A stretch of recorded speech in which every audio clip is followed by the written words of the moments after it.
Chapter 2199. Suppressing the Mighty with Technique. Black Flame. Sandbone's lips curled slightly when he heard the name, a trace of excitement flashing in his eyes. So, you're the guild leader of Zero Wing, the guild that foiled one of our previous operations. I've heard that you've defeated Sword Demon. It seems the rumors were true. With such strength, you qualify as a serious opponent. After saying so, Sandbone's aura transformed. If he had felt like a tiger freed from its cage, he now felt like the calm ocean. Despite the lack of aura, great danger hid within him. Be careful, Black Flame. His attack trajectories constantly change and are unpredictable. Happy Art hurriedly warned Shifeng when she noticed the transformation to Sandbone's aura. The fact that Shifeng had saved her and that his strength was higher than Sandbone's had surprised her, but she had learned just how frightening this berserker was after her brief clash with the man. Experts like her were stronger than ordinary experts because they could sense an enemy's attack trajectories and defend themselves or launch fatal counterattacks. However, she had been overwhelmed against Sandbone's assault. She couldn't predict any of his trajectories and as a result, couldn't defend herself effectively. If a shield-wielding shield warrior had struggled to block Sandbone's attacks, then melee classes without shields like berserkers, swordsmen, and assassins would have an even more difficult time fighting this Flowers member. But before Happy Art could finish her warning, Sandbone had activated Charge against Shifeng, transforming into a blur before he reached his target. The charge skill was guaranteed to inflict the fainted debuff. Normally, ordinary experts avoided the debuff by activating a skill that made them immune, but Shifeng was quite familiar with God's Domain's various main classes. He knew that the fainted debuff would not take effect until less than 1 yard separated the user and their target. Hence, Shifeng responded with a slash. Shadow Blade. Multiple sword lights cut at Sandbone. Players, including Domain Realm experts, in the midst of activating Charge couldn't easily move while using the skill. Sandbone had no hope of stopping all 10 of Shifeng's attacks, each of which had enough power to make a great lord stumble. In a clash between experts of their standards, the slightest sign of weakness could be fatal. Knowing this, Sandbone forcibly cancelled his charge and followed up with a whirlwind slash, deflecting all of the incoming sword lights with his great swords. Meanwhile, he relied on his forward momentum to reach Shifeng. Suddenly, Sandbone's 2 great swords merged, and the resulting weapon radiated a blue glow. He then swung the glowing greatsword at Shifeng. The 2 swords merged. Happy Art was stunned. Aside from specific teleportation stones that only dropped in the secret land, tools couldn't be used in the Thunder God's secret land. This included weapons and equipment's additional skills. However, Sandbone's 2 greatswords had merged into one powerful weapon. It was unbelievable. The glowing greatsword was so powerful that space around it trembled. It definitely contained more power than a great lord. As the greatsword was about to smash into Shifeng, it transformed into 4 clones of itself. Even a Domain Realm expert would struggle to respond to such an abrupt change. Weapon merging and quadruple shadow slash? Shifeng also could not help his surprise to see the 4 sword lights fly toward him. Weapon merging was a super rare skill for the Berserker class, one that would be useful even after reaching Tier 5. The skill was even rarer than a fragmented legendary item, and it was so powerful because it allowed the user to elevate their weapon's quality by 1 rank. If the user used weapon merging on 2 dark gold weapons, they would become a single epic weapon. If the user wielded 2 epic weapons, however, the result would be a fragmented legendary weapon. The only downside to the skill was its short 20-second duration. Of course, the resulting combat power from combining 2 epic weapons into a fragmented legendary weapon was no laughing matter. In a fight between peak experts, the sudden increase could decide the fight's outcome in an instant. Fortunately, weapon merging could, at most, produce a fragmented legendary weapon. If it were possible to create a legendary weapon, any berserker with this skill would be nearly invincible among players of the same tier. The 4 sword lights closed the distance to their target in an instant. However, Shifeng didn't activate a life-saving skill as Sandbone had expected. Rather, the swordsman unsheathed the 2nd longsword that hung at his waist and brandished it. Swords Transmigration. The trajectories of Sandbone's 4 powerful sword lights abruptly altered, and 2 of them spun to attack their own wielder. Caught off guard, Sandbone defended himself with his merged weapon, but he had only deflected one of the sword lights, taking the full brunt of the other. Like a cannonball, he shot backward by more than 30 yards before crashing into the ground, losing over half of his HP in the process and entering a heavily injured state. In response, the battlefield fell silent. How is that possible? Diverging Phoenix, who fought Endless Scars, was flabbergasted. She was very familiar with Sandbone's strength, particularly when the Berserker used weapon merging. Unless she activated a Berserk skill, even she would have to focus on her defense for a time. However, Berserk skills were prohibited in the Thunder God's secret land, and she couldn't believe that someone had actually thrown her companion. Even Maple Locust, who battled Hidden Soul, was astonished when he saw this. Black Flame? When Happy Art saw the collapsed Sandbone, she could not help but turn to look at the swordsman beside her. She felt as if she were meeting this swordsman for the first time. He is actually so powerful. Had he hidden his strength earlier? Endless Scars wondered, watching Shifeng in confusion. She knew he had high combat standards, but she hadn't known they were this high. Even the various super guilds feared the Flower of Seven Sins senior cadre members, yet Shifeng had rendered one of these players powerless. No one would believe her if she retold this tale. During the brief moment of silence, Shifeng glanced at the Thunder Temple and shouted in the team chat, "Everyone, retreat to the Thunder Temple's side building. I'll cover you." His and his teammates' basic attributes were suppressed while they were in the magic array. They were dreaming if they thought they could kill the Flower of Seven Sins cadre members. Not even Shifeng had much hope of success. Although he had repelled Sandbone, he couldn't kill him. In fact, while he had told his team to run, the Flower's healers had already restored Sandbone's HP to full.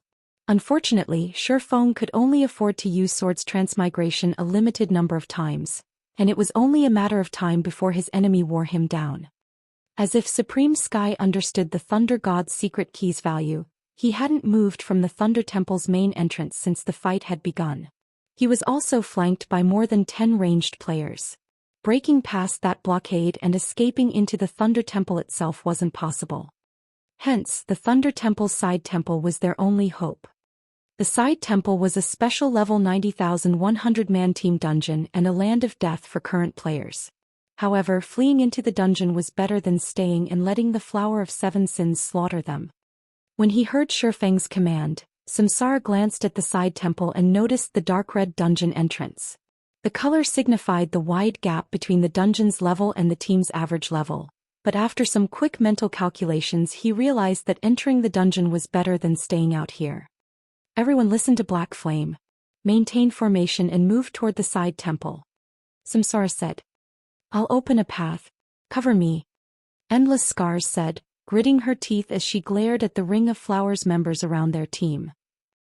She then used the dozen or so elemental blades rotating around her to form a defensive net that would block incoming ranged attacks. She followed up with chanting an incantation, pulling some of her attention away from Diverging Phoenix. In response, a powerful force suppressed the area around her, blurring it. The mana within the space began to rampage, somewhat affecting players that came in contact with it. When Diverging Phoenix recognized what Shifeng and his teammates were planning, she pointed a finger at Endless Scars and growled, "Don't think you can get past us so easily. Everyone focus your attacks on her." Receiving the command, 8 of the Flowers of Seven Sins melee players charged at Endless Scars to interrupt her casting, but before they could come within 20 yards of her, arcs of lightning snaked out to counterattack. These lightning strikes were the result of Shifeng's lightning edge, and the 8 melee players were forced to scurry back. Suddenly, a massive gash 3 meters deep split the ground between the Flowers' melee players and Endless Scars. "If you want to get to her, you'll have to go through me first," Shifeng said, smiling as he appeared beside Endless Scars. Black Flame. Diverging Phoenix bellowed. She immediately activated her strongest legacy skill, Divine Frost Lance. Under Diverging Phoenix's control, hundreds of frost lances flew toward Shifeng and Endless Scars. She planned to blow both players to smithereens. Meanwhile, the 8 melee players continued to make their way toward their target. Although Shifeng had incredible strength and had defeated Sandbone, all of them were peak experts. He couldn't protect endless scars from their coordinated and focused attacks. However, before the 8 melee players could move within 15 yards of the woman in question, the surrounding temperature abruptly plummeted. As the cold embraced their bodies, their movement speed and basic attributes decreased slightly. Chilling Field. Due to the Thunder God's Secret Lands effects, Chilling Field had been reduced to a Tier 0 skill, but it was still a domain skill suitable for group combat. Each containing 70% of Shifeng's strength, 6 icicles formed around the swordsman with more than enough power to deal with the Flower of Seven Sins members before him. Sword's Orbit. Dazzling stars glittered within a 15-yard radius around Shifeng. His defense was far more solid when he combined the technique with his 6 icicles than when he executed it with 2 swords. Not only had his use of the technique prevented the 8 melee players from approaching, but he had also stopped the hundreds of descending frost lances. Isn't this a little too powerful? Burning Sea, who watched from afar, was astonished. He was already struggling against 3 Flowers members and the occasional ranged attack. From time to time he even took a hit, yet despite facing 8 melee players and Diverging Phoenix's vicious bombardment, Shifeng emerged unscathed. The man was simply a monster. The situation even surprised Shifeng. He had never expected the life potion to be so effective that it improved his sword's orbit. Without it, his defense wouldn't have been nearly as solid. With Shifeng to defend her, Endless Scars finally finished casting her spell. Under her control, powerful streams of air shot up from the ground, each with the strength of a great lord. The Flower of Seven Sins members were forced to evade, which allowed Samsara and the others to break away from their opponents. Quick! This spell won't last long. Endless Scars shouted. Samsara and his companions shook off the Flower's members and followed Shifeng into the side temple. Their enemies were left to watch as their prey escaped their grasp. Just before Shifeng and his team could enter the side temple, a frosty sensation assaulted them. Instinctively, Shifeng turned toward the sensation's source. Black flame, is it? Very good. I'll remember you, Supreme Sky coldly told the swordsman. Samsara and the other experts on the team shuddered when they heard Supreme Sky's declaration. For a moment, they felt as if the Grim Reaper had set his sights on their lives, which were no longer under their control. Is that so? I'll be waiting, Shifeng said, flashing Supreme Sky a grin. Shifeng had heard plenty about Supreme Sky during his previous life. The man had been famous for killing Super Guild's guild leaders many times after all. However, since he had already ruined the man's plans, provoking him further didn't matter. Shifeng was no longer the player he had been in the past, and now he too stood at the apex of God's domain. As the Flower of Seven Sins members watched, Shifeng led Samsara and the team into the Thunder Temple's side temple. Chapter 2200, Bloodline Creature. As Shifeng and the others disappeared into the side temple, silence reigned outside of the Thunder Temple. Damn it! They actually managed to escape. Diverging Phoenix cursed. They had gone to great lengths to set up this ambush. Not even a Super Guild's guild leader should be able to slip through their grasp. However, due to Shifeng, their preparation had gone down the drain. If news of this failure spread, the Flower's other members would likely ridicule them. Escape? They're not out of the water yet. Supreme Sky said, a chilling glint flashing in his eyes. He then commanded, call in a group of blood guards from the main headquarters immediately. Phoenix, you and Sand will guard the side temple. This is the Thunder God's secret land. Even if Samsara's party dies, they're stuck here. They'll only be able to leave through those teleportation arrays. Let's make sure that side temple becomes their new home. Without someone to resurrect them, players that died inside a dungeon would automatically resurrect outside of the dungeon after some time, and in the Thunder God's secret land, players couldn't use any tools, including return scrolls. As long as they guarded the dungeon's entrance, Samsara's team wouldn't escape. Having entered the Thunder Temple's side temple, Supreme Sky knew that it was no place for current players. Not only was it a level 90 team dungeon, but it was also a special dungeon that didn't provide difficult options. In other words, this team dungeon only had one difficulty rank. Based on his experience, Supreme Sky deemed that it was the equivalent of a level 90,100-man Hell Mode team dungeon. Entering this team dungeon before level 90 and without top-tier level 90 equipment was suicidal. Samsara's party only consisted of 10 players, so their chances of survival were abysmal. Understood. Diverging Phoenix and Sand Bone nodded.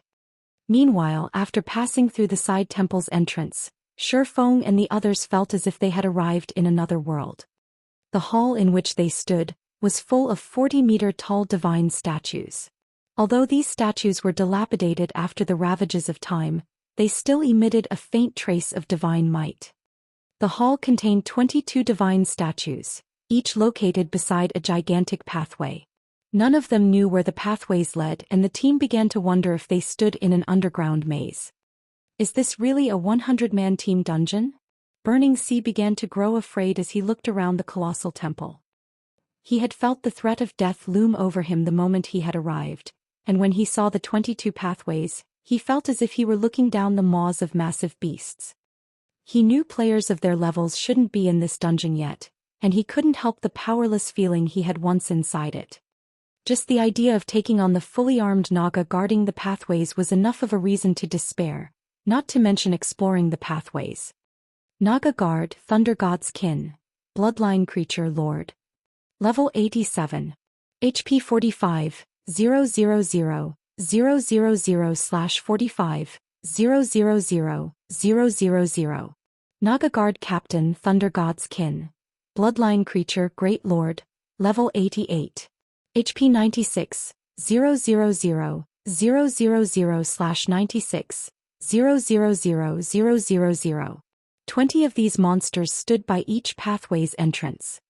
With their team's equipment and combat standards, dealing with one level 87 lord wouldn't be a problem, but taking on a group of them was a fool's dream.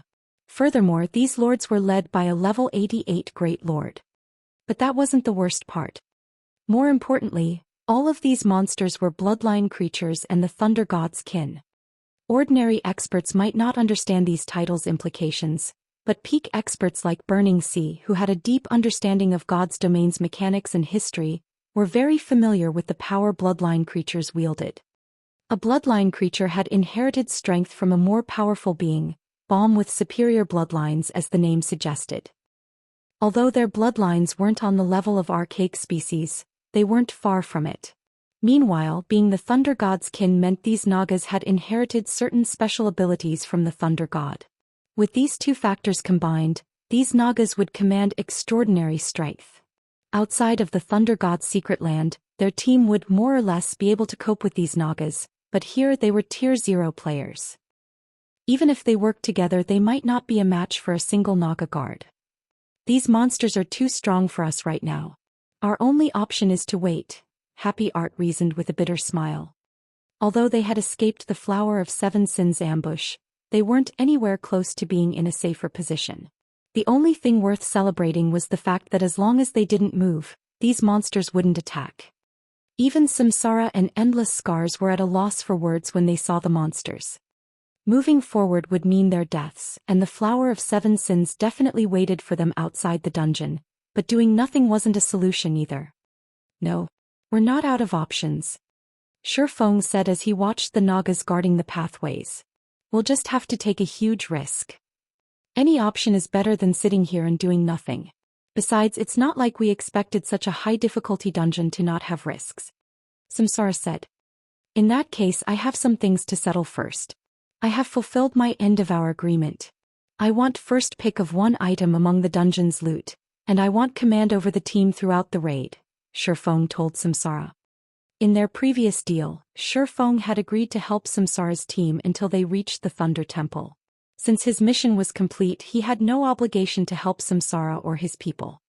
That won't be a problem, Samsara said, nodding as he set Shifeng as the new team leader. No one else on the team voiced any objections to the arrangement. Most of them were under Samsara's employ, and since Shifeng had fulfilled his prior obligations, he had every right to negotiate new terms. Moreover, they had only avoided annihilation at the Flower of Seven Sins hands thanks to Shifeng. Once Shifeng became the team leader, he assigned each member their tasks. He wasn't unfamiliar with the Thunder Temple's side temple in the least. The Thunder Temple itself had been quite famous throughout God's domain in the past. During his previous life, many superpowers' main forces had suffered tremendously in the Thunder Temple's side temple. Even after reaching level 90, those main forces had been helpless against the dungeon's Nagas. Not only were these Nagas stronger and faster than monsters of the same rank and level, but they also had extremely high lightning resistance as the Thunder God's kin. Moreover, they could command their own lightning abilities, imbuing their physical attacks with lightning-type magic damage and a certain chance of inflicting a paralysis debuff. Melee players had a particularly miserable time in this dungeon, especially MTs. Even if an MT successfully blocked the Naga's attacks, there was a chance that they'd be paralyzed for 1 or 2 seconds. To make matters worse, this dungeon's Nagas had high combat standards. 1 or 2 seconds was more than enough for them to land 2 or 3 more hits. Fortunately, the various superpowers had discovered these Nagas' weakness after repeated attempts to raid the dungeon. This weakness was the Nagas' slow turn rate.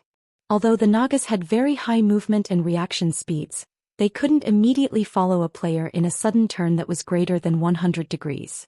The Nagas often overshot, missing their fleeing prey and forced to make a U-turn. Although Nagas could make the U-turn in 1 or 2 seconds, that was more than enough time for peak experts to distance themselves from the monsters. If peak experts used this moment appropriately and had an accurate grasp of timing and distance, they could easily kite the Nagas. They wouldn't have to face these monsters head-on. Of course, a single mistake would send any player to their grave. This tactic didn't change the fact that Nagas were far faster than players. Hence, Shifeng had Maple Locust and Formless Arrow replace their current equipment with items that focused on agility and movement speed.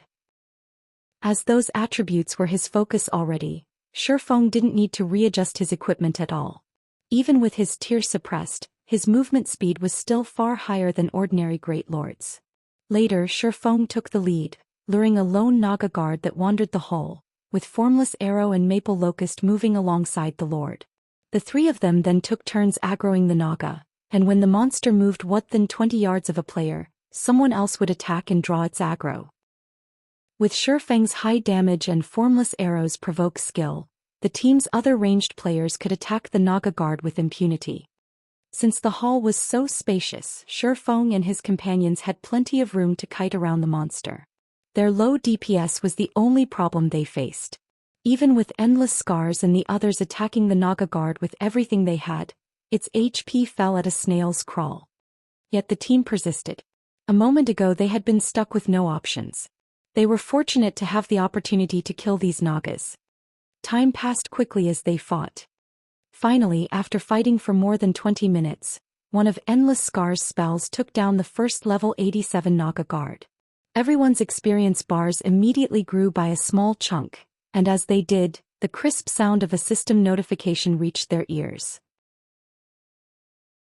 Chapter 2201, Flying Levels. System: you have killed a Naga for the first time. Activating the Thunder God's Trial. Kill 1000 Nagas. Current kill count -1. System: this trial is a reward quest for entering the dungeon for the first time.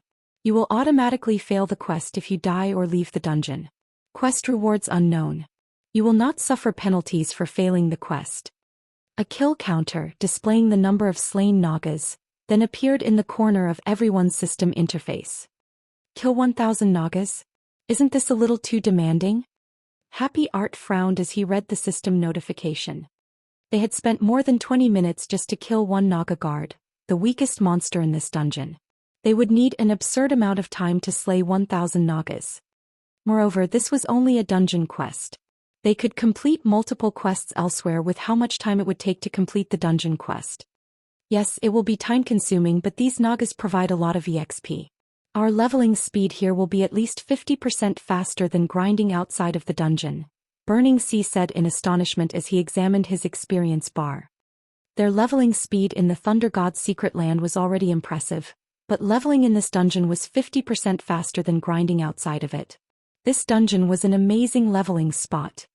Of course, a large part of the reason that they earned so much EXP was the fact that they were severely underleveled, and their team only had 10 players. If a level 90,100-man team grinded in this dungeon, their leveling speed would be subpar at best. In any case, we're stuck here for the moment. Let's just grind and consider the quest an additional bonus, Samsara said. That's right. Our leveling speed in here is awesome. If the Flower of Seven Sins members knew that we were having such a great time leveling up, they'd likely die with anger, Frozen Gem said, laughing.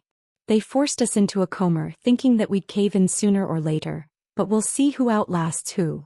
Frozen Gem could easily guess what was happening outside the dungeon right now. Supreme Sky had likely stationed a large amount of his manpower to guard the dungeon's entrance. Once their team left the dungeon, the Flower's members would pounce and make them suffer. Previously, she had been feeling anxious about their situation as they were not able to do anything inside the dungeon while people in the outside world were continuously improving themselves.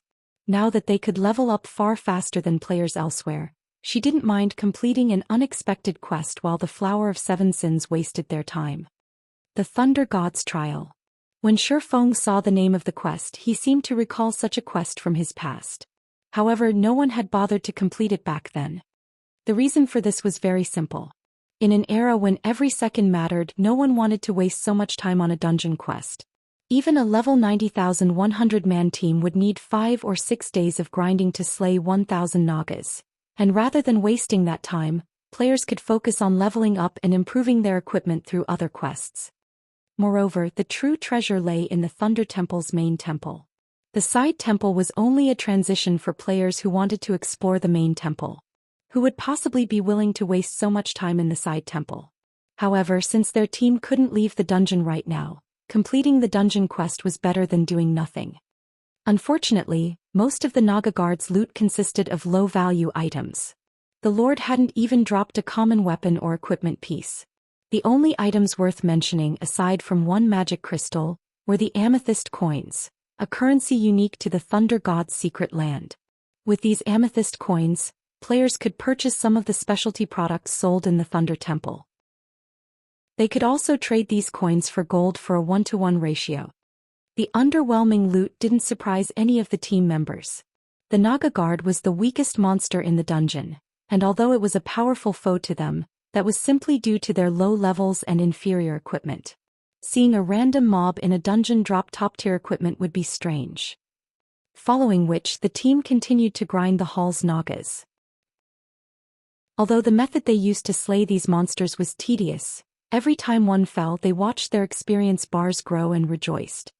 As they finished off their 6th Naga Guard, the Lord dropped a blood-red stone fragment that immediately attracted Shifeng's attention.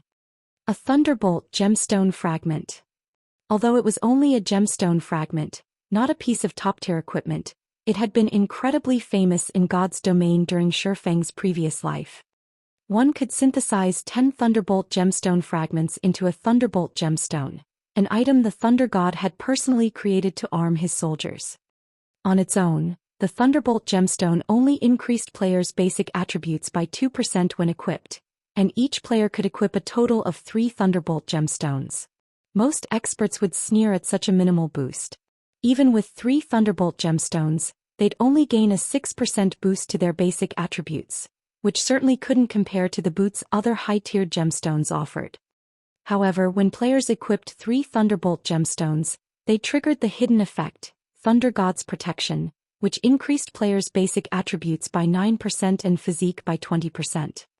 In other words, players could equip 3 Thunderbolt gemstones and gain a 15% boost to their basic attributes and a 20% boost to their physique. The Thunderbolt gemstones had even been useful after players had reached Tier 3.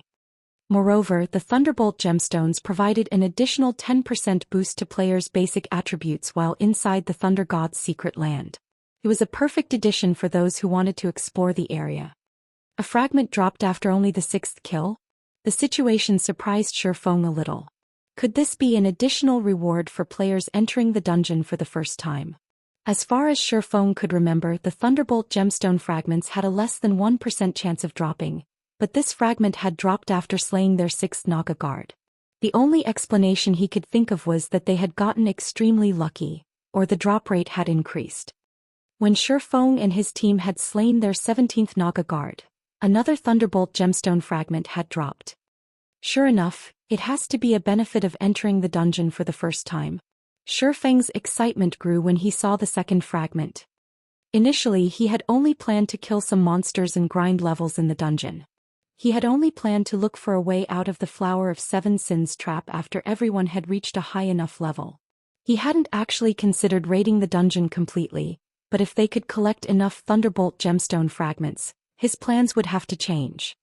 Samsara and his teammates' basic attributes were still far from meeting the dungeon's minimum requirements, but if they could all equip 3 Thunderbolt gemstones, they could significantly shorten that gap. Considering their combat standards, raiding the Thunder Temple's side temple was entirely possible. After all was said and done, the Thunder Temple's side temple was a dungeon within an ancient god's secret land. The potential loot's quality could easily surpass that of a super large-scale team dungeon. Shi Feng then informed the rest of the team about the Thunderbolt gemstones, which instantly motivated them to grind more Naga guards. Their goal in visiting the Thunder God's secret land was to improve themselves, and they had given up on that hope earlier. Now that another opportunity had presented itself, they couldn't miss this chance. As everyone's fighting spirits lifted, they fervently hunted the dungeon's Nagas. Once they recovered their stamina, they bounced back to continue the grind. Moreover, as everyone's levels continued to increase, their grinding speed also increased. These Nagas awarded a lot of EXP, and after grinding for almost 9 days, each member of the team had risen to level 80. Since their epic equipment had leveled with them, they had also received a major increase to their basic attributes as well. As for Shi Feng, he had reached level 84. Their leveling speed was astonishing. After collecting 28 Thunderbolt gemstone fragments, only 11 away from their goal, the sharp sound of a system notification reached their ears once more. System, congratulations. You have killed 1,000 Nagas and completed the Thunder God's trial. Chapter 2202, Rewards of the Thunder God's Trial. The team had only realized that they had completed the Thunder God's trial after they received the notification. They had been so focused on eliminating the Naga guards and guard captains, excited by the prospect of collecting Thunderbolt gemstone fragments, that they had pushed the trial to the back of their minds. After all, the Thunderbolt gemstones were wonderfully effective. Now, aside from Samsara and Happy Art, the 2 MTs, each team member had 3 Thunderbolt gemstones equipped, their basic attributes rising by a total of 25%. Moreover, they had regained the physique of a Tier 1 player. Since they had also reached level 80, slaying these Naga guards and guard captains had become much easier. In fact, Samsara and Happy Art could now tank a Naga guard captain all on their own. However, doing so placed a huge burden on the team's 2 healers, so they continued to use their earlier strategy to kite the Nagas. That way, the 2 healers didn't have to concentrate on casting healing spells and could launch their own attacks from time to time, increasing their grinding speed. We're finally done. When Shi Feng saw the system notification, he could not help but feel that this quest had been a true challenge. If not for their special circumstances, they wouldn't have bothered to attempt it. It was just too time-consuming. System, you have completed the Thunder God's trial. Rewarding Thunder God's Pearl. Thunder God's Pearl, Dark Gold rank. This pearl contains the Thunder God's power. Can be used inside the Thunder God's secret land to activate the Thunderbolt barrier. The more Thunder God's pearls that are used to activate the Thunderbolt barrier, the stronger the barrier will become. Up to a maximum of 6 Thunder God's pearls can be used at the same time. Duration, 20 minutes. Cooldown, 1 hour. The Thunderbolt barrier? When Shi Feng saw the Thunder God's pearl, an ecstatic expression lit up his face. He had never expected the Thunder God's trial to provide the very key to conquering the Thunder God's secret land. Players couldn't use powerful tools such as magic arrays or summoning scrolls in the Thunder God's secret land. On top of the fact that players' tiers were reduced to 0, exploring the secret land was a daunting task. This was especially true when players faced the bosses in the Thunder Temple's side temple. Normally, when Tier 0 players couldn't rely on external items, they'd reach their limit when fighting Great Lord-ranked monsters, but the weakest boss in the side temple was a Grand Lord. Moreover, they were not ordinary Grand Lords. All of the Grand Lord bosses in the side temple possessed special bloodlines, which made them far stronger than ordinary Grand Lords and a nightmare to raid. The various superpowers had only truly started to raid the Thunder God's secret land after they had acquired fragmented legendary items during Shi Feng's previous life. Had those superpowers had the Thunder God's pearls, their teams would have been at least 50% more efficient in the raids. Fragmented legendary items had still been extraordinarily rare at the time, and just obtaining one re-carat massive investment of blood and sweat. Following which, Shi Feng activated the Thunder God's Pearl and created a thunderbolt barrier that enveloped a 200-yard radius. Pitch-black lightning arced around the barrier's edges. The moment the barrier manifested, all Naga guards and guard captains suffered a significant basic attribute reduction. The Naga guards' basic attributes dropped by 30%, and the Naga guard captains lost 25% of their attributes. In addition, the barrier reduced the Naga's reaction speed by 20%. Now the team faced nearly half as much pressure when fighting the Naga patrol squads. Amazing! I can probably solo a Naga guard now. Burning Sea exclaimed as he watched the guard's sluggish movements. Experts like them preferred to deal with strong monsters rather than fast monsters. Fast monsters had a higher chance of blocking their attacks, which would reduce their total DPS and prolong the fight. Depending on circumstances, winning the fight might even be impossible for the players. Sure enough, this really is the key to conquering the Thunder God's secret land. Shi Feng's eyes glowed with excitement when he saw the weakened Nagas. Moreover, this was only the effect of one Thunder God's Pearl. If he activated the Thunderbolt barrier with 6 pearls, it would even suppress a Grand Lord-ranked boss. Previously, he had only been 30% confident of his team slaying the dungeon's first boss, Naga General Valenka. After all, their team didn't have enough players. Even if every member of the team commanded extraordinary combat standards and had 3 Thunderbolt gemstones equipped, making up for the missing numbers would be very difficult. However, now that they had the Thunder God's Pearl, he felt that they had at least a 50% chance of defeating the first boss. With the Thunder God's Pearl now in hand, the team slew Nagas far faster than before. After less than half a day of grinding, they had collected the remaining 11 fragments, and both Samsara and Happy Art could equip 3 Thunderbolt gemstones. Amazing! With these attributes and physique, I'll have no problems tanking a Grand Lord.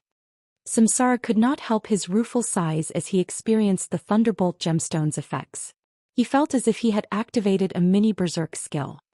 It was no exaggeration to claim that these Thunderbolt gemstones were his greatest harvest from the Thunder God's secret land thus far.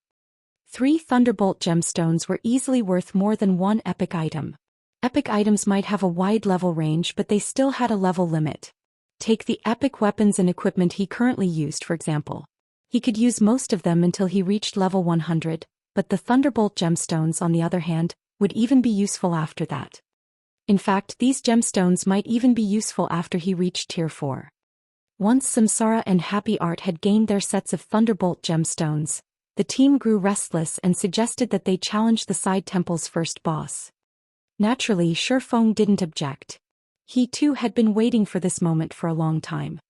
Although he had explored the Thunder God's secret land in the past, by the time he had first visited it, the various superpowers had raided the side temple several times. Furthermore, he had tagged along with other guilds' experts, and the expedition had been led by first-rate guilds' peak experts. Naturally, the leading first-rate guilds had claimed all the good loot.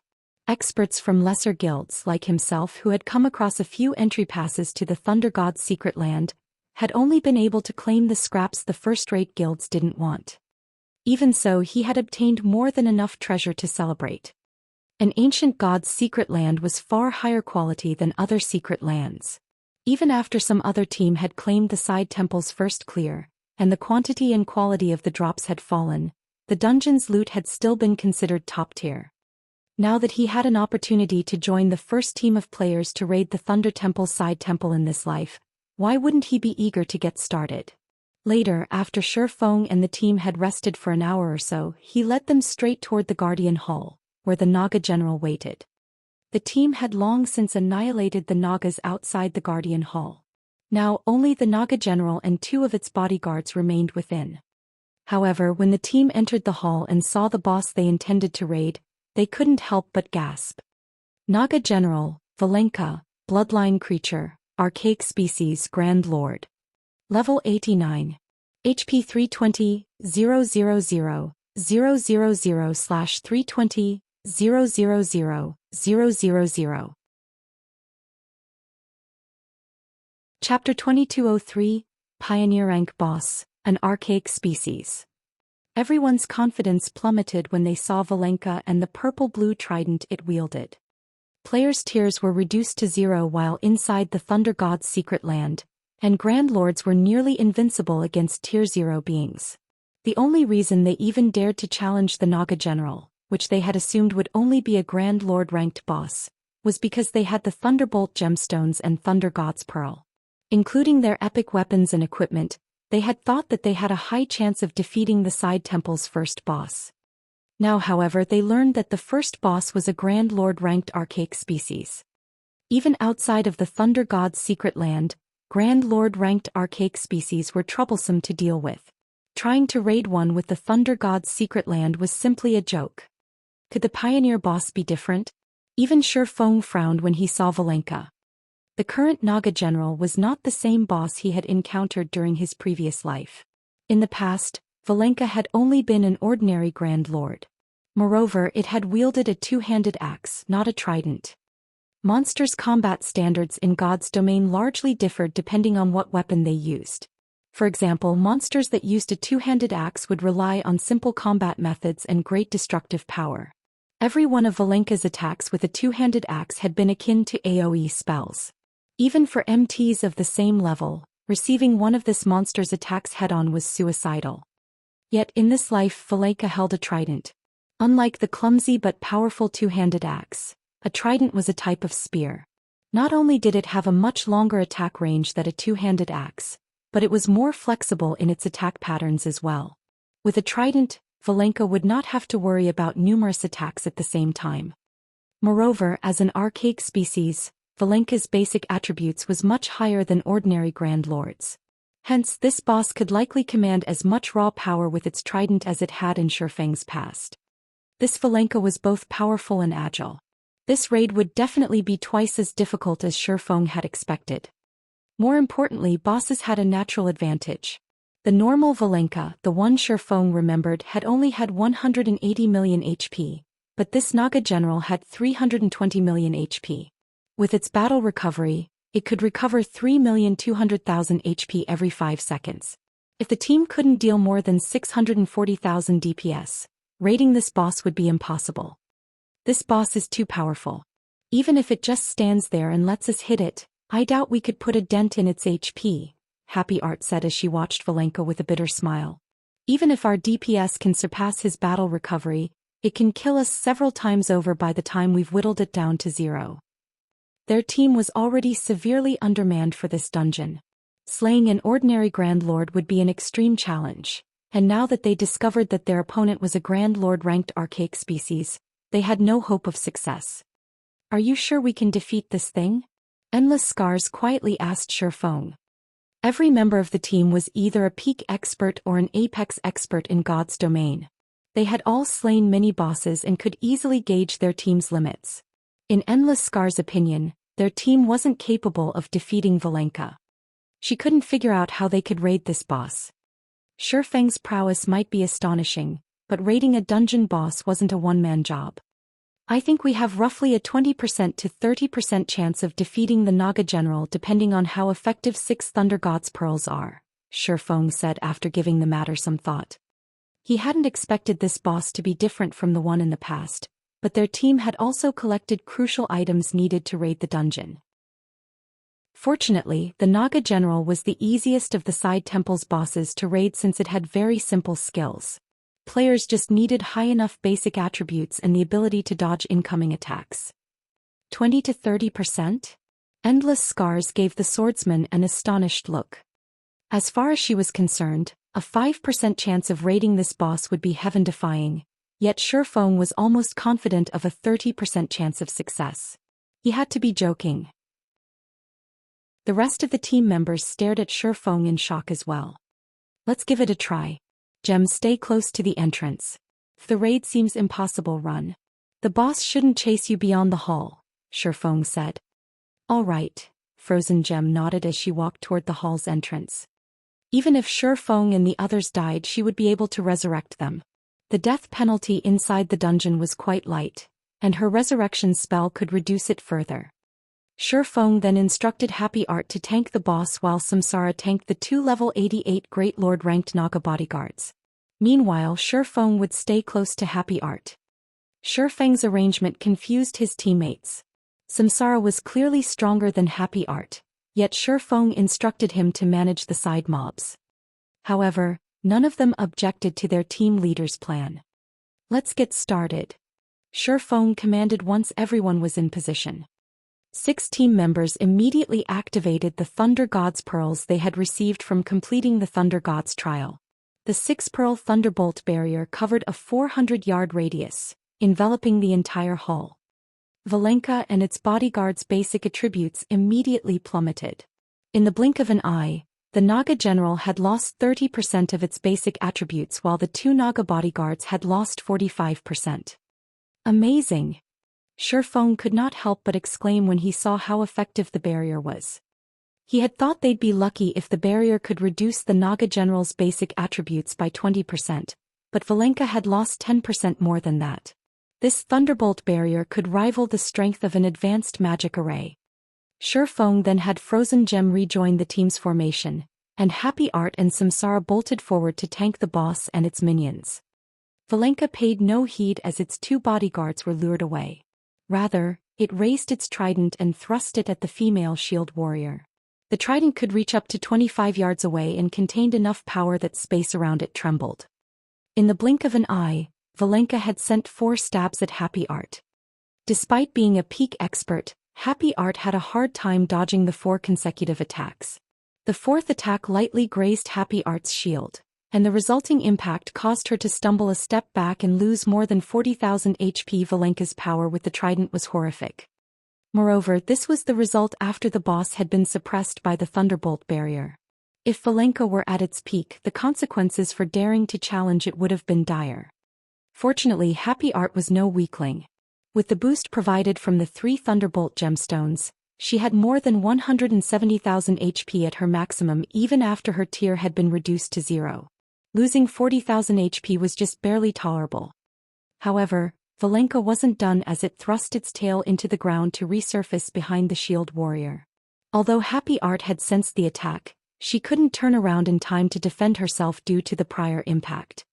Just before the tail slammed into Happy Art, Shi Feng grabbed her arm and dragged her out of harm's way. Wielding Killing Ray in his other hand, he sliced at the Naga general's tail, sending it smashing into the boss with more speed than before. -2,213,796. An eye-catching amount of damage appeared above Valenka's head, stunning the team members. Thus far, these players had only dealt around -20,000 damage with each attack, so it was hard not to notice a damage of over -2 million. Even that is possible? Burning Sea gaped in shock when he saw Shi Feng turn the boss's attack against itself. He had never thought that it was even possible for a boss to damage itself. Boss monsters generally had above-average combat standards, and trying to force a boss to damage itself was like getting a player to turn their own attacks against themselves. It should be utterly impossible. Yet Shi Feng had done just that. Over 2 million damage. We should be able to defeat him within 20 minutes. When Shi Feng saw how much damage Valenka had dealt to itself and took into account the team's overall DPS, he breathed a sigh of relief. Throughout the side temple, Valenka was the only boss capable of harming itself. This was due to its tail puncture skill. This skill had sent countless MTs to their graves in the past, but it had also given players a more efficient way to defeat the Naga general. Of course, players needed very high strength and an almost perfect grasp of timing to use this method. Their efforts would fail with the slightest mistake, and MTs couldn't dodge Valenka's tail puncture too early. If they did, the Naga general would retract its tail. This was why Shi Feng had assigned Happy Art to Valenka. Samsara would have no issues dodging tail puncture if he tanked the boss, which would disrupt Shi Feng's timing. Happy Art's combat standards were perfect for the job. She could defend herself against Valenka's frontal attacks but wouldn't be able to evade tail puncture. After seeing what Shi Feng had done, the team's confidence rose substantially. Valenka would use tail puncture almost every 2 seconds, which meant they could cause over -2 million damage every 2 seconds. It was certainly enough to overcome the Naga General's battle recovery. Now that they had eliminated the greatest challenge in this raid, defeating this boss would be much simpler. Following which, Valenka's HP rapidly decreased. However, every time Valenka's HP fell by 20%, it would summon 2 new bodyguards. Fortunately, with the Thunderbolt barrier's suppression and Samsara's combat standards, keeping a couple of level 88 Great Lords busy was not a problem. Eventually, when Valenka's HP fell to 20%, the Naga General went berserk, and its speed and strength skyrocketed. Seeing this, Happy Art immediately activated Shield Wall, while Shifeng activated Chilling Field, reserving 1 icicle to shove Happy Art out of harm's way when necessary. He also reserved 2 icicles for redirecting Valenka's tail. He used the remaining 3 to bombard the Naga General. However, Valenka's attacks were simply too fast. Even though Happy Art did her best to defend herself, her tier wasn't high enough for this fight and she couldn't keep up. In the end, Happy Art had died after enduring the Berserk Naga General's attacks for around 40 seconds. At this point, Valenka still had 8% of its HP remaining. When their shield warrior fell, Maple Locust and Burning Sea moved to the forefront and took her place. However, they had both died after less than 10 seconds. Heartless Sword then stepped in and activated his life-saving skill to tank the boss. Unfortunately, he had only lasted 7 seconds, only withstanding 2 of the Naga General's attacks. Quick!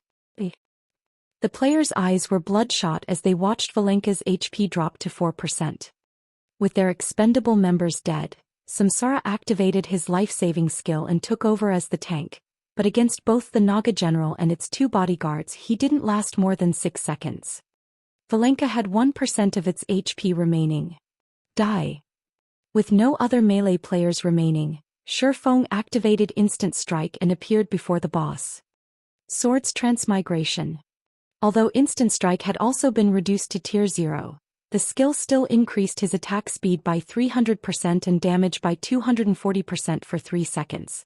As he struck, damages of over -120,000 flashed above Valenka's head, one after another.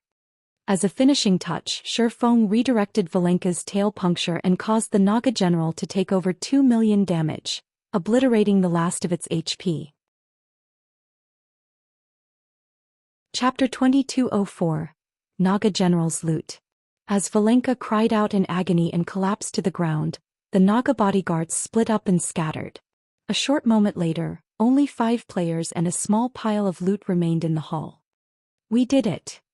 Frozen Gem could not help but cheer. Even Endless Scars and Shifeng breathed a sigh of relief. The Naga General had been a little too powerful for them when it had gone berserk.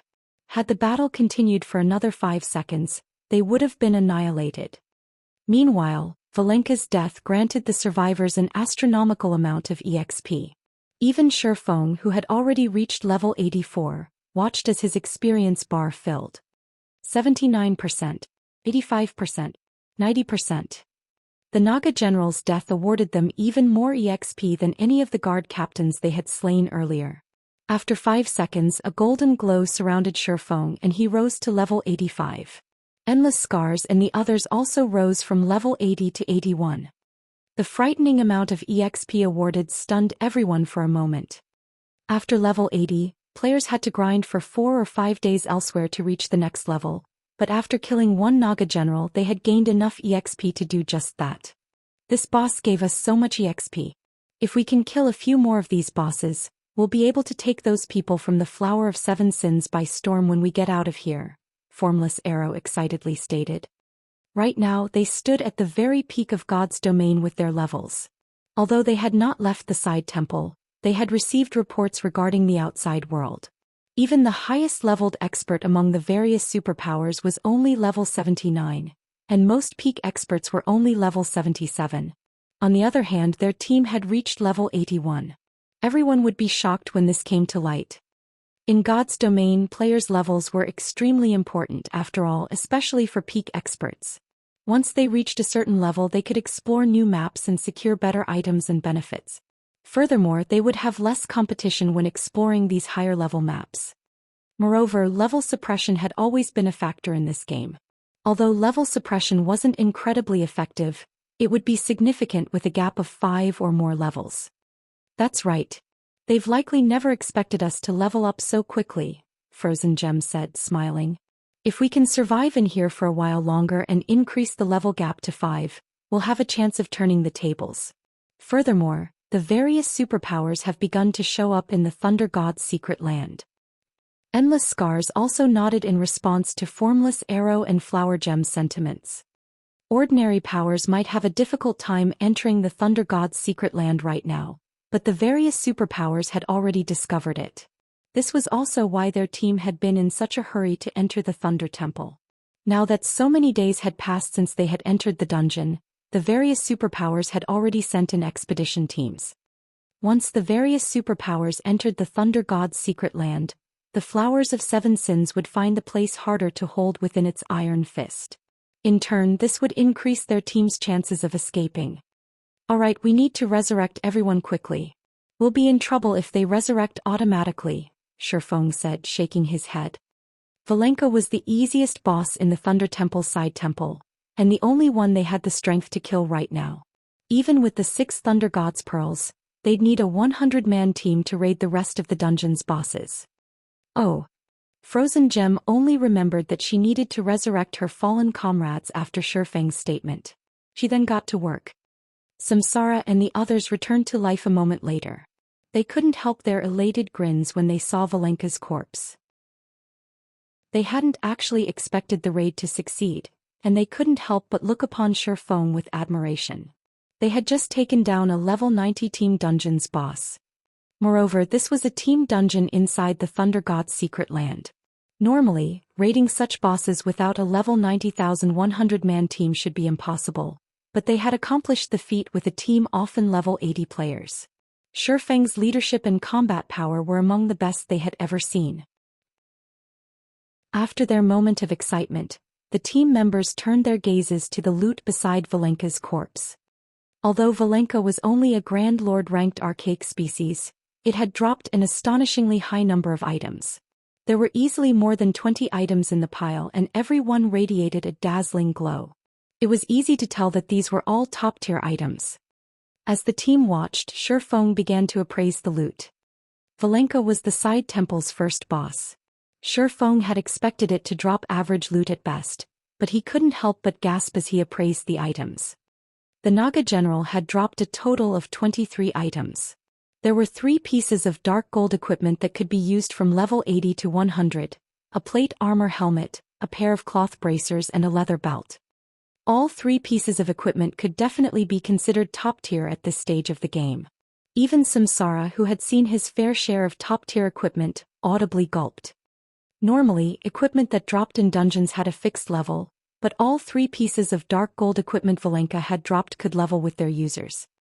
Valenka had also dropped 6 pieces of level 80 to 90 fine gold equipment.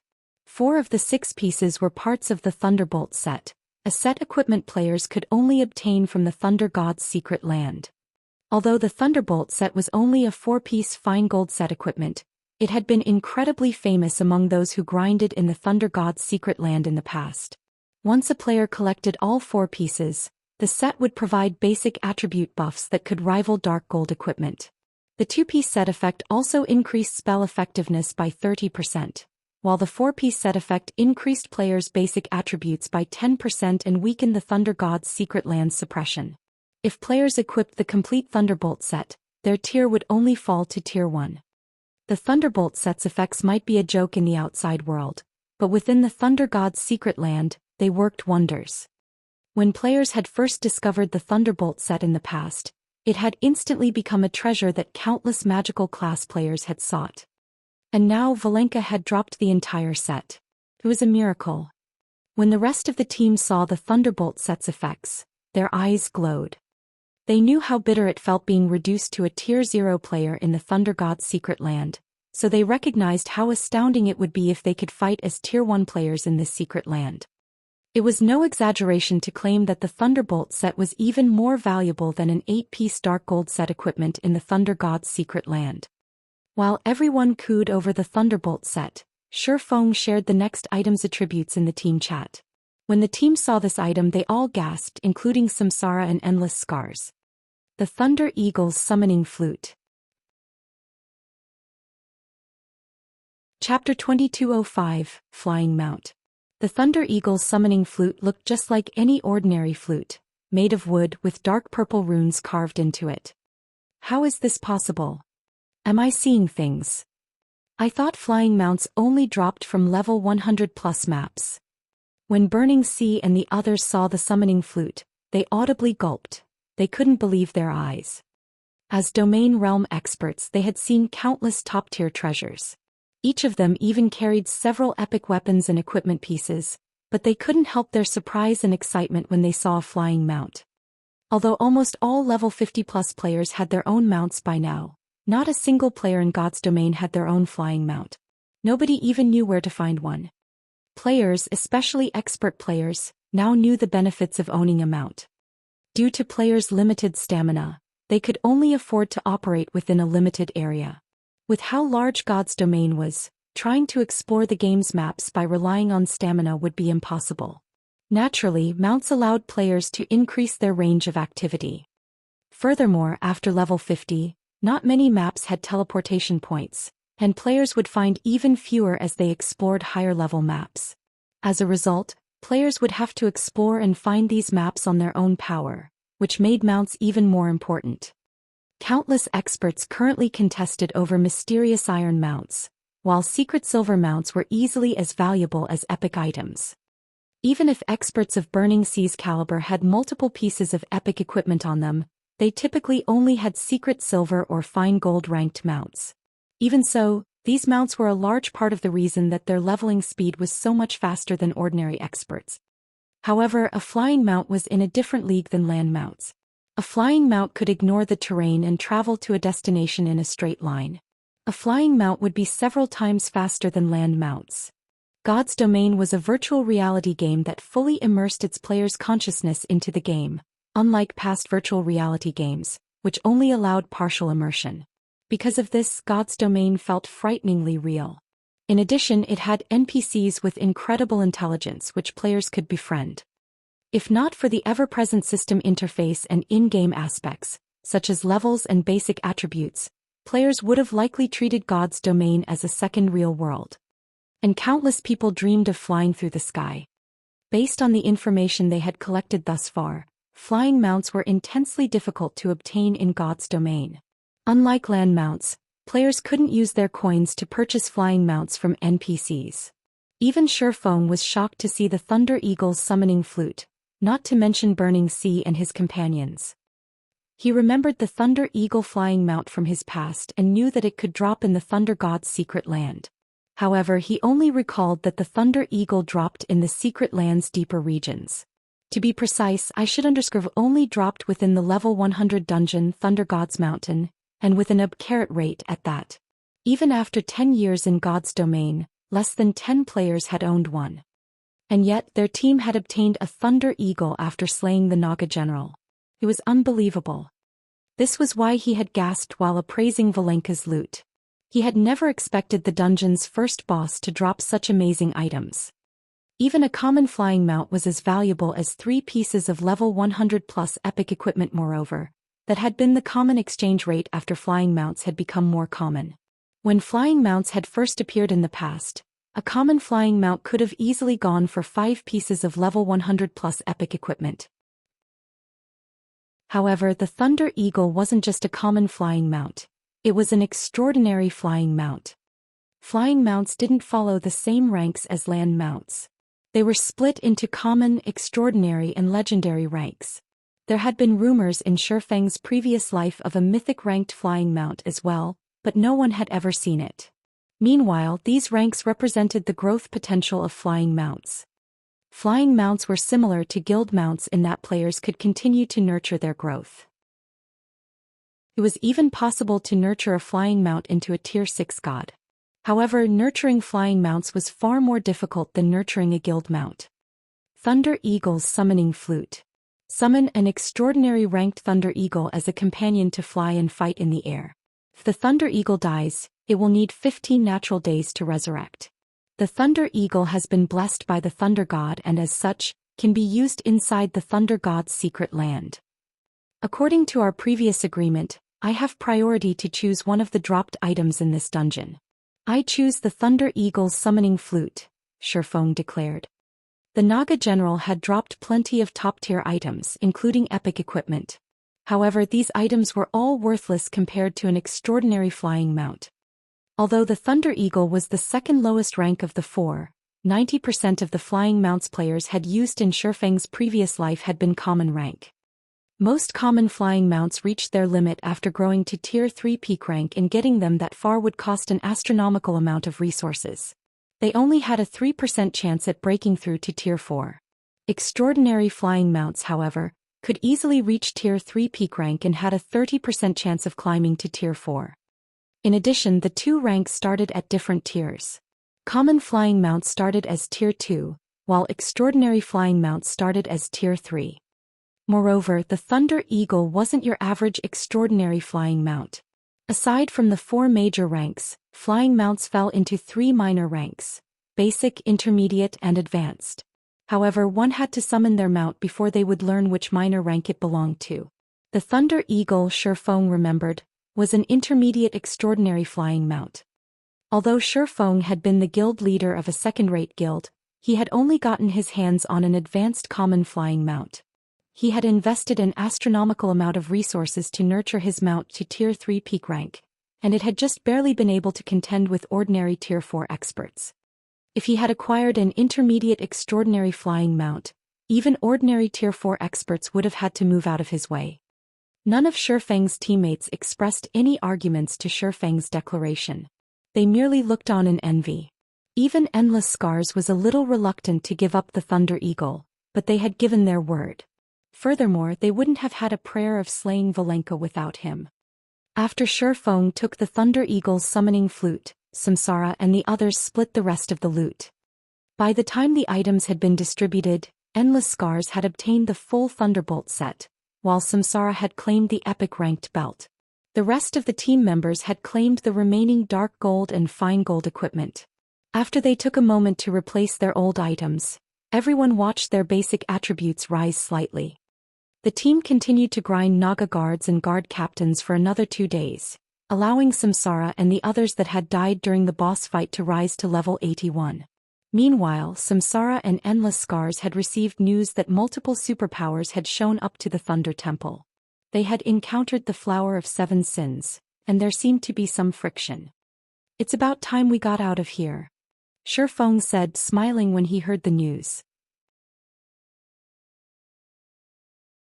Chapter 2206, Commotion Outside the Temple. Hundreds of players had gathered before the Thunder Temple's main entrance. If ordinary players saw this gathering, they'd be alarmed. The lowest level player here was level 77 and could easily rank among the top 3 on any kingdom's ranking list and within the top 20 in an empire. And yet, hundreds of such players had come to the same place, standing in multiple teams. One particular team of 100 players, however, prevented anyone from entering the Thunder Temple. If God's Domain's expert players saw this, their jaws would drop. Every one of these teams consisted of well-known experts from the various superpowers, and a significant number were peak experts. However, none of them could get past the team guarding the Thunder Temple's main entrance. Diverging Phoenix, we have played along with your whims for long enough. You and your people have hogged the main temple to yourselves. Now that 5 superpowers teams have arrived, don't you think you're going a little too far? Melody, one of the Sacred Temple's vice-temple masters, coldly challenged Diverging Phoenix. The Flower of Seven Sins is conducting an important mission right now. Once our mission is complete, we'll move out of the way. But you're more than welcome to try forcing your way through us, Diverging Phoenix impassively replied, glancing at Melody. As Diverging Phoenix spoke, the 20 players around her stepped forward. Every one of them wore a blood-red emblem, and a thick layer of black fog surrounded their bodies. Every player in the area felt a sense of dread as these players' frightening aura touched them. The moment these 20 players stepped forward, the waiting experts' expressions darkened. The Blood Guards? Melody frowned at the experts on the elevated platform, noting their blood-red emblems. The Thunder Temple had more than just a dungeon inside. It was also a place that offered quests and items for exchange. At first, the Sacred Temple had only sent a little over 20 players to the Thunder Temple, and as a result, they hadn't been able to do anything about the Flower of Seven Sins blockade. But now that 4 more superpowers had arrived, they had just as many players as the Flower's team. However, the Blood Guards altered the situation. The Flower of Seven Sins Blood Guards were even famous among the various superpowers. The Blood Guards had risen to fame after their participation in a war on the Western continent. A newly promoted superpower had fought with the super guild, Rashomon, over a key town. Knowing that it was no match for Rashomon, the new superpower had paid a high price to hire the Flower of Seven Sins' help in the battle. Rashomon was no weaker than Battle Wolves, considered an above-average super guild. However, once the Flower of Seven Sins Blood Guards had joined the battle, Rashomon had lost its commanding vice guild leader and peak experts. The vice guild leader had been protected by 5,000 of Rashomon's experts, including 4 domain realm experts and over a dozen peak experts, but with a 100-man team, the Blood Guards had slain the vice guild leader. After that, the Blood Guards' fame had spread through the various superpowers, and everyone had learned to fear the Flower of Seven Sins even more than before. Although only 20 Blood Guards stood before them, Melody wasn't confident that the 5 superpowers' 100-plus experts were enough to take them on. Vice Temple Master, these Blood Guards are quite powerful, but I believe that we still have a chance of victory. As we wait, more superpowers will start to enter the Thunder God's secret land. If that happens, we'll lose our advantage, Ruthless Sky, the Gale Sword Meister, said. The Blood Guard was quite famous, but more than a month had passed since their battle with Rashomon. At this point, the various superpowers had obtained more epic items, combat techniques, and legacies, growing far stronger than they had been. Furthermore, these superpowers, excluding the Sacred Temple, had each sent a domain realm expert to accompany their teams. Even if their 5 teams were no match for the Blood Guards, they should be able to distract these players while Melody and the other superpowers' upper echelons made it into the main temple to investigate the situation. Alright, tell everyone to get ready to move, Melody commanded. She understood that the longer they let this continue, the less of an advantage the Sacred Temple would have. Leave it to me, Ruthless Sky said, laughing. The secret pavilion had titled him one of the 8 sword meisters, and since then he had improved himself considerably. He had even mastered a bronze combat technique and was confident of contending with the sword freak, Miracle Dragon, who had recently reached the domain realm. He should have no problems against these 20 Blood Guards, who mainly consisted of flowing water realm experts. With the Sacred Temple leading the charge, the 4 other superpowers teams followed Ruthless Sky. You're overestimating yourselves, Diverging Phoenix snarled disdainfully as she watched the 100-plus experts charge toward her. Calmly she commanded, Blood Guards, get rid of them.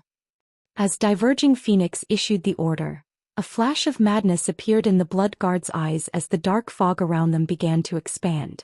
Their bodies began to grow slightly and pitch-black scales and spikes burst through their skin. A crimson gem manifested in the center of their foreheads as well. None of these players looked human at this point, and their frightening auras made them feel like demonic creatures that had crawled up from the dark abyss.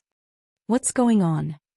These Blood Guards' transformation confused the various superpowers experts. Players couldn't use berserk skills in the Thunder God's secret land, but based on the intensity of the Blood Guards' auras, they had done something to increase their basic attributes. Before the various superpowers experts could react, the 20 Blood Guards left afterimages in their wake as they appeared before Ruthless Sky and the others. A level 77 Blood Guard berserker swung his greatsword straight at Ruthless Sky, simple and swift. The attack didn't contain the slightest hint of excess movement, as if the player were a natural killing machine. Don't even think you can stop me that easily. In response, Ruthless Sky executed Twisting Space, the bronze combat technique he had recently learned. Ruthless Sky sent 3 sword lights at the Blood Guard, which merged to form a devastating attack just before they hit the opposing greatsword. Boom! The sound of colliding metal echoed throughout the secret land. The Blood Guard stumbled back 2 steps, staring at Ruthless Sky in astonishment. The latter also slid a half-step backward. Impossible. Ruthless Sky was stunned as he stared back at the Blood Guard. The bronze combat technique Twisting Space allowed him to combine 3 attacks into one. Although he hadn't been able to combine the power of all 3 attacks perfectly during his past experiments, he could still exhibit 240% of his strength in the one attack. However, even after more than doubling his strength, the Blood Guard's strength was only slightly less than his own. Had he not used Twisting Space, he would have been at a disadvantage in that clash. Executing a bronze combat technique cost a lot of stamina and concentration, and Ruthless Sky could only afford to use Twisting Space 6 or 7 times before collapsing. The other superpowers experts were just as shocked by the Blood Guard's strength. Thus far, the Blood Guards had killed a few of the superpowers Flowing Water Realm experts before the healers had a chance to cast their healing spells. Did you really think a numerical advantage was enough to deal with the Blood Guards? How foolish. Diverging Phoenix ridiculed as she watched Ruthless Sky and his companions. Even Domain Realm experts would have to expend a lot of effort to defeat the Blood Guards in a one-on-one fight outside of the Thunder God's secret land. Within this secret land, even Diverging Phoenix found the idea of facing a Blood Guard daunting. How could these peak experts possibly be a match for the Flower's Blood Guards? However, as these Blood Guards pushed back the various superpowers experts, 10 figures appeared before the Thunder Temple's side temple. These players' abrupt arrival immediately caught everyone's attention. Why are other players still here? Who are those people? Why did they just come out from the side temple? While the various superpowers experts wondered about this small group, Sandbone, who stood beside Diverging Phoenix, excitedly shouted, "So, you finally accepted your deaths. Activate the magic array. We cannot let them escape back into the dungeon." Immediately, a group of assassins revealed themselves from their hiding spot near the side temple and activated the blood magic seal. A crimson magic array then appeared above the secret land, enveloping Samsara's group as well as the various superpowers experts. However, unlike the blood magic seal the Flower of Seven Sins had used previously, this one completely separated Shifeng's team from the side temple. The small team couldn't escape back into the dungeon unless they destroyed the magic barrier. "I'll make sure to take my time with you this time."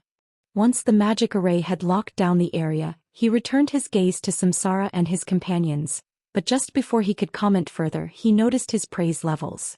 He couldn't help but gasp in shock. Level 81. Oh, how can you be? Chapter 2207. Repelled in one move. Level 81. How are their levels so high? When the rest of the players in the secret land noticed Samsara and his teammates' levels, they stared with wide, disbelieving eyes, but when they used their identification skills, the system confirmed that every member of Samsara's team had reached level 81. Who are these people? Melody, who commanded the Sacred Temple's members, could not help but glance at Samsara's group in surprise. She very quickly noticed a familiar figure among the group. Black Flame. Unlike the last time she had run into Shifeng, he now wore a suit of red-black armor and carried 2 exquisite long swords, one blue and one white at his waist. His aura felt as vast as the great ocean, boundless and unfathomable. In comparison, Shifeng's aura in the past had felt like a sheathed blade. He felt like a completely different person. In the past, Melody had, more or less, seen the depths of this swordsman's strength, but now she couldn't see anything. Moreover, the fact that Shifeng was level 81 left Melody speechless. Every level after level 70 required an astonishing amount of EXP to reach. Despite grinding continuously and completing one high-ranked quest after another, she had only reached level 78 thus far. Even so, she was one of the highest-leveled players in the Sacred Temple. She'd be amazed to find a player even one level higher than her, yet Shifeng was 3 levels higher. She had no idea how he had gotten so far. Moreover, level 80 was a minor threshold. Depending on one's equipment, a level 80 player could have far higher basic attributes than a level 79 player. She wouldn't have been so surprised if Shifeng had been the only player to reach such a high level. After all, he was responsible for plenty of miracles in God's domain already. It was certainly possible that he would attain a higher level than she, but the problem was that he wasn't the only player to reach level 81. The 9 players alongside him were the same level. Just what had they done? Most importantly, Melody didn't recognize any of the 9 players. Although levels couldn't reflect a player's true strength in God's domain, they offered a rough estimate of a player's standards. The fact that Samsara and the others had reached level 81 meant that they should, at the very least, be peak experts. Just how many secrets does Zero Wing have? As she watched the small group of players, Melody could tell that their relationship with Shifeng was a relatively close one. Moreover, they vaguely seemed to treat Shifeng like their leader. These were peak experts they were talking about. Peak experts were treated like upper echelons even in a super guild like the Sacred Temple. In a budding superpower, such experts would be absolute mainstays. Budding superpowers would pay astronomical sums just to recruit a peak expert. Unfortunately, doing so was extremely difficult. Experts of such caliber were incredibly rare, with every one of them looming like a dragon among men. They also didn't lack money, which was why it was so difficult to recruit them with offers of wealth. On top of that, peak experts tended to have different goals in mind. Since she had discovered that Shifeng was close with 9 unknown peak experts, the Secret Temple would have to re-evaluate its opinion of Zero Wing. Although Zero Wing had held on to Stone Forest City and gained access to an abundance of resources, the guild still didn't have a background. The number of experts in the guild was pitifully low compared to superpowers, and experts were essential for any developing guild. To make matters worse, Zero Wing had made plenty of powerful enemies. Its feud with Starlink in particular had reached a point of no return. Starlink might not be able to touch Zero Wing right now, but that wouldn't last. The advantages Stone Forest City provided were only temporary. Once players reached higher levels, Stone Forest City wouldn't be as useful in the bottomless abyss. Moreover, unlike Zero Wing, Starlink's background was sturdy. The guild was not as simple as it seemed. Taking care of Zero Wing wouldn't be a challenge to Starlink. Hence, none of the various superpowers were optimistic about Zero Wing's future and refused to partner with the guild. By allying themselves with Zero Wing, they'd gain Starlink as an enemy, which wasn't a worthwhile trade. However, if Zero Wing gained an additional 10 or so peak experts, its circumstances would change. At the very least, Zero Wing would be just as capable of raiding team dungeons as the various superpowers. Including the massive benefits from Stone Forest City, Zero Wing would be a lot closer to becoming a true superpower. However, Sandbone and Diverging Phoenix were even more shocked than Melody. How did they level up so quickly? Diverging Phoenix stared at Samsara and his teammates, confused. She had clearly seen their levels before they had fled into the side temple. She had also experienced the Thunder Temple's side temple personally. Current players shouldn't have a shred of hope of surviving in there, and Samsara's team only had 10 players. They should have been lucky to survive, let alone level up in the dungeon. Not only had Samsara and his people leveled up, but they had also done so multiple times, reaching level 81. How could she possibly believe this wasn't some kind of illusion? You've reached level 81? No wonder why you finally dared to emerge, Sandbone said after snapping out of his daze, but rather than feel intimidated, his excitement grew as he looked at the small party. It seems that Brother Sky was right. The Thunder God's secret key is crucial for conquering the Thunder God's secret land. Once we obtain that key, we'll pull ahead of the various super guilds experts. Even the Flower of Seven Sins had been helpless within the side temple, but Samsara and his comrades had leveled with flying speeds in the dungeon. Sandbone could only think of one reason for this situation. The Thunder God's secret key. Originally, Sandbone had only considered the Thunder God's secret land as a good place to find treasure, but after seeing this he realized that this secret land was a heavenly leveling spot as well. To think that the Thunder God's secret key has such an ability as well. We have to get our hands on it. Diverging Phoenix's eyes also glowed with excitement when she considered the possibility. Blood guards, ignore the guilds and help me get rid of those players first. The 20 blood guards promptly broke away from their opponents and charged toward Samsara's party. Should we help them, Vice Temple Master? Ruthless Sky asked Melody as the blood guards changed targets. Help them. The magic barrier affects us too. The blood guards will likely return their attention to us once they eliminate Black Flame's team. If we want to enter the main temple, we'll have to work with Black Flame, Melody said. Ruthless Sky nodded in response. He agreed that the Flower of Seven Sins wasn't likely to let them go after killing Shifeng and his companions.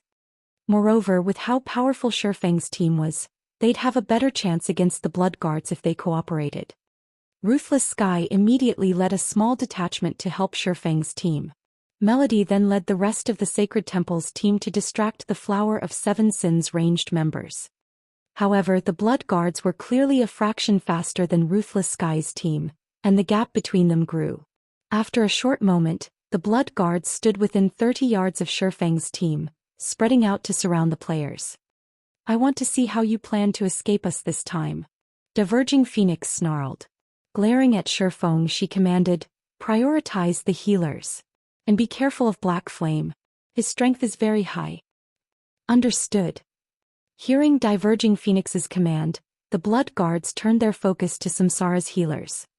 Seeing the Blood Guards in position, Ruthless Sky shouted, "Be careful. Those Blood Guards' strengths are absurd. If they get close to you, you're finished." After fighting the Blood Guards himself, he knew how powerful they were. Even he would have been at a disadvantage in a one-on-one fight without the help of his bronze combat technique. And yet Shifeng and his comrades showed no intention of moving even as the Blood Guards moved within 20 yards of the team's healers. It made Ruthless Sky nervous. He felt that Shifeng and the others were being overconfident and careless. "You're not going to flee? Do you think you can stand against us just because you're level 81? Diverging Phoenix sneered at Shifeng as his team prepared to face the Blood Guards head-on. The Blood Guards' basic attributes were even higher than the Flower of Seven Sins cadre members, especially their strength attribute. Not even Sandbone was a match for their strength.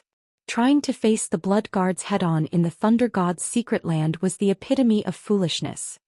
By the time the Blood Guards were within 10 yards of the small party, Endless Scars had finished casting her spell from behind Shifeng. Immediately, over 100 magic blades shot toward the approaching Blood Guards. What a powerful offensive spell. At such a close distance it would normally be quite effective, but against the Blood Guards. Ruthless Sky felt his scalp tingle when he saw the 100+ magic bladed under Endless Scars' control. The closer a target was, the easier they'd be to hit with a spell, but when attacking expert players with superb strength and speed, such a powerful spell would backfire on the caster. Expert players could use the spell to propel themselves forward and instantly shorten the gap between them and the caster. And sure enough, the Blood Guards showed no intentions of dodging the incoming magic blades, raising their weapons to receive the magical projectiles. The instant the magic blades crashed into the Blood Guards' weapons, however. Boom! A series of explosions shook the battlefield, immediately halting the Blood Guards' advance. The outcome stunned these strangely demonic players. They certainly hadn't expected the magic blades to be so powerful, and before the Blood Guards could react, the remaining magic blades split into pairs and merged, attacking once more. These Blood Guards were no weaklings, though, and they readied their weapons to defend themselves against the new wave of attacks. Boom! As if they had been hit by a truck, the 20 Blood Guards were thrown through the air, landing over 8 yards away with damages in the hundreds appearing above their heads. The weapons in their grips trembled violently. Surprised by the outcome, the battlefield fell silent.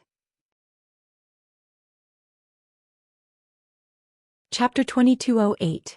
Overwhelming the Blood Guards. How are her attacks so powerful? Shock colored both Diverging Phoenix's and Sandbone's faces as they watched a single attack repel the Blood Guards. After their transformation, those players wielded strength that could rival great lords of the same level within the Thunder God's secret land. Even Diverging Phoenix and Sandbone would have to rely on advanced combat techniques to stand against the Blood Guards. Diverging Phoenix had fought Endless Scars personally, so she knew how powerful those magic blades were, and they definitely weren't a match for a great lord's attacks. At best, Endless Scars' standard was roughly on par with Diverging Phoenix's. However, after emerging from the side temple, Endless Scars' magic blades were powerful enough to rival the Blood Guards' attacks. Moreover, she could now merge 40 of her black blades to send the 20 Blood Guards flying. Endless Scars' current basic attributes and combat standards were on an entirely different level than before she had entered the side temple.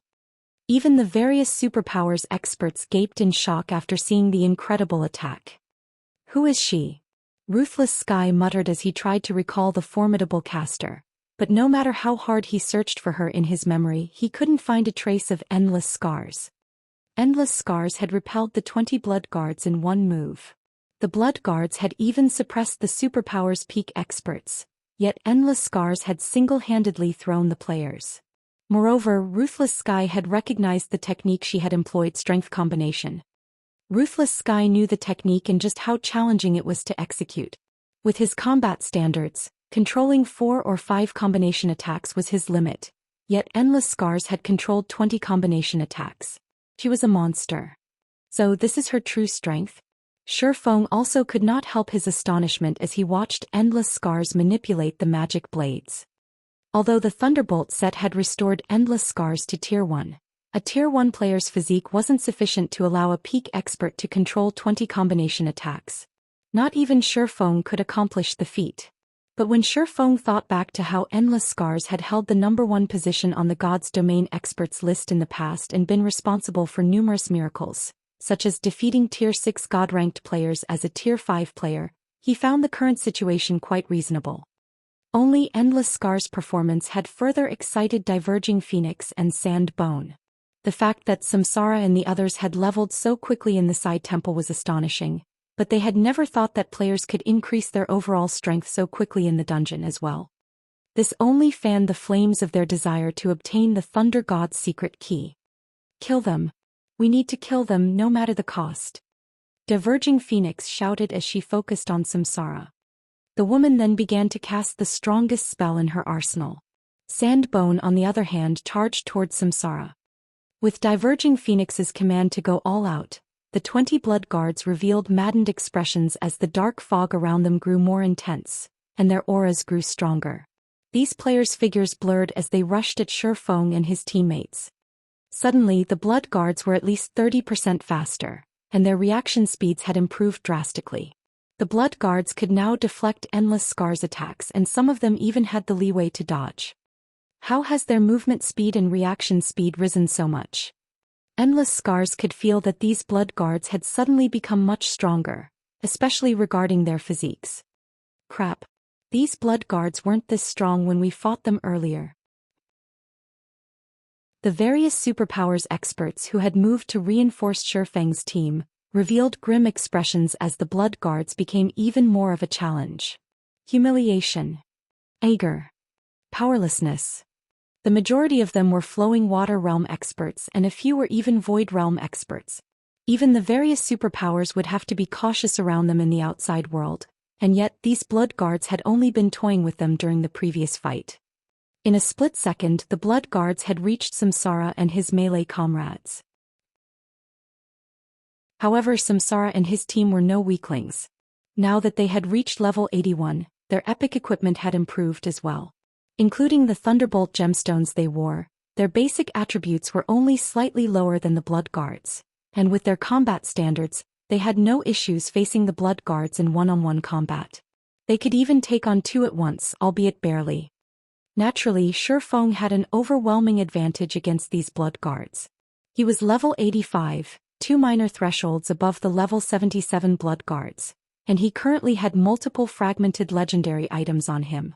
Even though his tier had been reduced to 0, his basic attributes were leaps and bounds higher than the Blood Guards.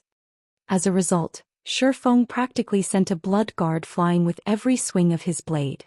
Shifeng didn't even take damage when 6 Blood Guards had ganged up on him.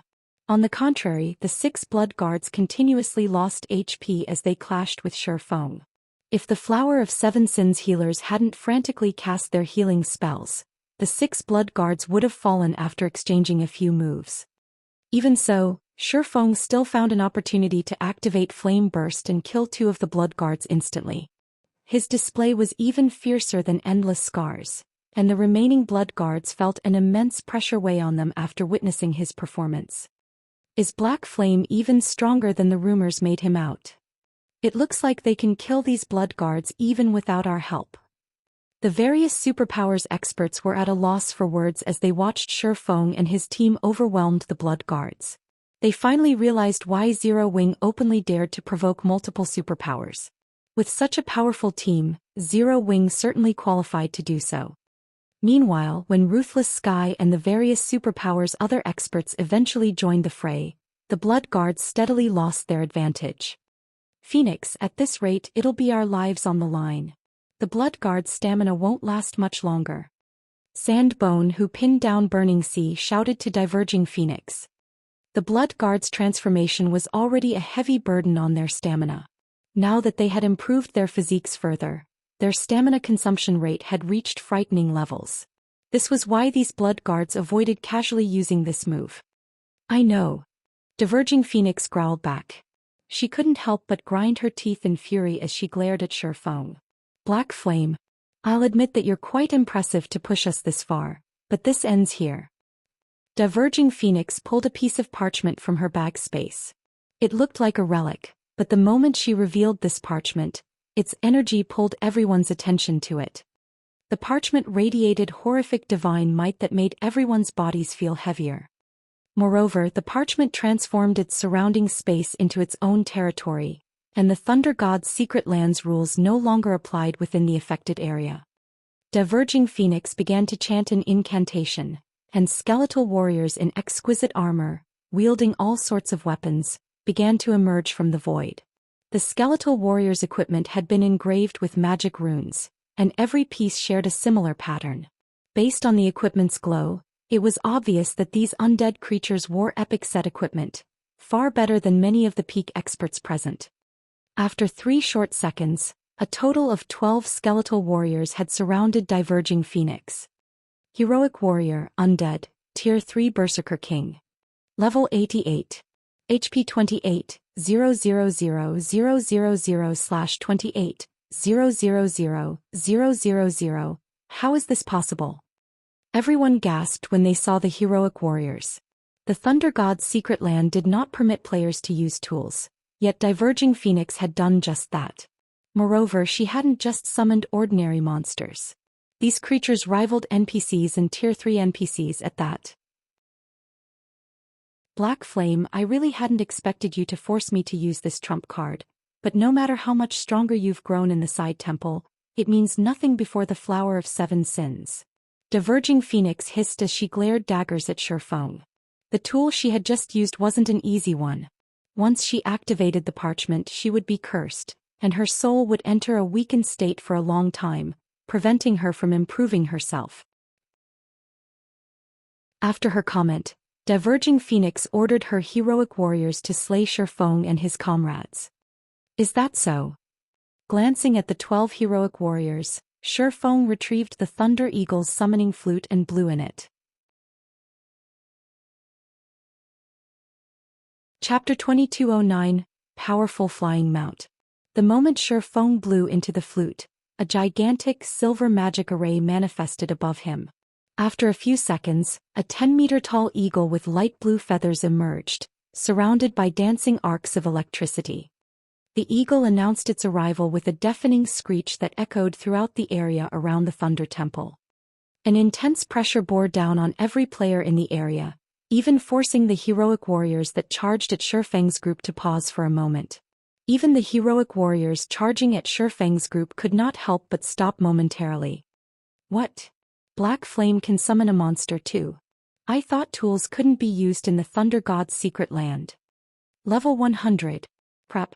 Black Flame summoned a level 100 Great Lord. What's the point of summoning a level 100 Great Lord? The Flower of 7 Sins has 12 level 88, Tier 3 undead. Although Shifeng's ability to summon such a high-leveled monster surprised the various superpowers experts, they inwardly shook their heads. Level 100 was a very high level, but the Thunder Eagle was only a Great Lord.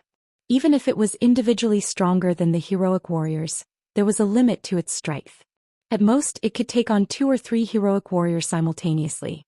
Meanwhile, the remaining heroic warriors would work alongside the Flower of 7 Sins members to slay the rest of them. When Samsara and his teammates saw the Thunder Eagle, however, shock and envy filled their hearts. They had never thought that the Flying Mount would start out as a Great Lord. It was far stronger than what Land Mount started as. Not only could Shifeng use his Thunder Eagle as aerial transportation, but it could also serve as a true combat companion. Even after reaching Tier 3, the Thunder Eagle would be useful. In comparison, current land mounts could only assist ordinary experts and weaker players. They were simply excess baggage to experts of their caliber. So this is a flying mount. I'll need to get one for myself later, Endless Scars inwardly swore as she gazed up at the Thunder Eagle. The rest of the team shared her silent sentiment. The Thunder Eagle's Tier 3 combat power could help them accomplish many things that had been impossible before. Black Flame, it seems you're at your wit's end.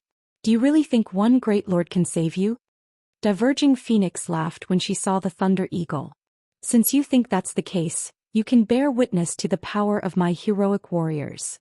Diverging Phoenix controlled 6 of her heroic warriors to attack the Thunder Eagle while she sent the remaining creatures after Feng and the others.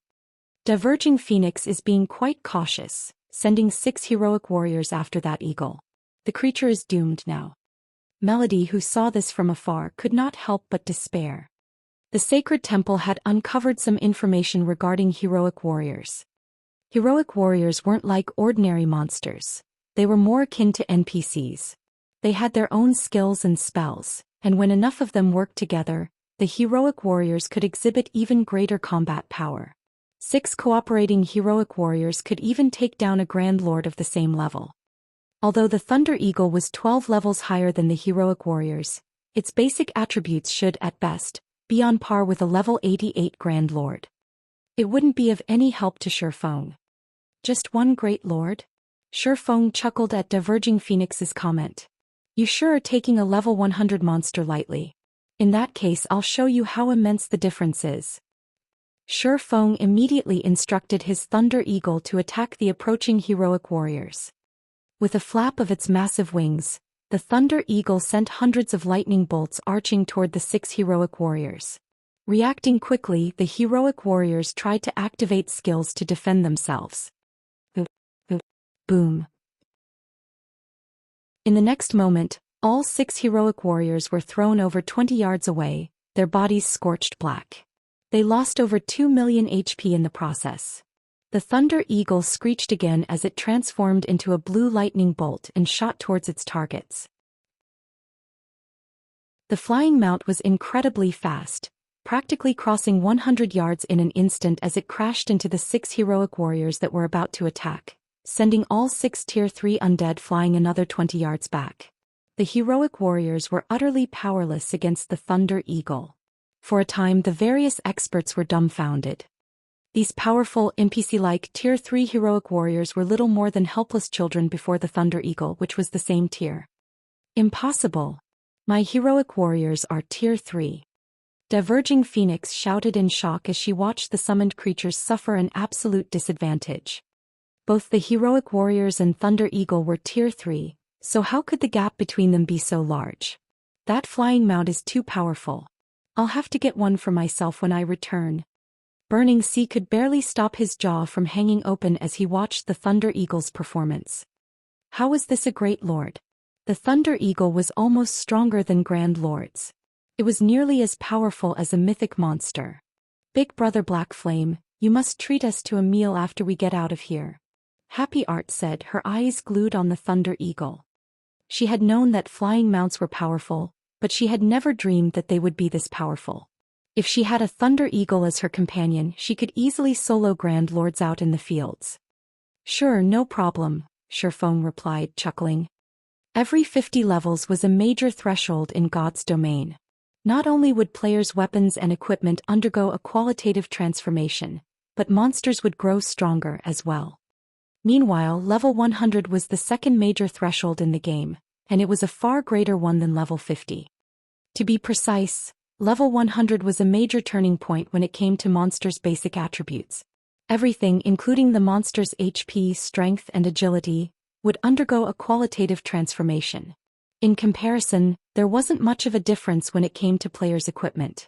After reaching level 100, the main god system stopped sheltering players and fully removed its binding on God's domain's monsters. When players in the past had begun to explore level 100 maps, many Tier 2 players had been demoted to commoners. Even killing chieftain-ranked monsters would require full parties or teams of Tier 2 experts, not to mention Lord-ranked monsters. This was why it was so dangerous for Tier 2 players to explore level 100 maps. Normally, only Tier 3 players could afford to roam these areas by themselves. Although the Thunder Eagle was only a great lord, its basic attributes were roughly 2 tiers higher than the heroic warriors. It might not be a match for level 88 mythic monsters, but it could rival level 88 Grand Lord ranked archaic species. How could the Tier 3 heroic warriors possibly be a match for the Thunder Eagle? The first heroic warrior fell after just 20 seconds. The remaining 5 only had half of their HPs remaining as they tried to deal with the Thunder Eagle. The Flower of Seven Sins healers couldn't keep up with the Thunder Eagle's damage. In contrast, the Flying Mount still had 93% of its HP remaining. The Thunder Eagle's strength and the heroic warriors were on entirely different levels. It was only a matter of time before the feathered creature annihilated the skeletal monsters. Retreat. Everyone retreat. Diverging Phoenix commanded, gritting her teeth. It was obvious that the Flower of Seven Sins no longer controlled this situation. Once the Thunder Eagle finished off the heroic warriors, it would doubtlessly set its sights on her and the other Flowers members. In the outside world they might be able to take it down, but they were in the Thunder God's secret land, where the Thunder Eagle was basically invincible. Don't think you can get away that easily. You won't leave here alive. As Diverging Phoenix and her people tried to flee into the main temple, Shifeng activated Wind Blade and gave chase. He was far faster than his opponents, and once he was within 40 yards of Diverging Phoenix, he activated Instant Strike to appear before the Elementalist. Swords Transmigration. Diverging Phoenix wanted to defend herself, but her physical control was hanging by a thread since her soul had been weakened. She simply couldn't block or evade Killing Ray in time. Shifeng's blade bit into the woman and her HP fell to 0 instantly. Collapsing as she died, she dropped 2 items: a pair of dark gold ranked cloth gloves and the parchment she had used to summon the heroic warriors. Chapter 2210 Ancient Gods Document Fragment.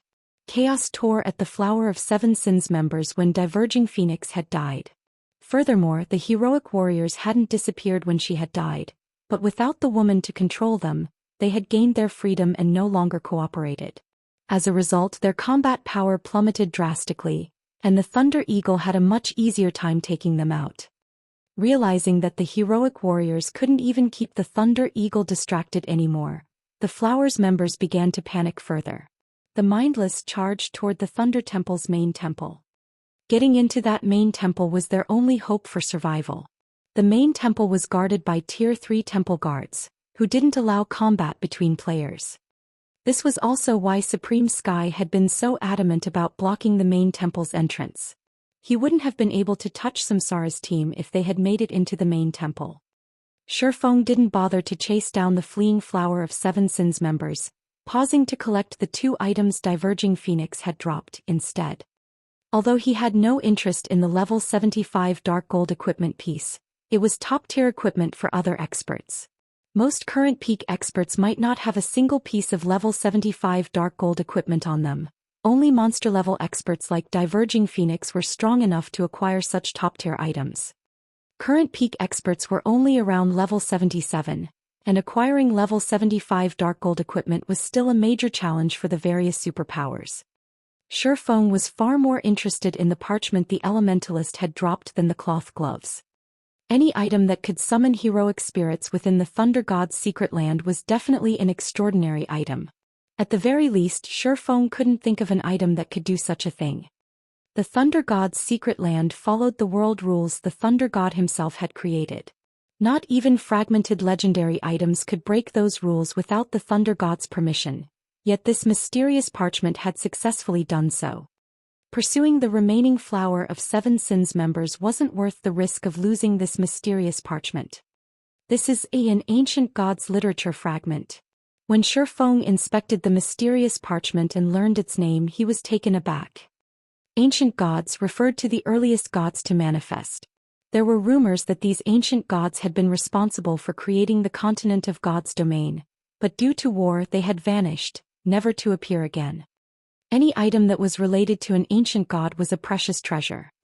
The most famous of the ancient gods' many items had to be the ancient god's literature fragment.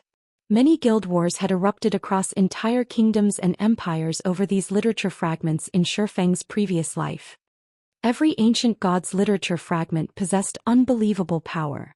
It was rumored that if one could collect a complete volume, they'd gain devastating power, even enough to fight the gods. This rumor didn't refer to Tier 6 god-ranked players, but true Tier 6 gods. It was also said that some kingdoms and empires had only appeared after the Great Ancient War, created and ruled by those with an ancient god's literature fragment. Claiming territory from the world's various races would have been impossible for a human without such power. Shifeng finally realized how Diverging Phoenix had summoned so many heroic spirits in the Thunder God's secret land, ignoring the Thunder God's rules. Accomplishing such a feat wouldn't have been possible with an ancient god's literature fragment. The ancient gods were far more powerful than the gods that had been born on the continent of God's domain after all. The Thunder God's world rules simply couldn't contend with a literature fragment an ancient god had created. Shifeng took a moment to inspect the ancient god's literature fragment carefully. Ancient God's Literature Fragment, Page V, Epic Rank Item. An ancient parchment that has undergone the baptism of time. Its divine runes remain intact and contain unbelievable power. Skill 1 - Summon Heroic Spirit. Sacrifice a portion of the user's soul to summon 12 ancient heroic warriors to do battle. The summoned heroic warriors will be one tier higher than the user up to Tier 3. Duration, 12 hours. Cooldown, 5 natural days. A weakened soul cannot conduct the summoning. Skill 2 - Soul Absorption. Absorbs the souls of half-dead creatures for a chance to generate a drop of soul essence. Cooldown, 6 hours. Stronger targeted creatures increase the chances of generating soul essence. Skill 3 - Soul Strengthening. Consumes soul essence to strengthen a creature's soul. Cooldown, 1 natural day. Stronger targeted creatures require more soul essence for soul strengthening. This item is bound to the owner's soul and cannot be traded or stored in a warehouse. This fragment also has a chance of dropping on death. Drops on death if in a weakened soul state. Amazing. Truly amazing. Indescribable shock and excitement filled Shifeng as he finished reading the Ancient God's Literature Fragments attribute panel. It's no wonder why those powers contested over these literature fragments so desperately. If a single fragment can exhibit such power, how much power does a complete volume offer? Summon Heroic Spirit was a godly skill against current expert players. The combat power 12 Tier 3 NPCs wielded would be no trivial matter. If not for the level 100 threshold, the Thunder Eagle would never have been a match for the 12 heroic warriors. However, Shifeng valued the soul-strengthening skill far more than the Summon Heroic Spirit skill. Current players might not truly understand the importance and meaning of their souls, but as they continued to level up and encountered far more NPCs and monsters, they would figure it out. Without a powerful soul, players had no hope of reaching Tier 5, much less Tier 6. Moreover, the soul-strengthening skill clearly stated that it could be used on creatures. In other words, the skill wasn't limited to players, affecting NPCs as well. In NPCs, their souls represented their potential. The stronger an NPC's soul was, the more growth potential it would have. Higher growth potential also meant that NPCs would have an easier time reaching higher tiers. At this stage of the game, personal guards were a common sight. However, there were very few personal guards with high growth potential. Even first-rate guilds would celebrate if they obtained another Secret Silver Guard. First, Secret Silver Guards wielded incredible combat power. If they had level and equipment advantages, they could easily suppress current peak experts. Second, Secret Silver ranked personal guards wouldn't reach a bottleneck when reaching for Tier 3. Once they rose to level 100, they'd have no problem advancing to the next tier. Moreover, they had a chance of reaching Tier 4. At Tier 4, not only would personal guards be a massive help when defending guild towns or cities, but they'd also be meat grinders in large-scale combat. However, obtaining a Secret Silver personal guard was extraordinarily difficult. Even Zero Wing only had 22 Secret Silver guards, and that was largely thanks to Shifeng's past knowledge of these guards. Otherwise, Zero Wing wouldn't even have 10 Secret Silver guards right now. However, Obtaining NPCs with high growth potential wouldn't be a problem now that he had the soul-strengthening skill. Secret silver guards might be difficult to find, but mysterious iron guards were abundantly available. Once he collected enough soul essence, he could nurture a powerful NPC army, reinforcing Zero Wing until it could easily stand up against superpowers. While Shi Feng pondered on the potential of a personal guard army, the battle with the Flower of Seven Sins had come to a close. Over half of the Flower of Seven Sins players had died in the battle, and every one of them had been a cadre member in the organization. Furthermore, 15 of the 20 blood guards had died. It was a tremendous loss to the Flower of Seven Sins. The organization would most likely need a long time to recover.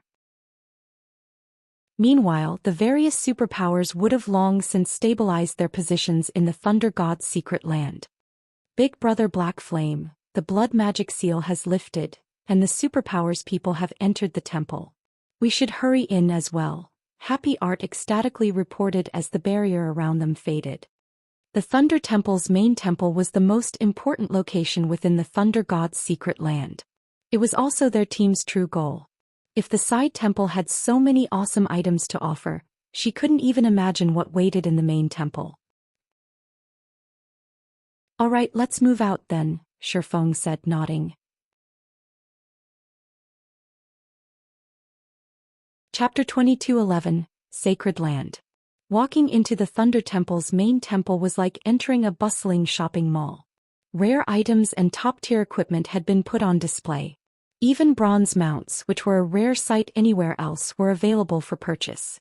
The spectacular view mesmerized these players as they entered the temple. "So, this is the main temple? It's amazing.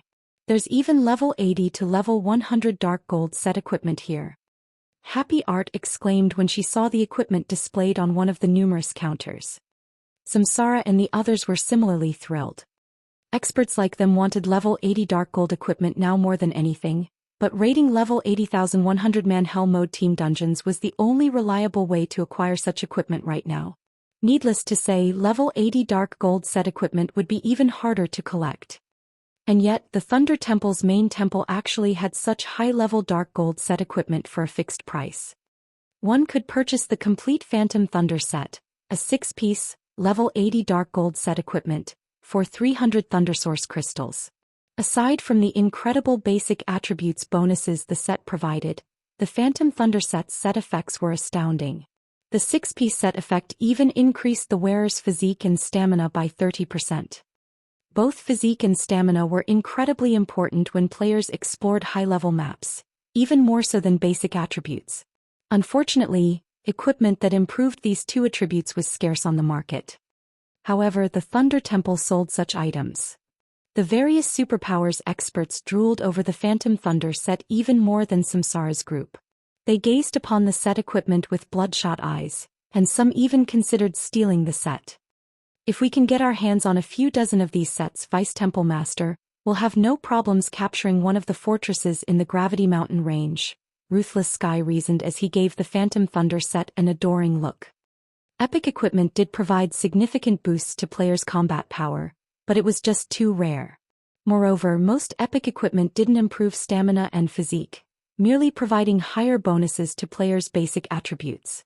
When exploring new maps, players would perform far better with the Phantom Thunder set than with 6 pieces of epic equipment. As for the Gravity Mountain range, the various superpowers had recently discovered the deadly Forbidden Land. It wouldn't have caused such a stir if the area had only offered abundant resources, but the superpowers had also discovered that the map had a unique aspect. The map was unusually free in that no kingdom or empire had jurisdiction over it. Players could take control of the map as their own territory. The various superpowers had gone crazy over the discovery. Normally, utilizing the territory around a city was enough for a first-rate guild to become immensely wealthy. Even superpowers would be tempted to claim such an area, but now players had discovered that it was possible to take control of an entire map. Moreover, the map in question was particularly resource-rich. The potential profits one could earn from the Gravity Mountain range was unimaginable. Laying claim to the Gravity Mountain range would be the equivalent of obtaining a super-miniature kingdom. The area was also surrounded by level 100 maps, which was extremely important to the various superpowers' development. This discovery was also the reason that many of the superpowers hadn't bothered Zero Wing, despite the fact that it maintained ownership of Stone Forest City. After all, this Forbidden Land was far more important than a God Mode regional dungeon. However, the Gravity Mountain Range was still a forbidden land. Regional dungeons and secret lands simply couldn't compare. Not only was players' stamina consumption amplified in the mountain range, but the mana there was also quite thin. Despite the fact that monsters in the bottomless abyss were far stronger than those in the Gravity Mountain Range, the various superpowers teams had a much harder time fighting the mountain range's monsters. Naturally, capturing the ancient fortresses in the Gravity Mountain Range and transforming them into fortified bases would be even more of a challenge. I agree, but what is a Thunder Source Crystal? Melody understood what Ruthless Sky was trying to say. In fact, this was one of the main reasons that the Sacred Temple had visited the Thunder God's secret land in the first place. The Sacred Temple hadn't made any progress in exploring the Gravity Mountain Range, so the guild had shifted its focus to strengthening its exploration teams. The Thunder God's secret land was the perfect place to do just that. This was an ancient god's secret land, and it would have plenty of valuable items available. However, players needed Thunder Source crystals to purchase any of the items for sale in the main temple. While the various superpowers experts wondered what the Thunder Source crystals were, Samsara and his team found the name familiar. Didn't that boss drop a Thunder Source crystal? Burning Sea whispered. I see. So these items won't be so easy to acquire, Samsara commented as he nodded to Burning Sea. Somewhat disappointed, he continued, it seems we'll have to start with the guidance quest. The Thunder Source crystal was one of the items the Naga General Valenka had dropped. To be precise, it had come from an item called the Crystal Box. One crystal box only contained a dozen or so Thunder Source crystals, but Valenka had only dropped 2 boxes. After dividing the loot, there hadn't even been enough to give each team member 3 Thunder Source crystals. To purchase the Phantom Thunder set, they'd have to kill all of the side temple's bosses several dozen times. Unfortunately, the dungeon only reset once every 3 days, and current players were helpless against the side temple's bosses. In other words, current players could only gaze longingly at the main temple's top-tier equipment. Of course, Shifeng had long since gotten used to that. The Thunder Temple within the core of the Thunder God's secret land was a treasure trove. Even Tier 5 players would find tempting items, not to mention Tier 2 players. However, it would take more than a few days of hard work to afford these items. After browsing the items inside the main temple for a little while longer, Samsara led Endless Scars, Burning Sea and Frozen Gem to turn in their epic guidance quest on the main temple's 2nd floor. As for Shifeng and the others, they had only been hired to escort the 3 players and were free to leave and do their own thing. Fortunately, leaving the Thunder God's secret land was quite simple. One just had to use the teleportation array within the main temple. Guild leader Black Flame, I really have to thank you for your help. If not for you, the Flower of 7 Sins would have annihilated us, and we never would have reached the main temple. Samsara expressed his gratitude and admiration. For your remuneration, I am willing to offer an extra 10 bottles of S-rank nutrient fluids. I hope that you can accept them. You're being too courteous, brother Samsara. I was only fulfilling my part of the contract. Shifeng was at a loss when Samsara offered 10 more bottles. Although Zero Wing didn't lack funds, obtaining a single bottle of S-rank nutrient fluid was excruciatingly difficult, yet Samsara casually handed them out. Guild leader Black Flame, please don't be polite. With your strength, I'd like to trouble you more in the future. Consider the extra bottles as a deposit, Samsara said, shaking his head. Burning Sea and Frozen Gem nodded in agreement with their leader. To experts like them, Shifeng was far more valuable than the various superpowers. They hadn't realized Shifeng's strength when he had first shown up, but after witnessing his heaven-defying performance, not taking the chance to befriend him would be a huge waste. Since Samsara's intentions to form a relationship were genuine, Shifeng didn't reject his offer again. Even a super guild would be fortunate to befriend such powerful experts. Even if recruiting these experts were impossible, Shifeng could hire them to help in the future. God's Domain wasn't a single-player game and many aspects would require powerful experts. Moreover, it was not very often that Shifeng met someone as generous and wealthy as Samsara. His ability to hand out dozens of S-rank nutrient fluids was just frightening. Shifeng, Samsara, and the rest of the party then added each other as friends, promising to reach out if any of them needed help. Once the team disbanded, Shifeng planned to return to Zero Wing. He had spent quite a bit of time in the Thunder God's secret land, and he still had responsibilities in the guild. Although he hadn't obtained the guild alchemy workshop design, he had acquired an ancient god's literature fragment, so his trip hadn't been a complete waste. In fact, he considered it to have been a profitable journey. Just as Shifeng turned toward the teleportation hall in the main temple, Happy Art approached him. "Big Brother Black Flame, do you have anything urgent to take care of right now?" Happy Art asked. "Not in particular," Shifeng replied, shaking his head. "In that case, would you mind joining me to meet with someone?" Happy Art mysteriously asked. "Meet with someone? Who is it?" Shifeng responded, curious about Happy Art's serious expression. "Our 13 Thrones Guild leader." Happy Art answered.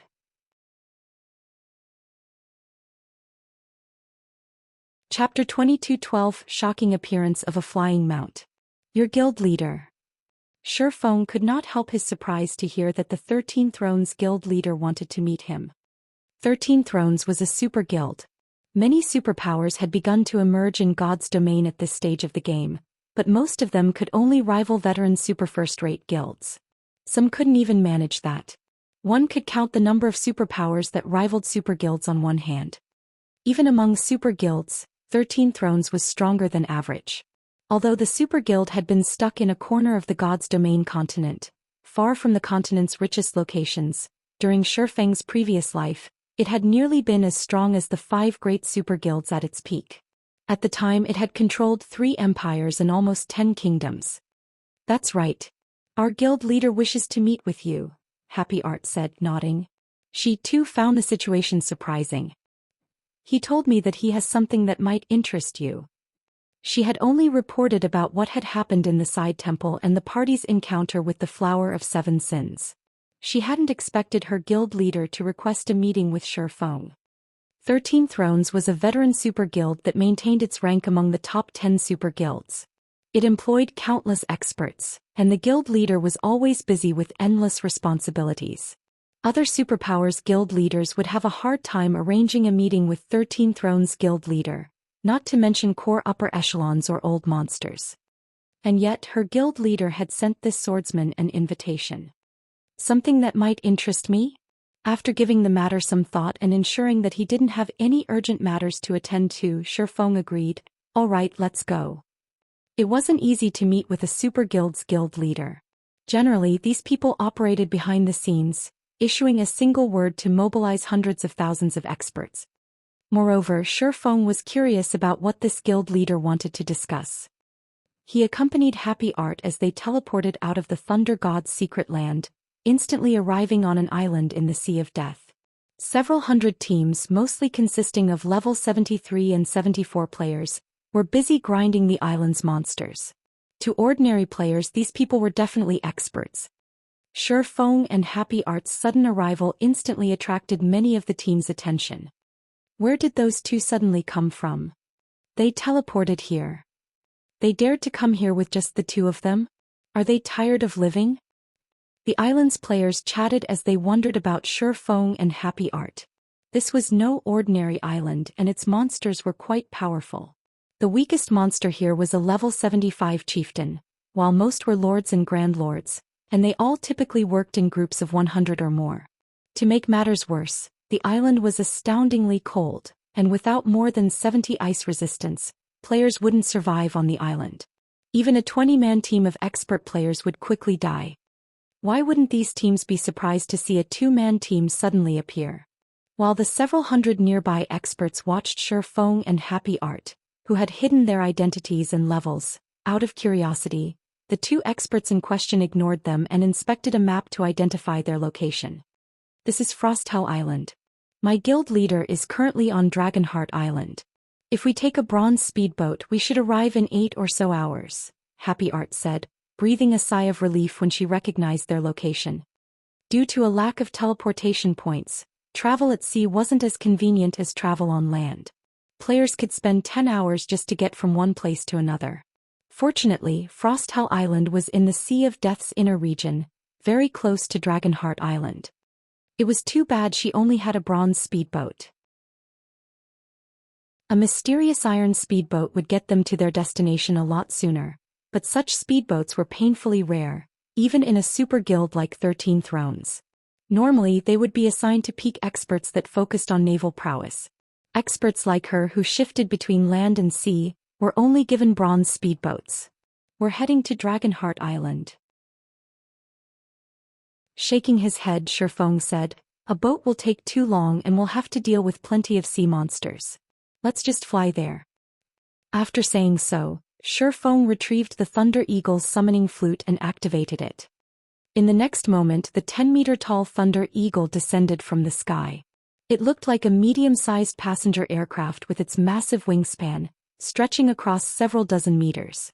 The Eagle's impressive aura even dwarfed that of the island's great lords. As the Thunder Eagle landed, its wings stirred the air into a small storm that engulfed nearby players. At the same time, these players felt an immense pressure press down on them. Let's go, Shifeng said as he hopped onto the Thunder Eagle's back. In God's domain, most land mounts could only carry 2 to 7 people depending on their strength. The weakest flying mount, however, could carry up to 10 people. An extraordinary flying mount like the Thunder Eagle was capable of carrying up to 20 people at one time. Hearing Shifeng's invitation, Happy Art nodded and eagerly jumped onto the Thunder Eagle's back. With a flap of its wings, the Thunder Eagle blurred as it left its position. By the time the watching players spotted it again, the mount was several dozen meters above the ground. With its lightning speed, the Thunder Eagle vanished after several seconds. The experts on Frosthell Island only snapped out of their daze after the Thunder Eagle was gone. Shocked, they stared at the horizon where Shifeng and his companion had vanished. Crap.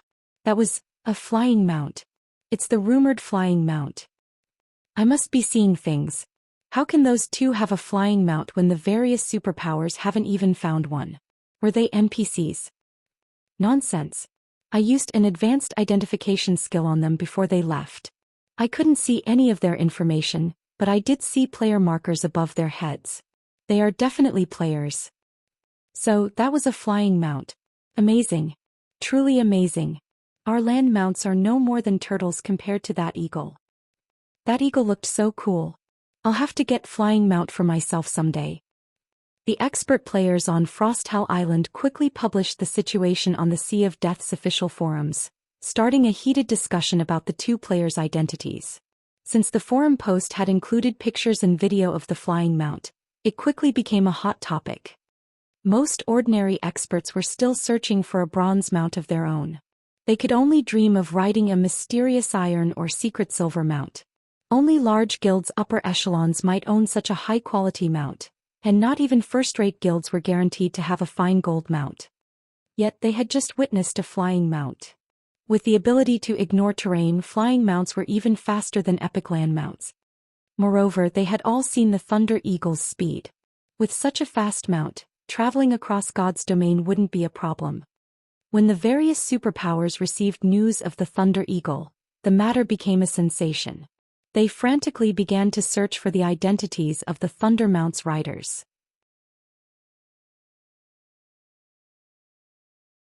Chapter 22:13, 12 Holy Swords. I want this matter investigated. Find out who those people are. Once you learn their identities, figure out how they got that flying mount. They came from Frosthell Island. They should still be in the area. Notify everyone there to search for those players and report back when they find them. Once the various superpowers found out about the Thunder Eagle, they poured manpower into investigating the flying mount. Its appearance had stirred the previously peaceful Sea of Death to life. While the various superpowers searched frantically for the Thunder Eagle, Sandbone, who had just escaped the Thunder God's secret land, received news of the flying mount as well. Isn't this the monster Black Flame had summoned? Sandbone stared at the pictures he had received in shock. It's actually a flying mount. As an Apex expert, he knew just how valuable a flying mount was in God's domain. Apex experts often found resource-rich areas when exploring the continent, But since they were so far from civilization, these players couldn't exploit these regions. However, they could increase their harvests by several-fold if they had a mount, exploring regions that other players couldn't reach. Needless to say, their leveling speed would substantially increase as well. The main reason that players' leveling speeds decreased as they reached higher levels was due to the fact that high-level maps were very far away from teleportation points, and building or relocating a guild town was easier said than done. Boss Sand, why don't we publicize this matter? Even if we do nothing, the various superpowers will take Black Flame out if they know that he is the one riding that flying mount, the level 77 assassin suggested from beside Sandbone. Now that they had discovered the existence of flying mounts, the various superpowers would stop at nothing to find their own. Their players' leveling speeds and ability to gather resources would skyrocket with a flying mount. It was the perfect opportunity for these superpowers to gain an advantage over their rivals. If they found out that Black Flame was the Thunder Eagle's owner, they would go after him. No, we mustn't let anybody know about this, Sandbone said, shaking his head. This is a good opportunity for us. An opportunity? The level 77 assassin asked in confusion. Your idea might be useful if that were an ordinary flying mount, but Black Flame had summoned it within the Thunder God's secret land. Only tools from within the secret land will work there, and Black Flame hadn't summoned the eagle before entering the side temple. Had he done so, his team wouldn't have fled from us, Sandbone said, chuckling. Do you know what that means? It means that Black Flame obtained the flying mount from the side temple, the level 77 assassin answered, his eyes glowing with excitement. Correct, and the various superpowers don't know that yet. The few superpowers teams inside still can't communicate with their guild members outside of the Thunder God's secret land. They likely don't know that the eagle Black Flame summoned is a flying mount, Sandbone said, sneering. Black Flame may have disrupted Brother Sky's plans, but he led us straight to a flying mount's origin. We need to secure the side temple before other powers figure this out. Then we can take our time with Black Flame and Samsara's group. Sandbone had witnessed the Thunder Eagle's strength personally. Not even the 12 Tier 3 heroic warriors had been a match for it. If the Flower of Seven Sins could acquire a few Thunder Eagles of their own, no one could stop the organization within God's domain. While entering the Thunder God's secret land was a challenge for the various superpowers, it wasn't hard for the Flower of Seven Sins. Sandbone immediately contacted Supreme Sky to inform him of the situation. Meanwhile, Shifeng's Thunder Eagle hovered above the sea near Dragonheart Island. He had Happy Art summon her bronze speedboat to carry them the rest of their way. The Thunder Eagle was too eye-catching to fly directly to the island. It would almost certainly attract trouble. Dragonheart Island was, after all, a hub for the various superpowers. As Happy Art watched the Thunder Eagle vanish, she couldn't help her disappointment that she hadn't gotten to ride it for a while longer. Aside from the wonderful feeling of soaring through the sky, the flying mount's speed was awe-inspiring. Thanks to the Thunder Eagle, the trip that would have taken 8 hours by bronze speedboat had lasted less than an hour. With such speed, she could visit any leveling spot she wanted. After a moment, Shifeng and Happy Art reached Dragonheart Island's port. Easily several hundred ships floated at the docks, and bronze speedboats were a particularly common sight. There were even more than 20 extremely rare sailboats. The entrance to Dragonheart City lay beyond the port. Majestic walls, over 100 meters tall, surrounded the city, and the lowest level player they saw entering or leaving was level 75. Moreover, most of these players were experts from the various superpowers. Some experts who had just arrived were shocked by what they saw. As the only large-scale democratic NPC city in the Sea of Death, Dragonheart City was a forest of unique monumental buildings. Occasionally, players could even spot flying ships as they glided through the sky above. NPCs of various races such as half-orcs, half-elves, Naga and dwarves, roamed the city streets. The majority of these NPCs were merchants, carrying massive backpacks or driving freight wagons. These NPCs hawked their wares all over the city. If one paid close attention to the NPC merchants' comments, they'd learn that many of the items for sale were unique, not available elsewhere. Most of these merchant stocks in fact included incredibly rare valuable items. Some NPCs even sold mysterious iron mounts and holy fruit, which could permanently increase a player's attributes. Players could even buy Tier 3 slave guards. Much of what they saw sorely tempted players who were new to the city. Unfortunately, these NPCs did not accept the human race's coins as currency. They only accepted ancient coins.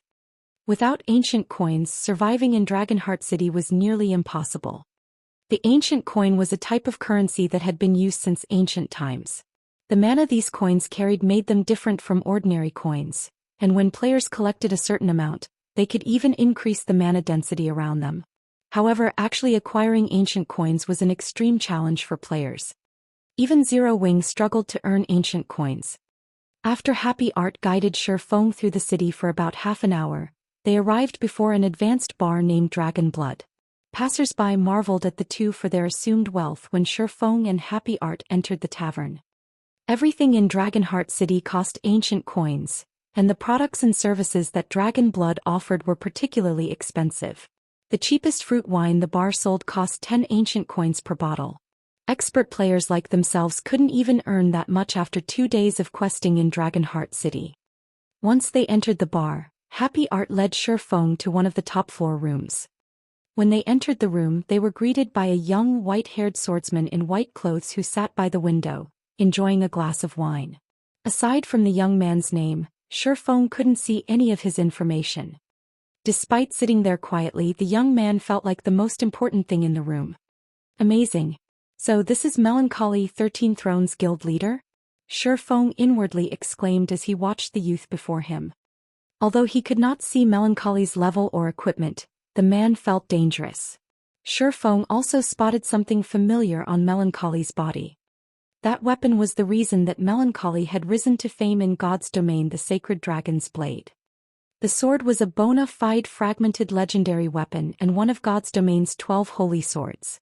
It was leagues stronger than Fire Dance's 1,000 transformations. Someone else stood in the room as well, and Shi Feng was very familiar with this player.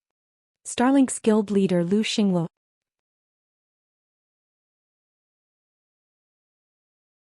Chapter 22:14, Meeting Lu Xingluo again. Why is he here?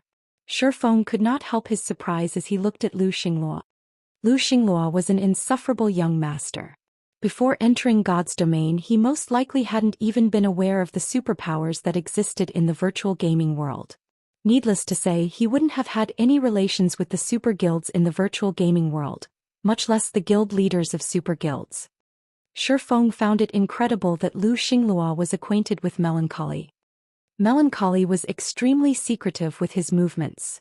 Let alone someone like Lu Xingluo, even the guild leaders of other super guilds had a very difficult time meeting with him. Although Lu Xingluo was the heir of the Starling Corporation, he did not actually hold much authority. In comparison, Melancholy had direct control over 13 Thrones. Not only was 13 Thrones itself a major corporation, but the guild also received the full support of multiple major corporations. Melancholy was someone with true power, someone leagues above Lu Xingluo.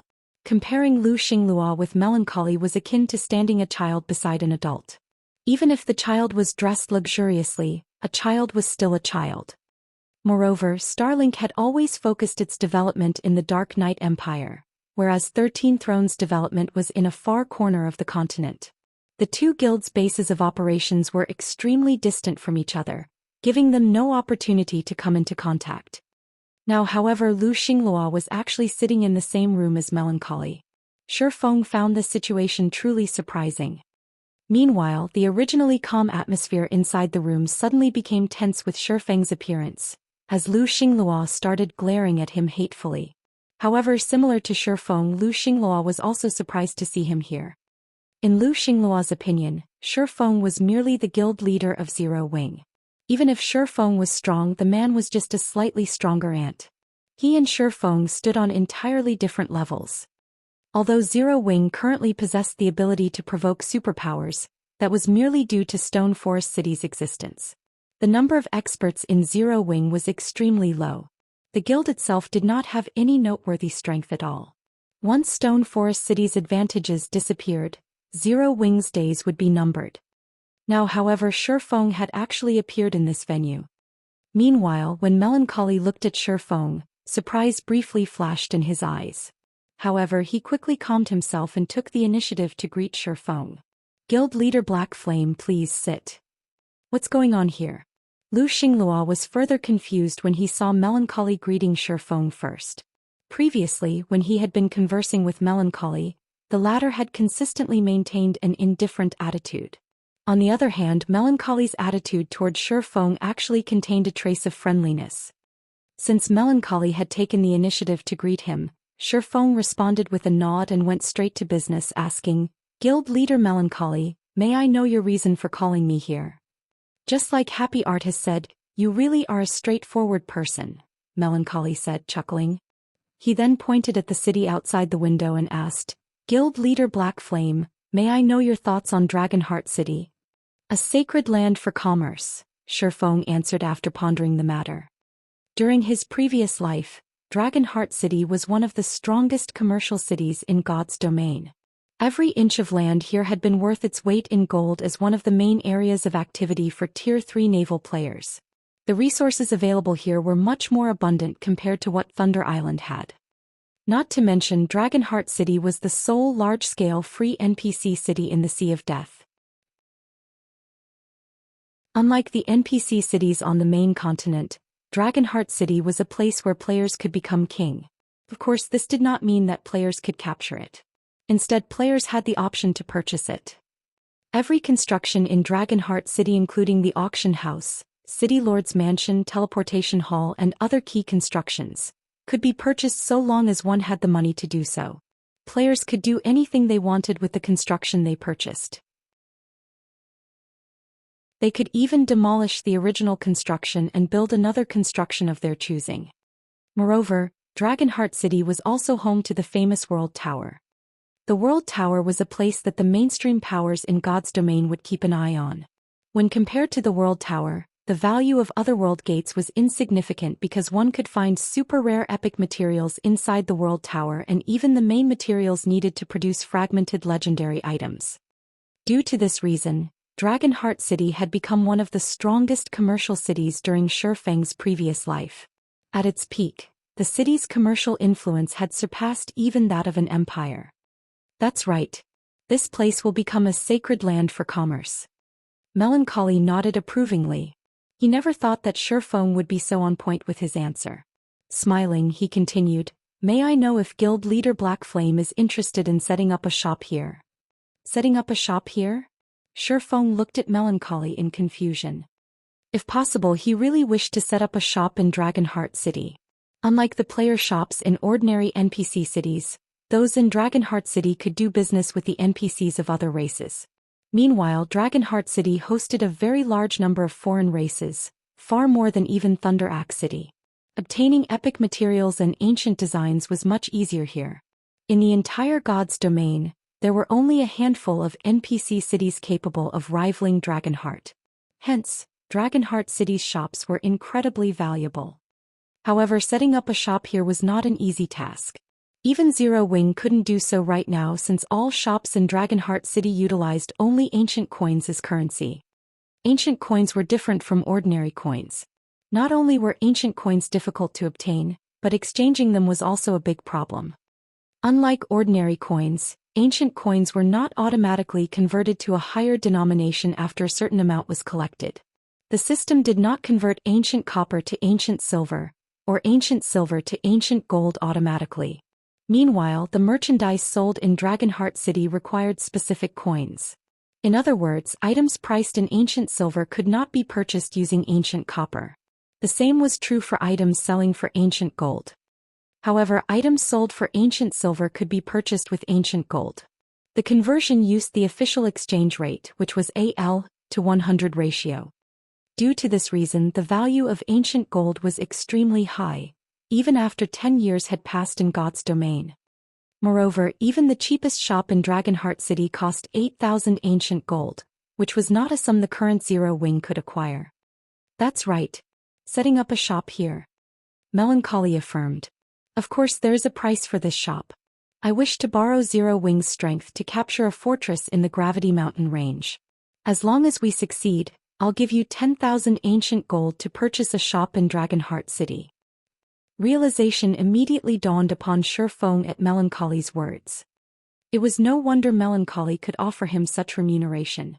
The Gravity Mountain Range was located beneath the World Tower. Not only was the Gravity Mountain Range rich in resources, but the fortresses found there were also the main method for the acquisition of ancient gold coins. By securing a fortress there, one could net a profit of 2,000 or 3,000 ancient gold every day. Moreover, as more time passed and the fortress became better equipped, more NPCs of foreign races would visit the fortress, further increasing the fortress's income of ancient gold. Only, the fortresses found in the Gravity Mountain Range were not easy to capture. Setting aside the countless monsters that resided in these fortresses, just the level 100+ mythic monsters serving as the guardian boss of these fortresses were sufficient to annihilate any of the current superpowers. Just as Shifeng was about to reply to Melancholy, Lu Xinglua suddenly frowned and said, "Guild leader Melancholy, aren't you thinking too highly of Zero Wing? With our two guilds cooperating with each other, we are almost certain to secure the fortress. Zero Wing is merely lending a little help, yet you're giving them 10,000 ancient gold? Isn't that a little too much?"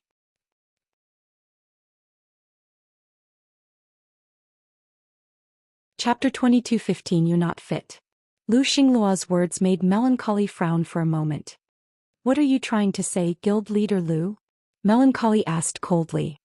He had long since known about the feud between Starlink and Zero Wing. However, as a guild leader he had to prioritize profits above all. There were no eternal enemies, only eternal profits, which was also why he had invited Shifeng over for a negotiation. Not only did Shifeng himself possess the ability to summon the powerful Thunder Eagle, but Zero Wing's combat puppets and tanks were also very suitable for siege battles. The matter regarding the Gravity Mountain Range's fortress was of utmost importance. Although 13 Thrones and Starlink already had an 80% chance of securing the fortress they were aiming for, having a little more insurance would never hurt. Melancholy had never imagined that Lu Xinglua would throw a tantrum over such an important matter. If not for the great personage backing Lu Xinglua, as well as Starlink indeed having the strength to deal with the monsters inside the fortress and its territory being very far away from 13 Thrones territory, Melancholy wouldn't have bothered cooperating with Lu Xinglua at all. 8,000 ancient gold should be more than enough. After all, Zero Wing will only play the role of a spectator. Countless other guilds would be willing to accept 1,000 ancient gold to take on such a role, Lu Xinglua said, chuckling as he glanced at Shifeng. "Don't you think so as well, Guild Leader Black Flame?" You, Happy Art, who stood at a corner of the room, could not help gnashing her teeth in anger at Lu Xinglua's words. Shifeng was her guild leader's guest, yet Lu Xinglua was speaking as if he was the one presiding over this business transaction. He was showing 13 Thrones no respect whatsoever. She had personally witnessed Shifeng's strength. The Thunder Eagle's combat power would definitely increase 13 Thrones' chances of securing the fortress in the Gravity Mountain Range. Moreover, she knew what kind of remuneration Samsara had paid Shifeng. That was several dozen bottles of S-rank nutrient fluid they were talking about, something one could not buy even if they had the money to do so. Although an individual's combat power would indeed have a limited effect in a siege battle, if it became public that 13 Thrones was offering to hire Shifeng at a price lower than Samsara's, 13 Thrones would definitely be the butt of everyone's jokes. However, before Happy Art could say anything, Shifeng preempted her, smiling and saying, "What Guild Leader Lu said is indeed correct. It would be very wonderful if a guild could receive 1,000 ancient gold just for spectating. Only, I wonder how much a guild that can't even beat a spectating guild should receive?" Shifeng was well aware of Melancholy's habit of developing partners. Meanwhile, it was quite obvious that Lu Xinglua had grasped this point as well. If Zero Wing partnered up with 13 Thrones this time, the relationship between the two guilds would undoubtedly become stronger. Meanwhile, 13 Thrones was in existence far above super first-rate guilds like the Dragon Phoenix Pavilion and Unyielding Soul. If Zero Wing received 13 Thrones support, Starlink would definitely have plenty of trouble dealing with Zero Wing in the future. Knowing this, Lu Xinglua naturally couldn't allow the partnership between Zero Wing and 13 Thrones to succeed, even if it meant earning Melancholy's dislike. Not to mention Melancholy's goal was profits. The man wouldn't dismiss 13 Thrones' partnership with Starlink just because of a little dislike. hence Shifeng couldn't allow Lu Xinglua to have his way. Moreover, securing a shop in Dragonheart City was a great temptation. Although the value of Dragonheart City's shops was nowhere close to the value of the Gravity Mountain Range's fortresses, the shops were still one of the main avenues of earning ancient gold. However, Zero Wing would need a lot of time to collect enough ancient gold to purchase a shop in Dragonheart City. During this period, Zero Wing would lose out on many opportunities. If it could receive some startup funds from 13 Thrones, earning ancient gold would become much easier later on. Upon hearing Shifeng's words, Happy Art silently snickered. The feud between Starlink and Zero Wing was already common knowledge among the various superpowers. Meanwhile, Starlink had suffered not only failure in its multiple attempts to destroy Zero Wing but even significant losses. Black Flame. Lu Xinglua burst out in rage at Shifeng's words. Don't think that you're amazing just because you managed to protect your turtle shell. Attacking a fortress requires absolute strength. It is not something that can be accomplished with your little tricks. You think your guild is amazing, right? Why don't we have a true comparison of our guilds? I won't take advantage of your lack of numbers either. We'll each send 10,000 players to fight it out in the Divine Colosseum. If Zero Wing wins, I will no longer doubt Zero Wing's strength and will admit that Zero Wing is qualified to receive that 10,000 ancient gold. If Zero Wing loses, then obediently take your spectator fees. We'll have guild leader Melancholy preside over this match. How about it? Do you dare accept this challenge? Happy Art could not help but curse Lu Xinglua for his shamelessness. Zero Wing had just recently stepped onto the path of becoming a superpower. The quantity and quality of experts Zero Wing possessed were still far from comparable to what an actual superpower like Starlink had. Moreover, at this stage of the game, expert players had long since gotten used to the combat style of God's domain. Everyone's equipment was also continuously improving. Now, it was very difficult for anyone to have an edge in terms of equipment quality. It might be fine if the competition this time was only a 100 versus 100 match. In such a case, Zero Wing would still have a chance of victory. However, in a battle involving 20,000 players, Zero Wing wouldn't even have enough expert players to fill its slots. In contrast, Starlink had a bunch of old monsters and peak experts under its command. It seems he is still too young, Melancholy thought as he turned to look at Shifeng. However, he did not address Lu Xinglua's words. This was because what Lu Xinglua said was indeed true. Being on the defensive side of a siege battle held a completely different meaning to being on the offensive side. It was much easier to defend a fortified location. Generally, the one on the offensive side had to pay a much higher price than the defensive side to achieve victory. Although Zero Wing could indeed repulse Starlink's forces, its actual strength was still far from comparable to Starlink's. In Melancholy's opinion, Shifeng's provocation of Lu Xinglua now was a very unwise move. Otherwise, Lu Xinglua wouldn't have had the opportunity to take advantage of Zero Wing's weakness. As for the matter of partnering up with Zero Wing, it was obviously no longer possible this time. After all, if Melancholy allowed Zero Wing to fight Starlink, 13 Thrones' reputation would only suffer. Nevertheless, after all was said and done, Black Flame was his invited guest. He had no choice but to smooth things over and have Black Flame take a step back in this struggle. However, just as Melancholy was about to speak up, Shifeng looked at Lu Xinglua and replied calmly, "Whether Zero Wing is qualified or not is not up to you to decide, Guild Leader Lu. Moreover, you're not fit to do so either. Since Guild Leader Lu wishes for a fight, let's just fight. Only I wonder, what do you plan to do if you lose, Guild Leader Lu?" Is he insane? Surprise flashed across Melancholy's face when he heard Shifeng's reply. At this point, Starlink's strength was already close to rivaling that of super guilds. Moreover, the guild's background was one that even 13 Thrones would not dare to take lightly. Meanwhile, Zero Wing was currently in the limelight of God's domain and had recruited many talented people from the Dark Knight Empire and various other kingdoms. A defeat at Starlink's hands would wash all of the reputation it had accumulated before down the drain. In the aftermath, the loss of this competition might even bring about Zero Wing's thorough demise. "I'm not fit." Lu Xinglua laughed at Shifeng's reply. "If I lose, I'll give you 10,000 ancient gold. 3 days. Don't say that I didn't give you time to gather your men." In 3 days we'll fight it out in Dark Knight City. Good. We'll fight in Dark Knight City in 3 days. Shifeng nodded. Following which, Shifeng said his goodbyes to Melancholy before leaving the room. He then returned to Zero Wing's main headquarters in White River City. Before Shifeng had acquired a flying mount, he indeed had not possessed the confidence to fight Starlink in a frontal confrontation. However, the situation was different now that he had a flying mount. With the Thunder Eagle he could now visit distant locations that he originally couldn't. 3 days was more than enough for Zero Wing's strength to undergo a qualitative transformation.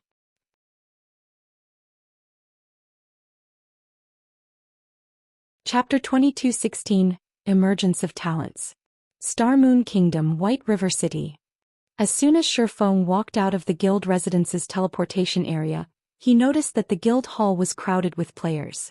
The bars and restaurants set up there in particular were packed with chatting players, the majority of them talking about their recent harvests. When they saw Shifeng walking out of the teleportation area, they fell silent. In the next moment, however, everyone went into an uproar. Guild leader. It's the guild leader. The guild leader actually came to White River City's residence. The guild members present were all excited to see Shifeng, and everyone started greeting him. To Zero Wing's members, their guild leader was a true legend. Not only was he Star Moon Kingdom's #1 expert, but he had also personally established Zero Wing and developed it into the kingdom's #1 guild. Now Zero Wing was even being recognized as a pseudo-super first-rate guild, and it was only a matter of time before it became a real one. Nowadays, Zero Wing was the most famous guild in Star Moon Kingdom and the neighboring kingdoms and empires. If one mentioned Zero Wing's name in the Purple Thorns Kingdom, the Twin Towers Kingdom and the Black Dragon Empire, the guilds and powers of these countries would react with awe and fear.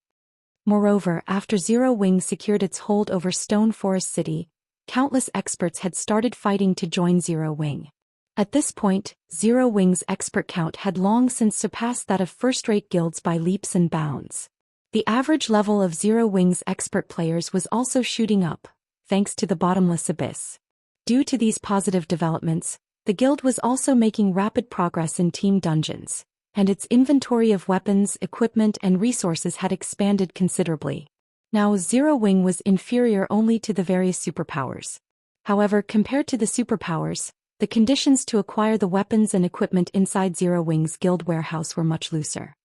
Most importantly, the top-tier crystal light set, dark gold set equipment that could be used up to level 80, was exclusive to Zero Wing. Guild leader, you're back. When Aqua Rose came across Shifeng, she quickly reported, "During the time you were absent, the guild has been developing rapidly. We have recruited many Refinement Realm experts. After including the Lost Town's special training and the complete Refinement Realm legacy we obtained, we now have 86 Refinement Realm experts. The S-rank nutrient fluids you brought back also allowed quite a few of us to break through. Now we have 7 Flowing Water Realm experts in the guild." When Aqua Rose spoke, her voice bubbled with excitement. Refinement Realm experts were far stronger than ordinary experts. Although God's domain provided the perfect environment and tools for players to train themselves, the number of experts capable of reaching the Refinement Realm standard was still extremely low. At this stage of the game, even first-rate guilds had only a handful of Refinement Realm experts, much less Flowing Water Realm experts. Logically, even if Zero Wing had the support of all these tools, it shouldn't have many people reaching the Refinement Realm and Flowing Water Realm. Hence, Aqua Rose found this outcome truly unbelievable. Now, after including the Domain Realm expert Yen Tianxing and Void Realm expert Eluo Fei, Zero Wing possessed a considerably dazzling array of experts. Although the overall strength of Zero Wing's top-tier combatants currently could not rival that of superpowers, the guild had already gained a portion of the strength necessary to face superpowers in a frontal confrontation. "We already have so many Refinement Realm experts?" Shifeng was also surprised by this outcome. He had been gone for only 2 weeks or so. Before he left, the guild had only a little over 30 Refinement Realm experts. Now that number had actually more than doubled. Zero Wing's rate of improvement was simply terrifying. This is mostly thanks to our guild being at its peak. Previously, many members had been stuck at the half-step Refinement Realm standard. Now that we have the bottomless abyss and a complete refinement realm legacy, many finally managed to cross the threshold. In addition, this growth spurt isn't over yet.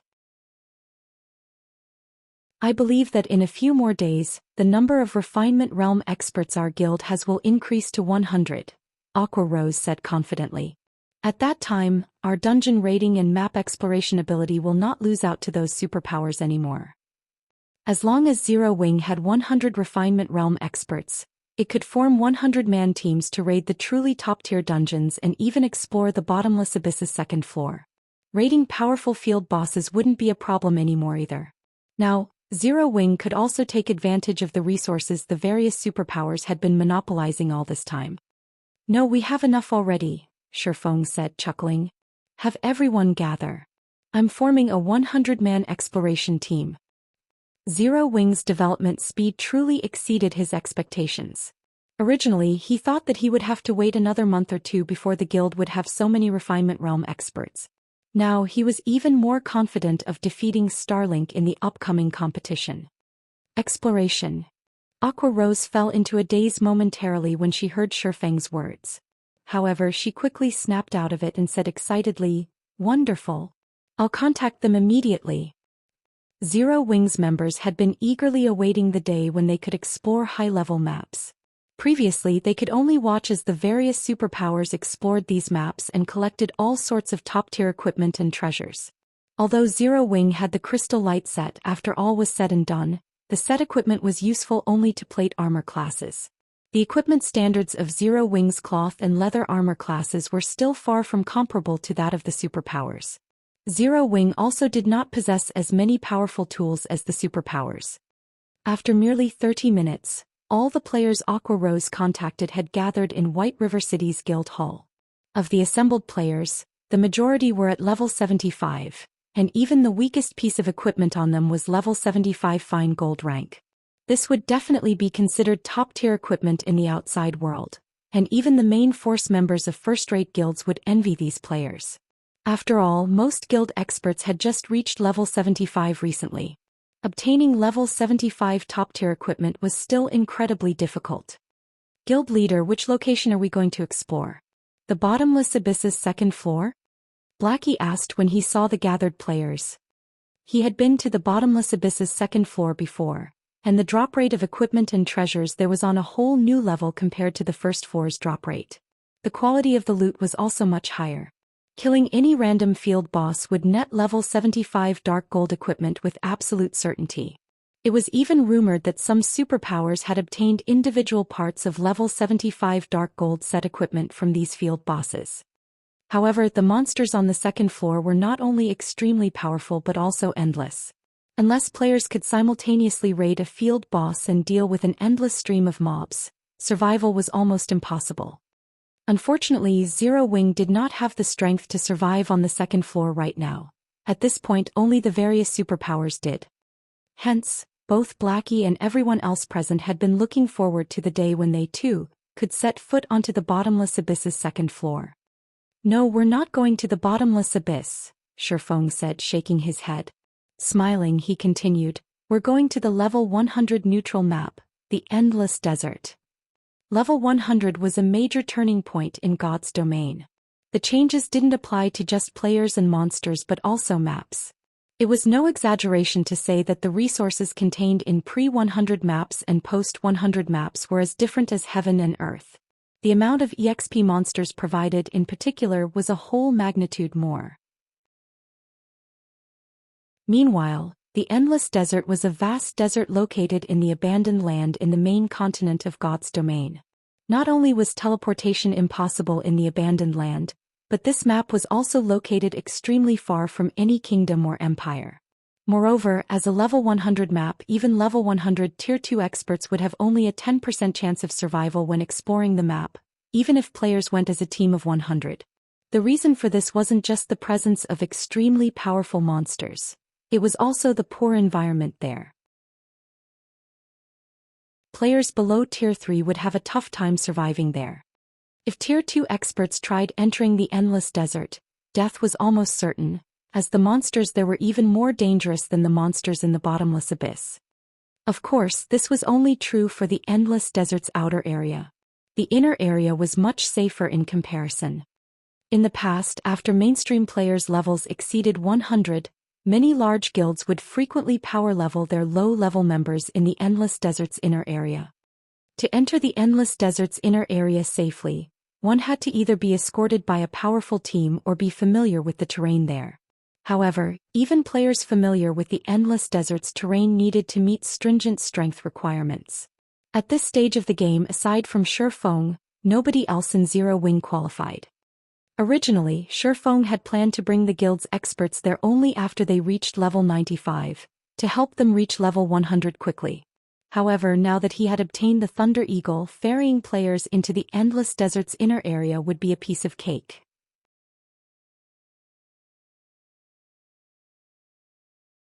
Chapter 22:17 Abandoned Land. We're going to a level 100 map. Zero Wing's gathered experts were dazed when they heard Shifeng's plan. Current peak experts could only afford to explore level 80 to 85 maps, not because they were incapable of defeating level 90+ monsters, but because it took so much time and effort to do so. Furthermore, level 90+ maps were far more dangerous and required more travel time to reach. Higher-level monsters also had a wider perception range.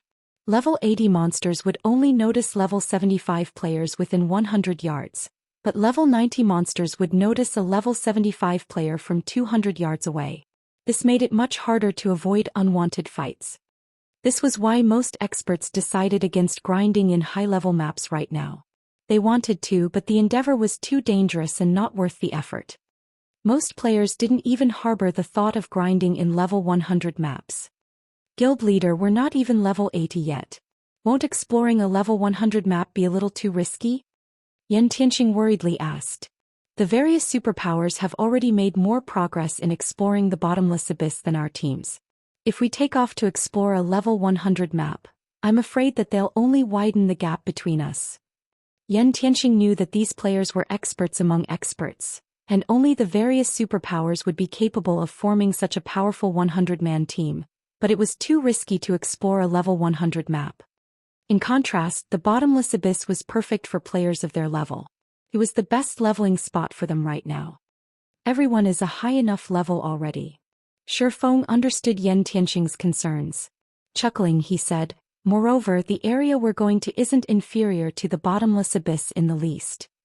Normally, the bottomless abyss was the best leveling spot available for players at this stage of the game, but when one considered level 100 maps, that wasn't the case.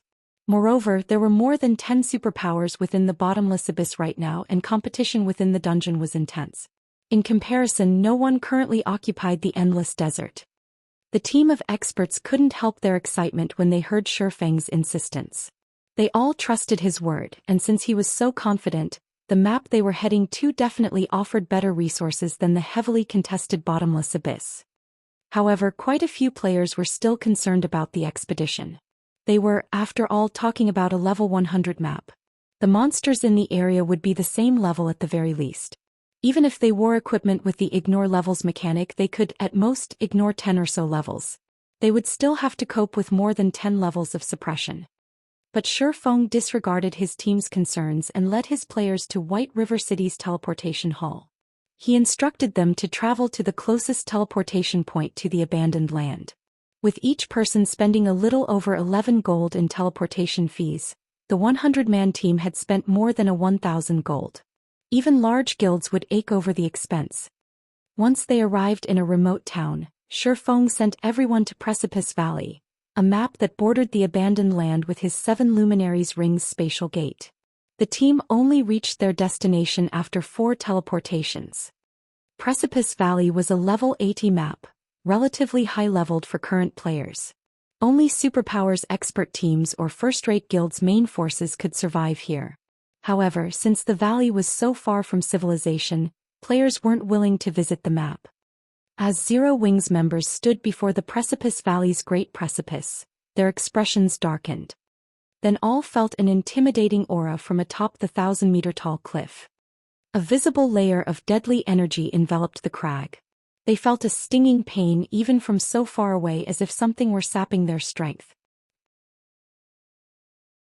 After a moment, every Zero Wing member was overwhelmed with an intense hunger. They started to shiver as if they had been starved for too long. Crap. What is this place? Blackie couldn't help the thread of fear he felt as he stared up at the great precipice. Guild leader, we're not really going in there, are we? This was the first time he had felt death linger around him so intensely. If he felt like this as he just stood before the great precipice, he didn't even want to imagine how he'd feel once he moved beyond it. The environment alone was likely more than enough to kill him. This precipice is special. It has an extremely powerful suppression force. I doubt ordinary Tier 2 experts would survive the climb, Gentle Snow commented, surprised as she rested her hand against the steep stone side. She hadn't thought that Shifeng would bring them to such a place. She possessed a piece of fragmented legendary equipment and a peak legacy. Her basic attributes were among the best in God's domain right now, yet even she found the idea of climbing this rock face daunting. One could easily imagine the outcome other Tier 2 experts would face if they tried to climb the precipice. That's right. Tier 2 experts have no hope of climbing this cliffside. Anyone who tries will likely fall and die before they reach the halfway point, Shifeng agreed, nodding. This was the boundary that separated the abandoned land from the outside world. Players couldn't simply enter the abandoned land's outer region on a whim. Chuckling, Shifeng continued, however, we don't need to climb up it. I can just take you over.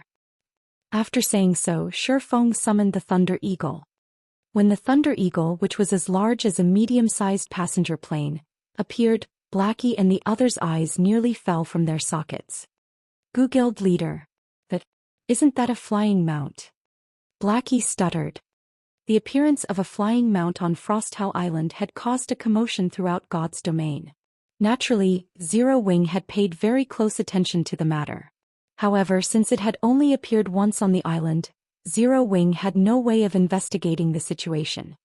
The Thunder Eagle that hovered before them, however, looked exactly like the one on Frosthell Island. Although Blackie had been 99% sure that Shifeng was responsible for causing the commotion, he hadn't wanted to jump to conclusions. After all, that was a flying mount they were talking about. Everyone in God's domain was going crazy over the discovery. Not only could players soar through the sky with a flying mount, but they could also visit far more maps across the God's domain continent.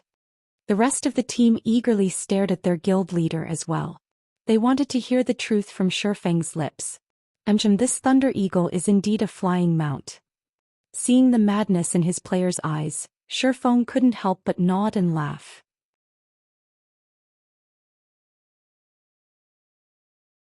Chapter 22:18 Frightening EXP. When Shifeng confirmed his team's suspicion, they gasped as their faces lit up with joy. Guild leader, you're so amazing. You actually own the flying mount that has caused such a commotion throughout God's domain. So, this is a flying mount.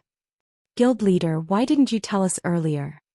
Even as Aqua Rose and the others bombarded Shifeng with questions, they were a little upset that he had hidden the Thunder Eagle from them, only telling them now. Yet, despite their irritation, they couldn't help but rejoice over the fact that their guild leader owned the majestic Thunder Eagle. It was the first known flying mount in God's domain. If news of this spread, even more experts would swarm to the guild's residences to join Zero Wing. Flying mounts were many times rarer than land mounts, and even the most powerful experts would have to get lucky to acquire one. The best way to secure a flying mount was to join a guild that already had one. Naturally, that meant that Zero Wing was experts' best option as the first guild to obtain a flying mount. Their guild would have more of an advantage when acquiring such mounts. Of course, they had to keep this information contained for as long as possible. Once the various superpowers found out, they would target Zero Wing with even greater ferocity. I'm sure you've all realized the benefits of having a flying mount already. They are difficult to come by, but if any of you pass the extraordinary tower's second floor, I'll reward you with one of your own, Shifeng said, smiling as he saw the desire flash in everyone's eyes. Quite a few of Zero Wing's Refinement Realm experts had already reached the Truth Realm. Unfortunately, they might be considered peak experts in a first-rate guild, but they would still be trivial in a superpower.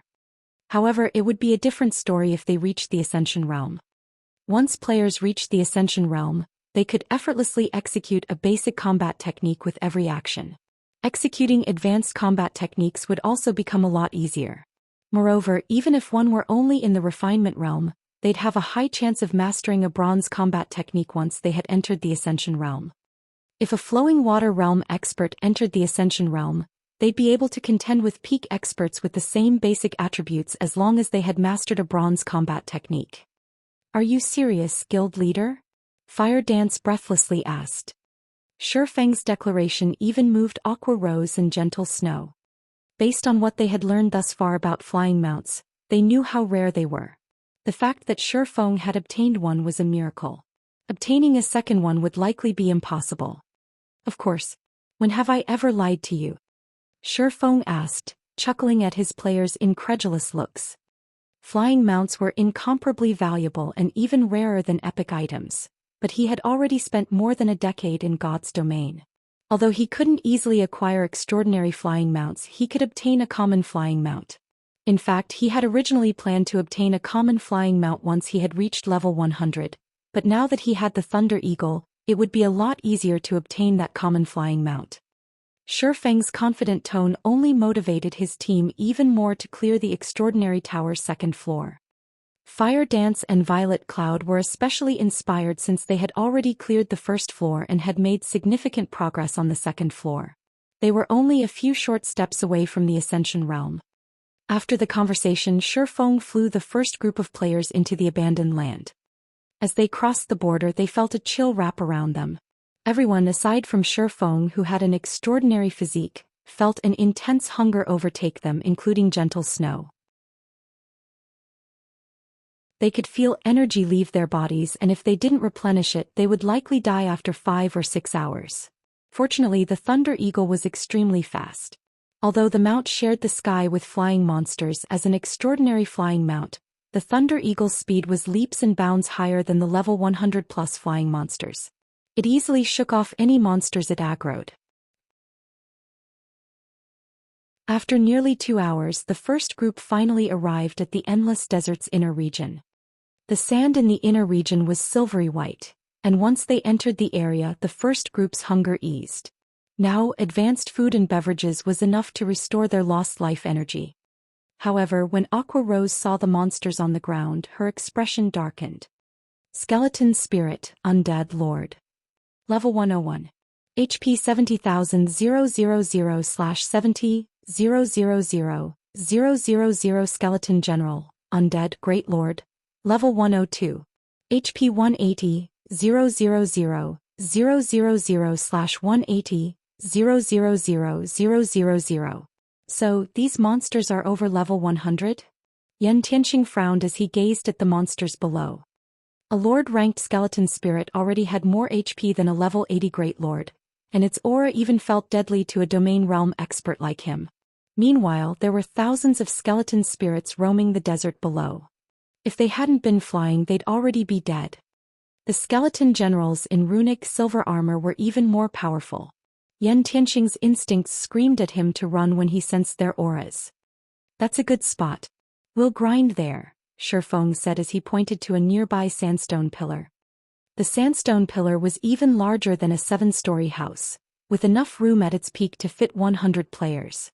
Fortunately, there weren't a lot of monsters near the pillar, so they didn't have to worry about accidentally aggroing too many. Shifeng soon landed the Thunder Eagle on the gravel pillar, but when his teammates saw the number of skeleton spirits around them, they were at a loss for words. To defeat a random skeleton spirit, they'd likely need to work as a full 20-man team going all out. These skeleton spirits moved in groups of 10 or more, however. How were they supposed to kill these monsters? While the group was at their wits' end, Shifeng retrieved the Bible of Darkness and summoned a Tier 3 demon. Shifeng wouldn't have dared to grind here before reaching level 85. After all, the Bible of Darkness could only summon a demon that was 15 levels higher than he was, and the difference between level 99 and 100 was massive. He would only be asking for a beating if he had tried to send a level 99 Tier 3 demon against a group of level 100+ lords. However, now that he had already reached level 85, the Tier 3 demons he summoned would be level 100. Although a level 100 Tier 3 demon would have a tough time against a dozen or so level 101 lords, it could manage it with sufficient healing. With the Tier 3 demon serving as the MT, the rest of the team could attack with everything they had, and they wouldn't have to worry about splash damage as long as they remained on top of the sandstone pillar. Once they saw the Tier 3 demon, the team realized what Shifeng intended even without further explanation. As soon as the demon lured in a group of skeleton spirits and solidified its hold on the monster's aggro, the team bombarded the skeletons. Violet Cloud and the other healers focused on maintaining the demon's HP in the meantime. Since the team members were underleveled, their attacks barely dealt -10,000 damage. Even when they focused on one skeleton spirit, they couldn't deal enough damage to overcome the monster's battle recovery. Fortunately, the Tier 3 demon was quite powerful and it was only a matter of time before they killed these skeleton spirits. Seeing that his players could handle the situation, Shifeng returned to Precipice Valley atop his Thunder Eagle. The level 100+ monsters granted an abundance of EXP when they fell, even more than level 99 Great Lords. Including the bonus EXP everyone received from killing a monster of a higher level, Gentle Snow and the others had leveled up more than once by the time Shifeng returned with the second group. Their leveling speed stupefied Shadow Sword and the others, who were part of the second batch of players Shifeng ferried. Before entering the endless desert, Gentle Snow and her comrades had been level 77. The amount of EXP they needed to level up was horrific, yet after only a few hours they were very close to level 79. By the time Shifeng had ferried the entire 100-man team, Gentle Snow and the rest of the first group had reached level 80. Moreover, the team's grinding speed increased as Shifeng continued to summon more level 100 Tier 3 demons when the Bible of Darkness's Summon Demon skill finished its cooldown. The team's leveling speed didn't slow in the slightest, even after splitting the EXP between more players. Once Shifeng had summoned 3 Tier 3 demons, he began to challenge the Great Lord-ranked skeleton generals. Even in level 100 maps, Great Lords were relatively rare. They could be considered mini-bosses in level 100 maps, and even Tier 3 experts would have to flee from a one-on-one battle with such a monster. However, by combining the strength of 3 Tier 3 demons, in addition to the effects of Demon Ruler, Shifeng was able to stand against a level 100 Great Lord. Unfortunately, Aqua Rose and the others could only watch from the sidelines. With the exception of Cola, one of the skeleton general's AoE skills would instant kill any of these team members. Die. Shifeng activated Divine Providence and landed the final blow on the skeleton general, obliterating the Great Lord's last strand of HP.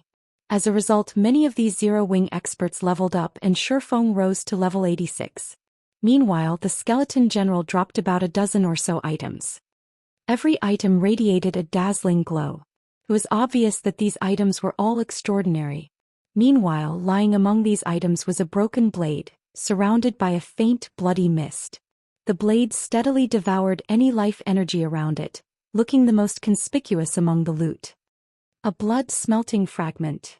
Shifeng was surprised to see the broken blade.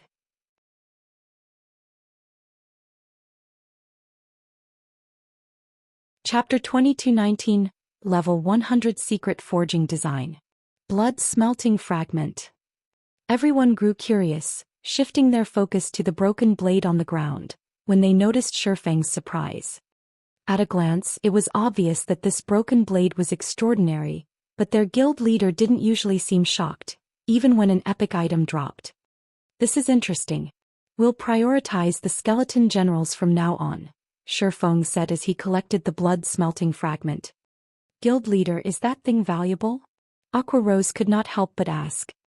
She had already inspected the blood-smelting fragment's attribute panel, discovering that it was only a common item. Blood-smelting fragment, common rank item. A shattered fragment of a weapon, containing a mysterious energy that absorbs the life energy around it. Although the introductory text mentioned some sort of mysterious energy, the blood-smelting fragment was just junk. It didn't have a use, at most it could be a collection item. It's extremely valuable.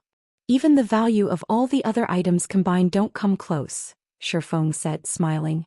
You shouldn't look down on it just because it is a common item. Even master forgers would go crazy to get their hands on this. An item that master forgers would go crazy for? Aqua Rose grew even more confused. The blood-smelting fragment was only a common item. What relation did it have to master forgers? That's right. There is a chance to extract secret forging designs from this thing, Shifeng explained. As long as we collect enough fragments, we could even extract advanced secret forging designs. What? Extracting secret forging designs? Aqua Rose exclaimed.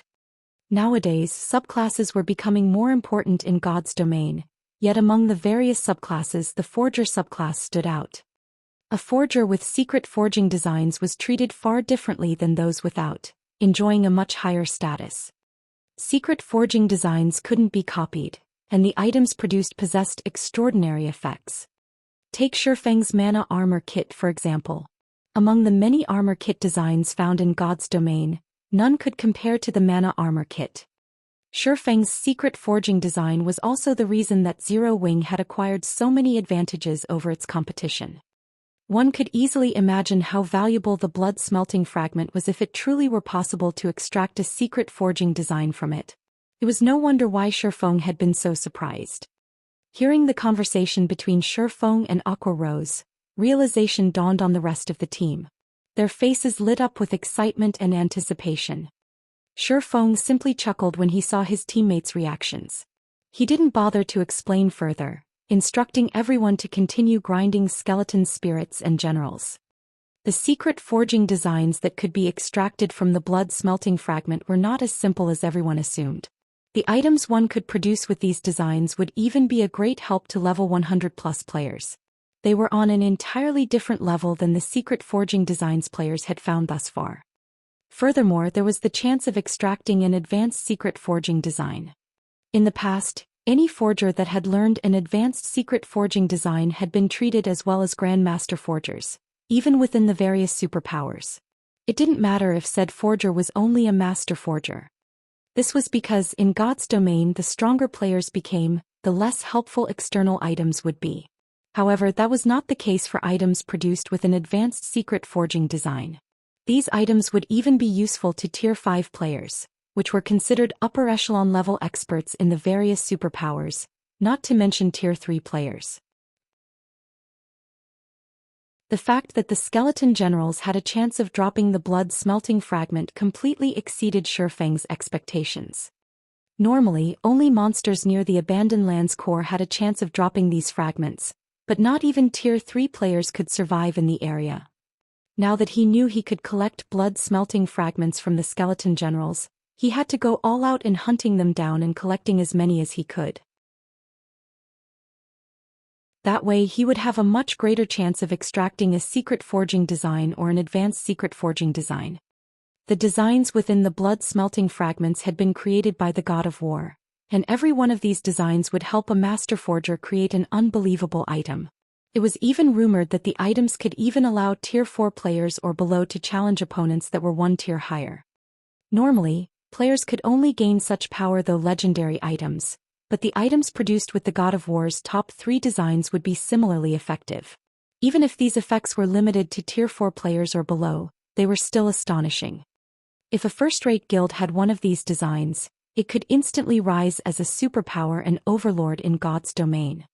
Following Shifeng's lead, the team went into a frenzy as they searched for and hunted skeleton generals. Fortunately, nobody else had come to explore the endless desert yet, so despite being mini-bosses, skeleton generals were quite common.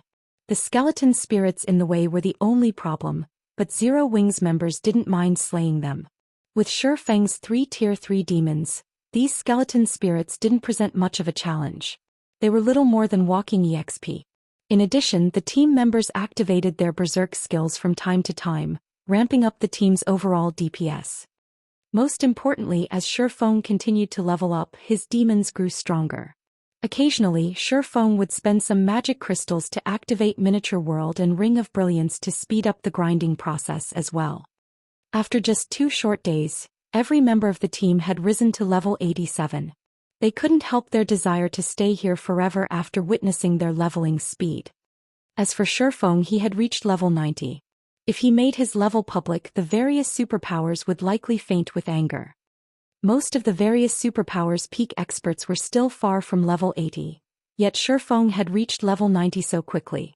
Even if he only wore level 90 mysterious iron equipment, his basic attributes would be leagues higher than those peak experts. Sure enough, everyone's leveling speed is slowing down, Shi Feng thought to himself as he killed another skeleton general and saw the change to his experience bar. He recognized that it was impossible to get his team members to level 90 before the competition. If he could get Aqua Rose and the others to level 90 and gear them out with epic equipment and level reduction gemstones, they could all use level 100 items. Starlink would then have to beg for mercy. Guild leader, another blood-smelting fragment has dropped. Fire Dance joyfully announced as she snatched up a broken blade from the pile of loot the skeleton general had dropped and handed it to Shi Feng. Another one? Shi Feng could not help his grin as he looked at the broken blade, enveloped in a bloody mist. With this, we finally have 10 fragments. Over the past 2 days, they had hunted down skeleton spirits and generals non-stop. They hadn't even logged out to rest. As a result, not only had they gained a lot of levels, but they had also acquired a lot of blood-smelting fragments. The reason Shi Feng had pushed his team so hard was to increase their chances of extracting a secret forging design, which they could only do by obtaining more fragments. According to the various superpowers experimentation, one would have a 20% chance of extracting a secret forging design from 5 blood-smelting fragments. By attempting the extraction from 10 fragments, they'd increase their chances to 30%. With 10 fragments, they also had a small chance of obtaining an advanced secret forging design. Although it was possible to increase the extraction success rate by using more blood-smelting fragments, Shi Feng didn't have much hope of collecting 15 or 20 fragments.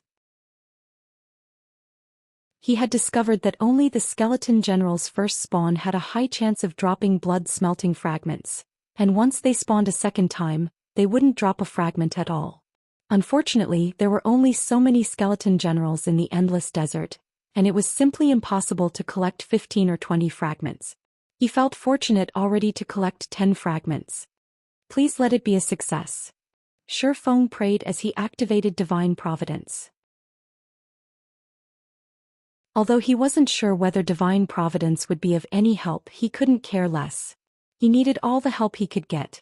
After activating Divine Providence, Shi Feng used Mental Extraction, a skill unique to Master Forgers, on the blood-smelting fragments.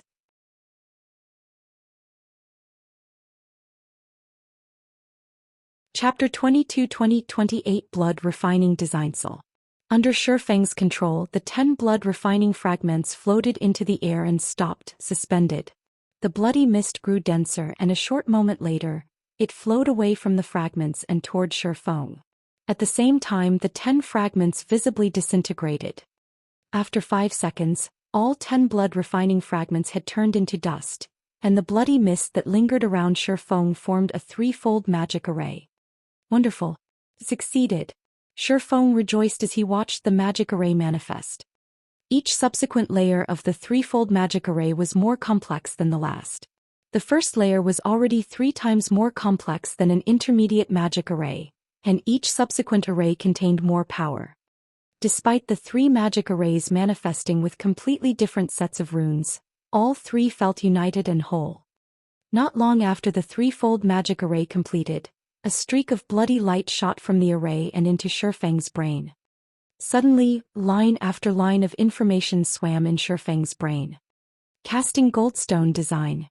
One of the God of War's 28 blood-refining designs. The forged lava stone can be merged with the user's main weapon and liberate the weapon's potential.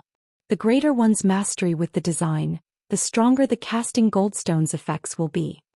I struck gold. Shi Feng was elated as he took a rough glance at the information. Although he only received a basic blood-refining design, not an advanced one, it was the extremely rare casting design. In God's domain, forgers fell into 3 categories. The first type focused on weapons and equipment.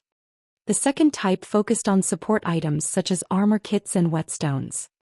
The third type focused on items that strengthened existing weapons and equipment, such as combat devices.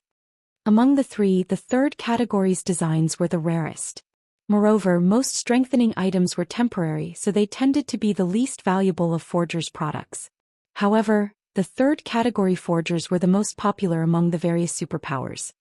Strengthening items were easier to produce, had higher production rates, and shorter production times than items from the other categories. This made mass-producing these items possible. During Shifeng's previous life, any forger that successfully learned a secret forging design from this category would be treated like a god by the various major powers. Although the blood refining designs only belonged to the second or third category, there had been less than a handful of players who had learned these third category designs during Shifeng's previous life. Shifeng had never thought that he would acquire a third category blood refining design in this life. After a brief, excited moment, Shifeng earnestly inspected the casting goldstone's details. The moment he did, however, he was astonished. It's no wonder why the various superpowers and forgers went mad over the 3 great advanced blood refining designs back then. If the casting goldstone is already this powerful, those advanced designs items can allow players to transcend tiers. Shifeng was inwardly shocked as he read about the casting goldstone's effects. Although the casting goldstone could only strengthen players' main weapon, it was not limited to metallic weapons. It could also be used on wood or crystal weapons like staves and bows. Moreover, the strengthening effects were permanent. This category's forged items shouldn't be capable of such a thing, but the god of war had made the impossible possible. The casting goldstone could accomplish the feat because it didn't strengthen the weapon itself. Instead, it reinforced the connection between the weapon and its wielder, giving the player a portion of the weapon's strength. The amount of the weapon's strength the user could access depended on the quality of the casting goldstone. The threefold magic array that had appeared before Shifeng was none other than the casting goldstone's core. To increase the forged casting goldstone's quality, one would have to increase their mastery of the threefold magic array.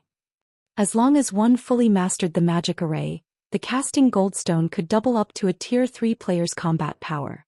It would even be significantly helpful to Tier 4 players.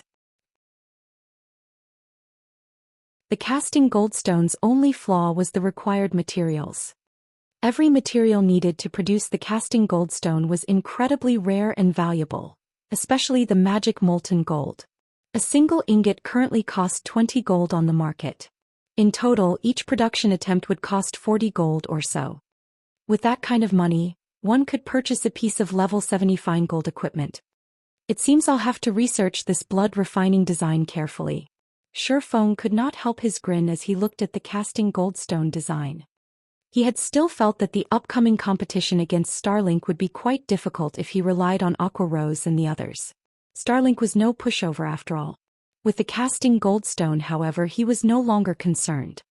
Ordinary powers might struggle to collect magic molten gold, but for Zero Wing it was a simple task. One word was all it would take for Zero Wing to acquire a stock of magic molten gold from the secret and candlelight chambers of commerce. Needless to say, he could acquire the rest of the required materials through the same routes. Thinking up to this point, Shifeng had everyone return to White River City and get some rest. They hadn't rested for the past 2 days, and Aqua Rose and the others still had plenty of responsibilities in Zero Wing to attend to. The team was a little disappointed that Shifeng dismissed their grinding session, but it was true that they needed to return to their tasks. Following which, everyone took out a guild transfer scroll and teleported to their respective bases of operations. Although most teleportation means were prohibited in the abandoned land, return scrolls and guild transfer scrolls were fortunately an exception. After Aqua Rose and the others left, Shifeng took out a return scroll and teleported to White River City. He intended to research the casting goldstone's production method in the candlelight trading firm. When Shifeng returned, the city was as crowded as always. Only far more guilds occupied the city now than before. As Shifeng walked through the city's business district, he saw players from several dozen guilds. Many were even from large guilds that were based in other kingdoms and empires. These guilds had gathered in White River City to visit the city's auction house. Since White River City's auction house was linked with the one in Stone Forest City, players could find rare items and equipment that only dropped in the Bottomless Abyss. The Bottomless Abyss was the current frontline in God's domain. Ordinary expert players coveted the items found in the regional dungeon. Naturally, the various large guilds members couldn't miss this opportunity. Traveling to the Bottomless Abyss was a particularly challenging endeavor for players from outside of the Dark Knight Empire, and entering the regional dungeon wasn't easy either. At this point, A team shouldn't even dream of entering the dungeon without 5 ordinary experts. Because of this, White River City had become a hub for the players in the kingdoms and empires neighboring Star Moon Kingdom. This situation instantly transformed White River City into a super large-scale NPC city, with a player population of nearly 20 million. Players from the various large guilds ran to White River City's auction house to purchase items. In addition, Zero Wing hosted and monitored daily bartering sessions for rare items in White River City's auction house, which further enticed the various guilds and expert players.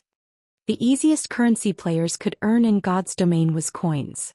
Powerful players no longer needed coins so desperately.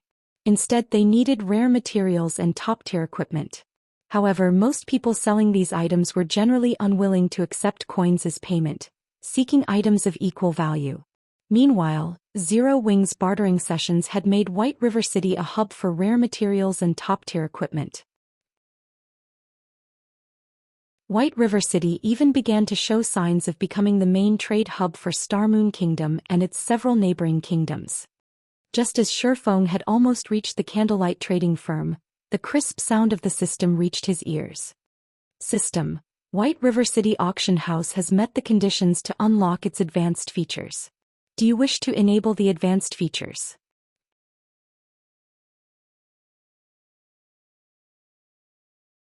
Chapter 22-21, Auction House's Advanced Features. The conditions have already been met. Shifeng stared at the system notification shocked. NPC auction houses were unlike player-built auction houses. Like shops, they could be upgraded as long as they met the requirements. However, an auction house's requirements were stricter than a shop's. Not only did the auction house in question need a certain amount of daily traffic, but it also required a certain trade volume. Moreover, the auction house would have to maintain these conditions for some time to qualify for a promotion. NPC auction houses had only qualified for their promotions after players had reached past level 100 during Shifeng's previous life. Players could only enter auction houses' noble section after reaching that level and becoming a noble. NPC auction houses' noble sections were particularly attractive to players, and they only started to show their value after players reached level 100. After that, player-built auction houses didn't stand a chance against NPC auction houses. The noble section was the trading platform for NPC nobles. To put it simply, it was where NPC nobles sold their items, not players. NPC nobles owned extraordinary items, which were far more valuable than NPC wandering merchants' goods. Sometimes these NPC nobles even sold epic items. The quantity and quality of the items in the noble section depended on how prosperous the NPC city was. The more prosperous a city was, the higher the quantity and quality would be. This was also why the various major powers had done everything they could to develop the NPC cities they had been based in during Shifeng's previous life, especially the various superpowers. If the NPC cities under their rule were prosperous, they could earn more profit from the city's auction houses. These noble sections had also become a source for top-tier equipment and super rare items for ordinary players. Once the noble sections activated, God's Domain's players would truly become active. They would no longer limit themselves to a specific location. Every NPC auction house would have different items to offer. Although one auction house might not have the items players wanted, another might. Hence, players in the past had tried to visit as many NPC auction houses as possible, but to enter the noble sections, they had to earn a noble title in the city. This forced players to become more active in other cities, grinding for reputation points. The increased player activity in the past had also brought turmoil to God's Domain. To secure more profit, the competition between the various major powers had intensified, and they had desperately developed the NPC cities under their rule. There were 2 methods to develop an NPC city. The first method increased the city's player population and commercial prosperity. The second required the powers players to complete city development quests, which players would only gain access to after reaching level 100. Level 100 was a massive turning point. During the lower levels, the main god system provided special treatment for players, but after level 100, players were on their own. This was especially true for the various major powers. After players reached level 100 and activated the city development quests, The various major powers had gone into a frenzy to complete these quests to develop their NPC cities and increase their player population as much as possible. However, every one of these city development quests required players to secure various resources from level 100+ maps. Furthermore, players would clash with the dark forces, various kingdoms and empires as they acquired some of these resources. This was when players started to influence the various kingdoms and empires in the truest sense. Because of this, it hadn't been unusual to see kingdoms and empires fall into ruin. The various major powers had loved to see this happen. When a kingdom or empire fell, the various major powers would gain the land and the ability to establish their own kingdoms and empires. This was also why Shifeng was trying to prepare for the day players reached level 100. Once the many restrictions on players and monsters were gone, the various major powers would realize that the peace they had once known no longer existed. The various major powers and superpowers were dreaming if they thought they could continue as they had been once players reached level 100. NPC cities would fall, and all of a guild's investments would go to waste. There were only two methods to prevent such a situation. The first method was to upgrade their NPC cities. The second involved improving their own strength. Sure enough, there are many benefits to linking the auction house to a guild auction house so early. After giving the matter some thought, Shifeng chuckled and chose to enable the White River City auction house's advanced features. He had worried that he wouldn't have enough time to prepare. Starlink had already established a foothold on Dragonheart Island and had mingled in the Gravity Mountain range for some time now. From a certain perspective, Dragonheart Island and the Gravity Mountain range had even better resources to offer than the Bottomless Abyss, especially Dragonheart Island. The island was tailored for players over level 100. However, that was no longer an issue since he had promoted White River City's auction house sooner than expected. Another system notification immediately rang in Shifeng's ears. At the same time, the system interface for White River City's auction house appeared before him. System: the White River City auction house's advanced features have been enabled. Activating the auction house's first level 1 advanced features. There were 2 level 1 advanced features he could activate right now. The first was a level reduction feature. This feature would reduce the level requirement to enter the noble section from 100 to 90. Activating this feature would cost 600,000 gold and 100,000 magic crystals. The second was the auction proxy feature. This feature gave a large-scale, player-owned, 3-star shop the NPC consignment function. Activating this feature would cost 1 million gold and 150,000 magic crystals. Why are the prices so much higher than in the past? Shifeng was speechless when he saw the costs. During his previous life, the level reduction feature had only cost 300,000 gold and 100,000 magic crystals to activate. As for the auction proxy feature, it had only cost 500,000 gold and 150,000 magic crystals. Now the gold cost had doubled. Even superpowers would be startled to see these prices. Although Zero Wing had considerably improved its profit margins, accumulating 1 million gold would still take some time. There were many aspects of its guild cities that required funding, and Zero Wing's member count was rapidly increasing. At this point, Zero Wing only had around 200,000 gold in savings. Fortunately, the magic crystal cost would not be a problem since the guild had close to 300,000 magic crystals saved up. But after a moment to consider the situation, Shifeng didn't find these increased prices unacceptable. Mainstream players had yet to reach level 75, and the fact that White River City's auction house had gained access to its advanced features so soon was a huge advantage. The level reduction feature, for example, would attract far more players. Once players reached level 90, White River City's auction house would also become more popular than those in other cities. Furthermore, the auction proxy feature was no different than transforming a shop into a miniature auction house, one that could also sell NPCs' items. Even NPC commoners' items would interest players, and if the shop was popular enough, it could tempt NPC nobles to sell their items. Not only would this feature give the shop access to plenty of rare resources, but the shop would also have an absolute advantage over its competition. It seems I'll have to stop spending money for a while. Shifeng decided to have Aqua Rose reduce the guild's expenditures slightly. With this, Zero Wing would be able to activate both features after 10 or so days. With the auction house's matters settled, Shifeng entered the candlelight trading firm and began his research into the casting goldstone design. As one of the God of War's secret forging designs, the casting goldstone's production process was quite different from that of ordinary weapons and equipment.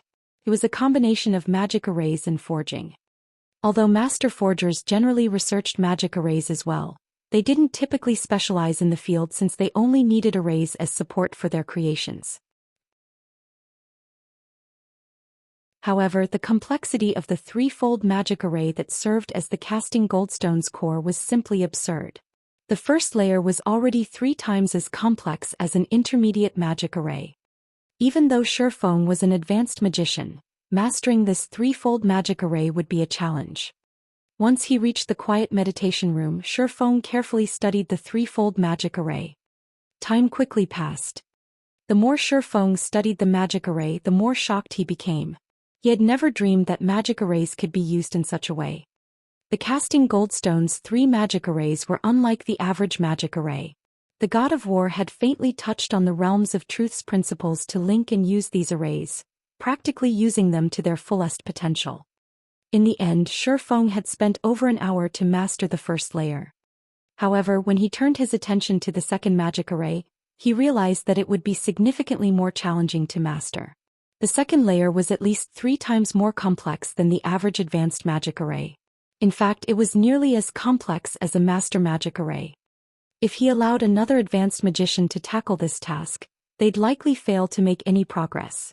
Fortunately for Shifeng, his brain function had increased after he had drunk the life potion, so he could process information far faster than before.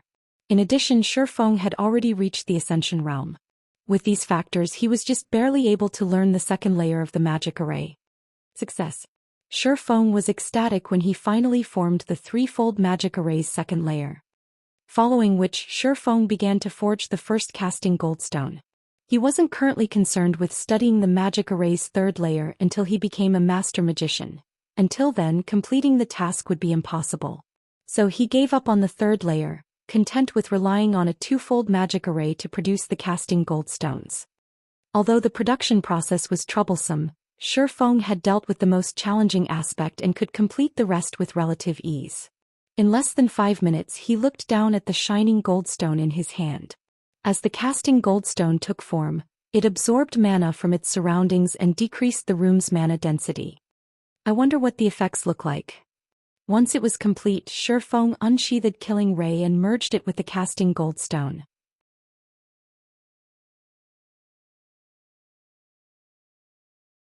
Chapter 22:22 Qualitative Transformation. The first casting goldstone Shifeng had produced was so hard that not even a dark gold weapon could damage it. Yet the instant it had touched Killing Ray, it liquefied and flowed into the sacred sword. Golden, divine runes then emerged down Killing Ray's blade. In the blink of an eye, the divine runes covered the entire sword. Some even manifested on the hand Shifeng used to wield the weapon. It was as if these runes connected Shifeng's hand with the sacred sword. After the last rune formed, Shifeng felt a stream of dense energy flow into his body and his mind cleared. Amazing. Can even improve my mental state. Shifeng could not help his excitement as he gazed down at Killing Ray. Improving one's mental state was incredibly difficult. Generally, players could maintain a clear mind when in a high mana density environment, but now holding Killing Ray was even more effective. As Shifeng held his sword, his mind felt sharp and alert, as if he had just swallowed a stimulant. With this, his performance would be extraordinary. However, Shifeng's mental state wasn't the only thing that had improved. Killing Ray itself had changed slightly. Now, divine runes circulated the sacred sword as it steadily absorbed the life energy around it. The divine runes only vanished after this continued for 3 to 4 seconds. Once they had disappeared, a faint layer of bloody mist took their place. But Killing Ray's new attributes were even more astounding than the external changes. The weapon had gained another passive skill after merging with the casting stone. Blood Refining Power. Increases all of user's basic attributes by 15% and main basic attribute by an additional 5%. Increases user's physique by 25% as well. All attacks claim some of the target's life energy to restore the user's concentration. The casting goldstone is already so powerful with a twofold magic array. Shifeng was stunned after reading Blood Refining Power's introduction. Killing Ray was nearly as powerful as fragmented legendary items in terms of basic attribute bonuses now.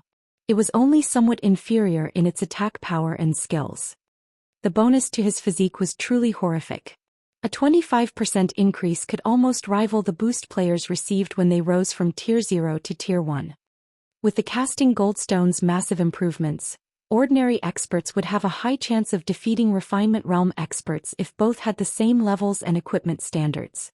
An improvement to physique alone would improve players' perception, kinetic vision and reaction speed. Even if players didn't have the fine physical control to exhibit their combat power to the fullest, they could dodge attacks from Refinement Realm experts with these advantages. Furthermore, the Blood Refining Power significantly increased the bonuses to players' basic attributes. Of course, the Blood Refining Power was so effective here because of Killing Ray's extraordinary quality. The casting goldstone's power didn't just originate from the magic arrays used to create it. A small portion of that power came from the weapon it merged with. Resheathing Killing Ray, Shifeng returned his focus to producing another casting goldstone, merging it with a level 75 dark gold ranked battle axe when it was finished. As Shifeng had guessed, the Blood Refining Power's effects weren't as intense with this battle axe as they were with Killing Ray. Even so, it still increased all basic attributes by 13% and the user's main basic attribute by an additional 4%. It also increased physique by 22% and absorbed a portion of the enemy's life energy to restore the user's concentration. It's no wonder why the various superpowers had been so desperate to obtain the advanced blood refining designs. If even a basic blood refining design can produce such an item, the items crafted with the advanced designs can likely empower a first-rate guild to stand against a super guild's assault for some time. Not even he could help his desire for the advanced blood refining designs. If the casting goldstone were already so powerful, Tier 2 experts could likely take on Tier 3 experts with the items crafted from the advanced blood refining designs.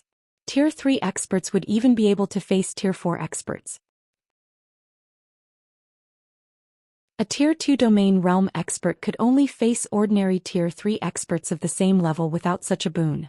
If a Tier 2 refinement realm or flowing water realm expert challenged an ordinary Tier 3 expert, they might not even escape with their life. However, Shifeng did not give the matter too much thought. Aside from how difficult obtaining the advanced blood refining designs was, he hadn't even mastered the casting goldstone's production process yet. He was only able to draw 2 of 3 of the core magic arrays right now. Even if he had an advanced blood refining design, he wouldn't likely be able to craft the item. Following which, Shifeng focused on forging more casting goldstones. Although the casting goldstones he could currently forge weren't perfect, they would still significantly increase players' combat power. These casting goldstones would boost the guild's overall combat power much faster than nurturing refinement realm experts, and they didn't cost nearly as much. Each casting goldstone only cost around 40 gold to produce. That might be an abhorrent expense to most ordinary experts, but it was spare change to Shifeng. Gathering the necessary materials was the only thing that troubled him. Even after utilizing all of Zero Wing's connections, he had only collected several hundred sets of materials. To the massive Zero Wing, several hundred casting goldstones was simply not enough. At the very least, he would need 10,000 casting goldstones to arm Zero Wing's members enough to confront superpowers in the fields. Even so, these several hundred sets of materials were not completely useless. At the very least, he had enough to boost the combat power of Zero Wing's main force. As one casting goldstone after another took form, Shifeng's production speed increased. Since he hadn't yet been familiar with drawing the magic arrays and worried that he'd fail the production process, he had been very careful when he had started. However, after merging Killing Ray and the first casting goldstone, the boost to his mental state made it easier to draw the magic arrays. After more than 20 hours of continuous work, Shifeng had gone through 326 sets of materials. Although he had occasionally failed the process and excluding the first 2 goldstones, he had forged 300 casting goldstones. As Shifeng was about to begin the next forging process, he received a call request. It was Unyielding Heart, and Shifeng immediately accepted the call. "Brother Heart, how are you free to give me a call?" Shifeng asked while forging a casting goldstone. "I've heard that you've been grinding restlessly in the bottomless abyss's first floor." Once Unyielding Soul had garrisoned in Stone Forest City, the guild had turned its focus to the bottomless abyss. Both of its vice guild leaders had devoted themselves to exploring the regional dungeon, barely leaving the first floor since they had entered. "Brother Blackflame, how do you have time for jokes?" Anxiously, Unyielding Heart asked. "Is it true that you've agreed to fight Starlink in Dark Knight City?" "Oh. So you've heard about it?" Shifeng said, nodding. "Every player in the Dark Knight Empire knows by now," Unyielding Heart stated, flabbergasted by Shifeng's lackluster reaction. "Starlink recently and quite loudly announced the situation to the public. Every player in the Empire is talking about this. How could you agree to such a match?" Since Zero Wing had secured its hold on Stone Forest City, its fame in the Dark Knight Empire had become unmatched. As a result, the guild had finally established a foothold in the Empire, and Starlink couldn't do anything about it. Yet Starlink had found an opportunity. A 10-0-0-0 versus 10-0-0-0 fight might seem like a fair match, but in reality, Zero Wing had an overwhelming disadvantage. Starlink had been in the Dark Knight Empire for a long time already and had recruited many talented experts within the Empire. It had more than enough high-quality experts to fill the 10,000 slots. On the other hand, Zero Wing had just established itself in the Empire and recruited a small number of powerful experts. How was it supposed to compete with Starlink? If Zero Wing lost this fight, its hard-earned reputation in the Empire would crumble. Everyone would think of the guild as a one-trick pony. Zero Wing had only established a foothold in the Dark Knight Empire because the various major powers and powerful experts saw the guild's potential to resist Starlink. Thus, many of these powers and experts had formed secret alliances with Zero Wing to band together against the larger superpower. Although Starlink had many experts under its command, its territory was too vast. It had barely been able to manage its territory, and now that the various major powers were working against the guild, Starlink was struggling even more to do so. As a result, it had no choice but to dispatch more manpower to these areas, preventing the guild from concentrating its forces. However, once the various major powers saw that Zero Wing couldn't withstand Starlink's assault, they'd abandon the guild and ally with Starlink. Some might even move against Zero Wing to curry favor with Starlink. If that happened, Zero Wing would be doomed. Shifeng could only offer a bitter smile as a reply to Unyielding Heart's concern and confusion. The situation regarding the fortress in the Gravity Mountain range was confidential, so he couldn't say anything about it. Unyielding Heart could not help but sigh. He then said, "I have a group of hidden experts under my command. Although there are only a little over 1,000 of them, they should be helpful to Zero Wing.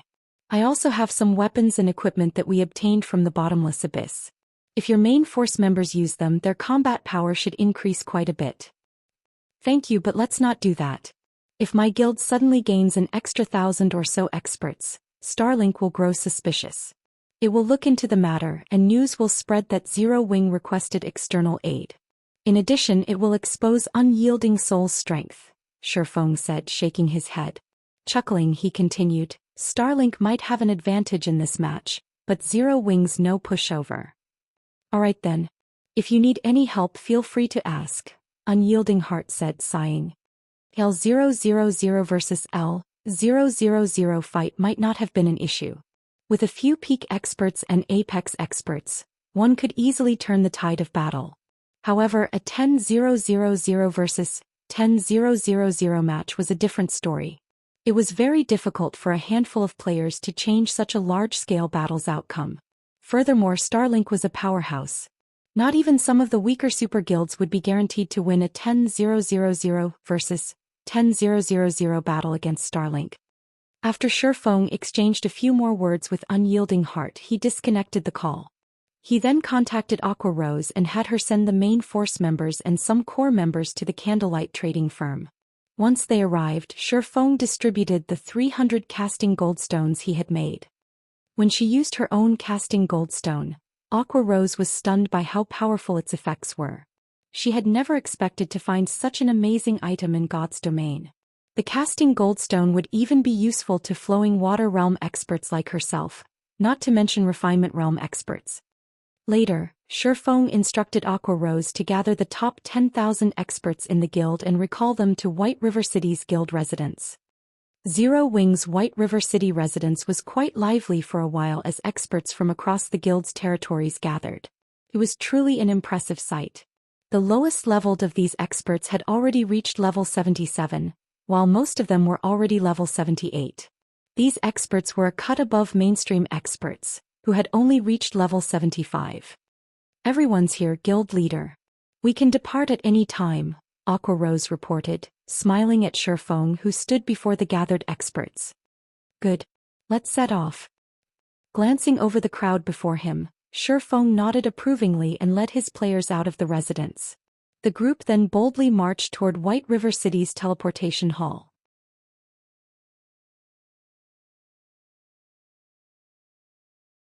Chapter 22-23, Six Wing appears. Dark Knight Empire, Dark Knight City. Currently, players crowded the central plaza outside the Divine Colosseum. If one observed these players carefully, they would notice that even the lowest leveled player had reached level 75, and all of these players were either from main force members from well-known adventurer teams or large guilds experts.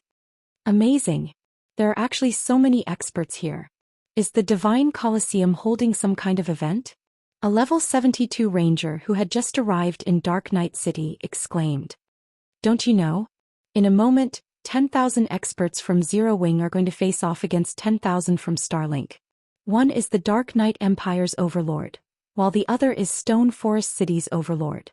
This is a rare treat in the Dark Knight Empire. None of these experts would miss the chance to watch such a spectacular show. A level 74 berserker that happened to overhear the level 72 ranger's comment explained. What? Something that exciting is going on. Let's go.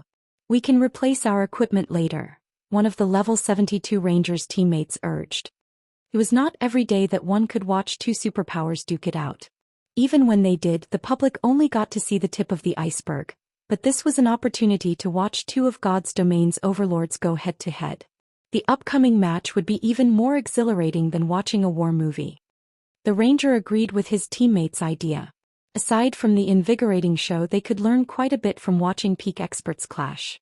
It wasn't very often that peak experts fought each other.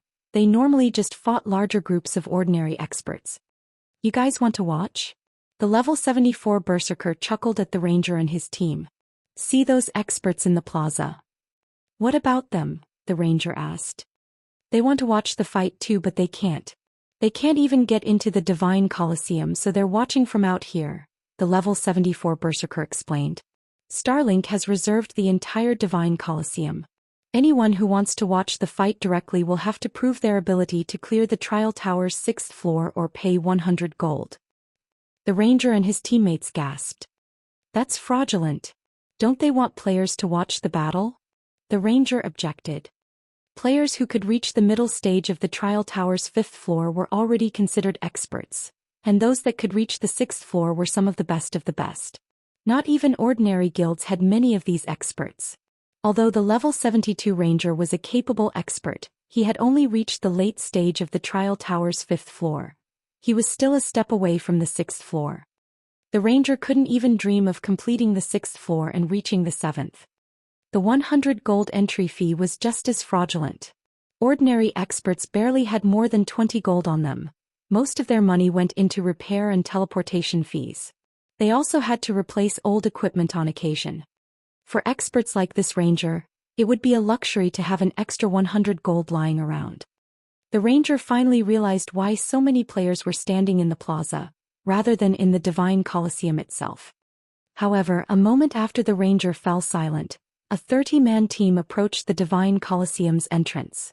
None of this team's members wore a guild emblem, proving that they were independent players. When the crowd noticed them, they opened a path for these players. The 30-man team passed through the crowd, disappearing through the Divine Colosseum's entrance. Who are they? The ranger asked with wide eyes. Every player in the plaza was an expert and some were even stronger than the ranger, but they had all stepped aside for those 30 independent players. It was unbelievable. However, that wasn't the most shocking part.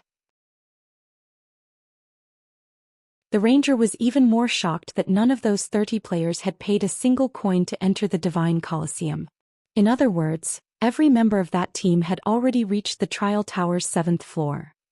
They're members of the Windwolf Adventurer Team, a top adventurer team in the Dark Knight Empire. The man leading the team is Windwolf's commander, Northwind. I hadn't expected him to make a personal appearance, though. He's normally very secretive, rarely appearing in public. It's a pity I don't have 100 gold. I'd definitely pay the entry fee to watch this fight, the level 74 berserker said as he longingly gazed at the Divine Colosseum. Although 100 gold was a huge sum, it was nothing compared to the knowledge and experience he could gain from watching a large-scale battle between two of God's domain's overlords. Players would be able to experience the battle physically from inside the Divine Colosseum, which would be entirely different than just watching a video recording. Shortly after the Windwolf Adventurer team disappeared into the Divine Colosseum, a large army of players arrived. Everyone in the plaza felt overwhelmingly stifled the moment this army reached the plaza. Starlink's members are here. Amazing. They're so strong. I can actually feel how much stronger they are than me. Despite being experts, many of the players in the plaza gasped when they saw Starlink's army. Their reactions were so intense because of how incredibly powerful every member of Starlink's army was. Even the lowest-leveled player had reached level 77 and was fully geared in level 75 secret silver equipment. They were on an entirely different level than the experts in the plaza. So this is a superpower's strength. Are you kidding me? Our guild doesn't even have more than 100 people at level 77 right now. Those players' leveling speed is insane. Why are you looking at their levels? Their equipment is so much more impressive. Not even our guild leader has a full set of level 75 secret silver equipment yet. Look, over a dozen of them are wearing the level 75 fine gold ranked evil spirit set. You can only get that set equipment from the bottomless abyss. None of the various major powers had even collected one complete evil spirit set yet. The level 75 set equipment was god tier equipment to most experts. They could only dream of wearing such items, yet Starlink had collected more than a dozen sets. The difference between Starlink and the various major powers' strength was like the difference between heaven and earth. When the various major powers' upper echelons who waited in the Divine Colosseum noticed Starlink's army, they were in awe of the guild's foundation. As expected of Starlink, it's no wonder why even the various super guilds are wary of it. I hadn't expected the guild to successfully annex the Battlescar workshop as well. A woman in the Divine Colosseum commented as Starlink's army entered the building. She wore a suit of pitch-black armor with long red hair spilling down her back and an intimidating aura. The woman turned to Unyielding Heart, who sat in a comber, and commented, "Heart, it seems that your ally is in for a rough time." Battlescar had been a dark workshop that operated on the Western continent. Although the workshop was small with fewer than 300 members, no super guild dared to underestimate it. This was due to the many astonishing feats the workshop had achieved. Battlescar had specifically targeted the various superpowers' main force members. On the Western continent, it had focused on ambushing superpowers' main forces, and the various superpowers had suffered tremendously for it. Although many of the superpowers had tried to avenge their members, none had succeeded. On the contrary, they had only suffered further. Battles involving tens of thousands of players were little more than playing house to the Battlescar workshop. Unyielding Heart's expression was grim. He hadn't expected Starlink to hide so much of its strength. Not only had it recruited the Mad Beast Legion from the Western continent, but it had also roped in the Battlescar workshop. "Blood, haven't you been focusing on the Fire Dragon Empire? Why are you here?" Unyielding Heart asked the red-haired beauty walking toward him frostily. This woman was as strong and famous as the Mad Beast Legion's commander, Startled Wind. He had no choice but to treat her with caution. "I'm here to see if the Dark Knight Empire has any good seedlings, of course. However, I really hadn't expected to find the almighty Unyielding Soul in such a state," forced to ally with an up-and-coming guild, the woman Delicate Blood said, chuckling. Why don't you leave Unyielding Soul, Heart? Once Zero Wing has been defeated, the situation in the Empire will be beyond salvation, and after Starlink finishes with Zero Wing, it'll turn its attention to Unyielding Soul. You know your guild is no match for Starlink. You might as well join me as my vice commander. You'll have a far better future with me than in Unyielding Soul. I will never leave Unyielding Soul. Moreover, Zero Wing's defeat isn't a guarantee, Unyielding Heart snarled softly. Perhaps. In any case, give me a call if you have nowhere to go, Delicate Blood said, chuckling. She did not try to argue with Unyielding Heart. She knew he was only trying to delude himself. While the various powers discussed Starlink, another army emerged through the Divine Colosseum's entrance. The lowest-leveled player among this army was level 77, and many of them had reached level 78. In fact, this force had even more level 78 players than Starlink's. And every one of these players wore a silver six-winged emblem on their chests. Zero Wing.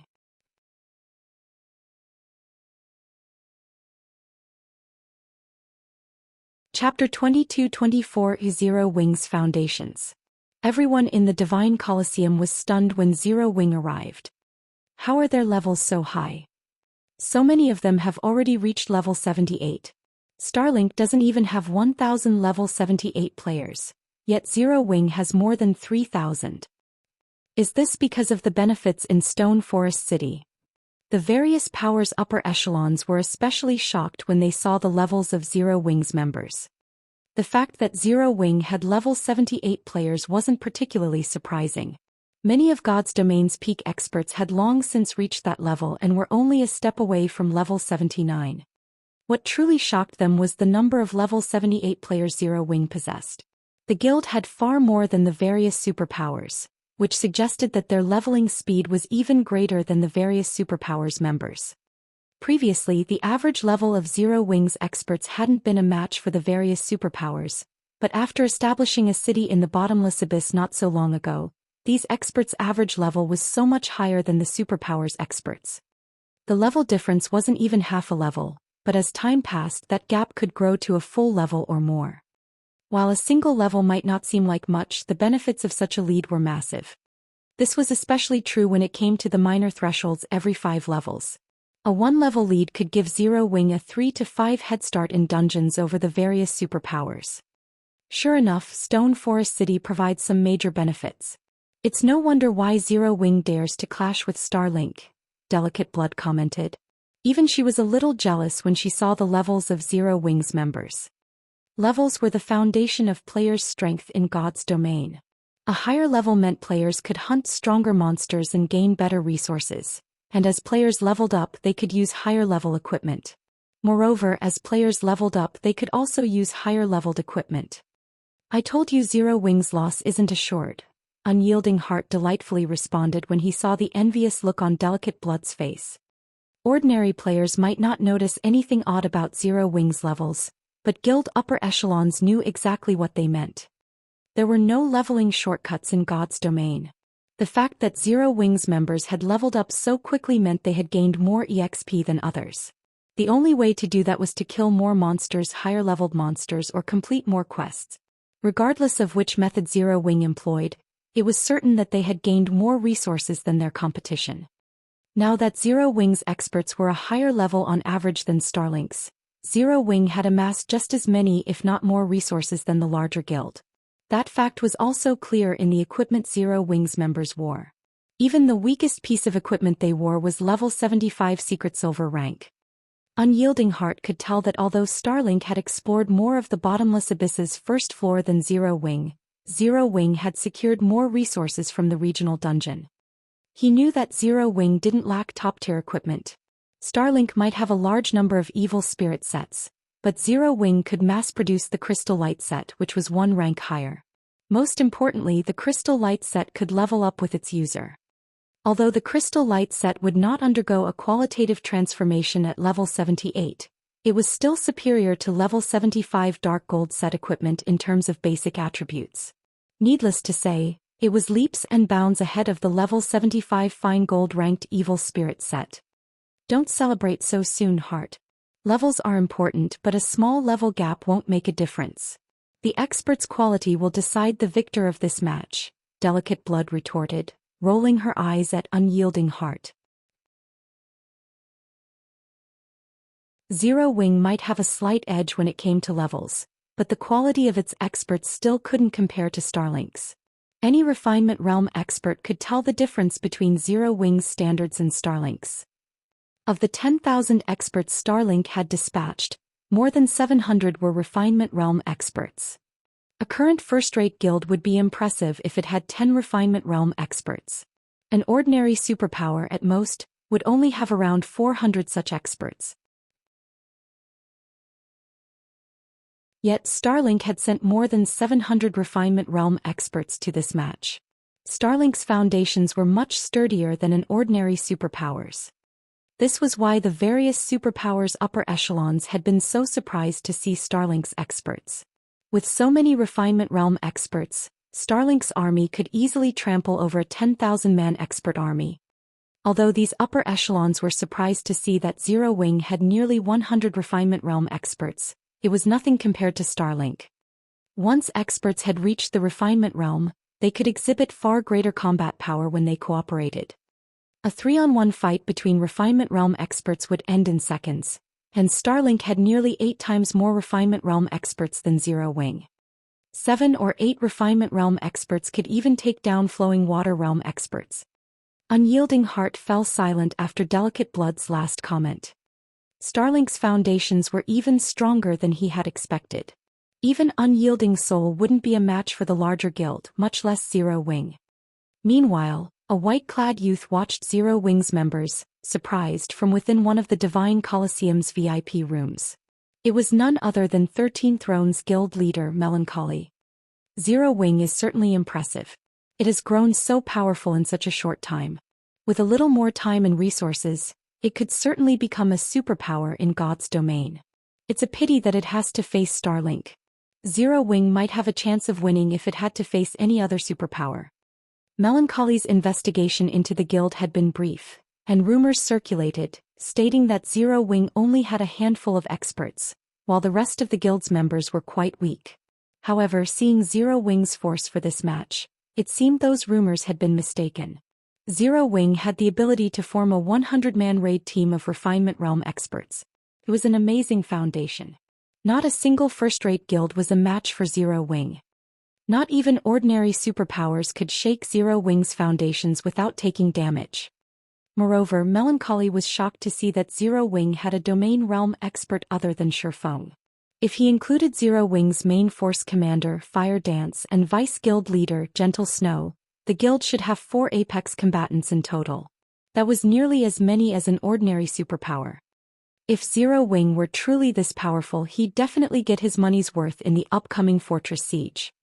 Although Zero Wing was still much weaker than Starlink, many of the superpowers in the Divine Colosseum reevaluated their opinions of the guild. I have to say, Black Flame, you've really surprised me. To think you could actually gather so many experts without anyone finding out. It's no wonder why you spouted such nonsense, Lu Xinghua said, smiling at Shifeng, who led Zero Wing's army. Unfortunately, your force isn't strong enough. I'll give you one last chance. Admit defeat now and permit Starlink's members to enter Stone Forest City. Do that and I'll forget everything that has happened between us. The watching crowd was dumbfounded to hear Lu Xinglua's offer. This was Starlink's opportunity to destroy Zero Wing in the Dark Knight Empire. Yet Lu Xinglua offered to let Zero Wing off the hook. I've really underestimated Lu Xinglua. It seems he's not as simple as I assumed. Melancholy carefully watched Lu Xinglua with narrowed eyes. The outcome of this match was already obvious. Regardless of whether or not these two guilds fought, the Dark Knight Empire's major powers recognized how powerful Starlink truly was. Not only could Lu Xinglua continue to hide Starlink's strength by offering such a deal, but he'd also gain entry into Stone Forest City, killing 2 birds with 1 stone. Zero Wing could also benefit from the deal. If Starlink's members entered Stone Forest City en masse, Zero Wing's income would rise significantly, And if Starlink stopped harassing Zero Wing, the smaller guild could increase its development speed. Moreover, by admitting defeat rather than fight a losing battle, Zero Wing could hide a portion of its strength from the public. Unyielding Heart breathed a sigh of relief. This wasn't a perfect outcome, but it wasn't the worst scenario either. The rest of the various powers' upper echelons sighed with disappointment. None of them had expected Lu Xinglua to make such an offer. Now they wouldn't get the show they were hoping for. The attending superpowers were particularly disappointed as they had hoped to discover Starlink's exact strength. The guild had simply been growing too fast. Unfortunately, that was no longer possible. Even a fool could recognize the best decision here, not to mention a guild leader like Shifeng. However, as everyone expected this farce to end, a low voice echoed throughout the hall. Admit defeat? I'm afraid you don't qualify to demand such a thing.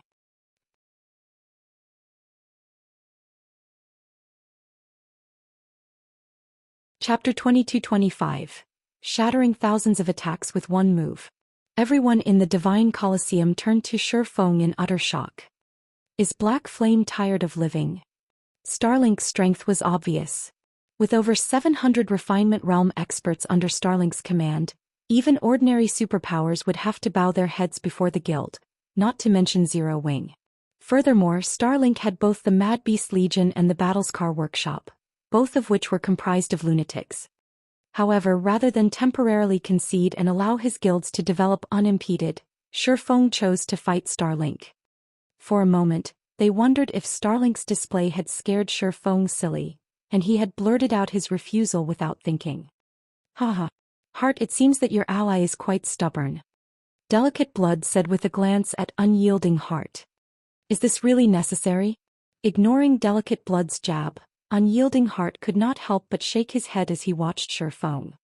In response, Starlink's members radiated powerful killing intent as they coldly glared at Shifeng. The combined killing intent was so powerful that even domain realm experts would likely shudder. Black Flame. Our guild leader has kindly offered you this opportunity. Don't be a fool. If our guild leader gets angry, not even Unyielding Soul will survive his wrath, let alone Zero Wing. Bright Dawn, one of Starlink's vice guild leaders, declared. Everyone in the hall heard Bright Dawn's claim, but despite the arrogance in his tone, none of them tried to rebuke the statement. Not even Unyielding Heart commented on it. What Bright Dawn had said was true. A lot of things had become clear the moment Starlink had dispatched over 700 refinement realm experts. The various superpowers always hid a portion of their strength, only revealing a small fraction to the public. However, the small fraction Starlink had revealed was far more than Unyielding Soul's total power. If Lu Xinglua were resolved to accept some losses, Starlink could thoroughly destroy Unyielding Soul. While everyone discussed Bright Dawn's comment, Shifeng ignored the man and shifted his gaze to Lu Xinglua.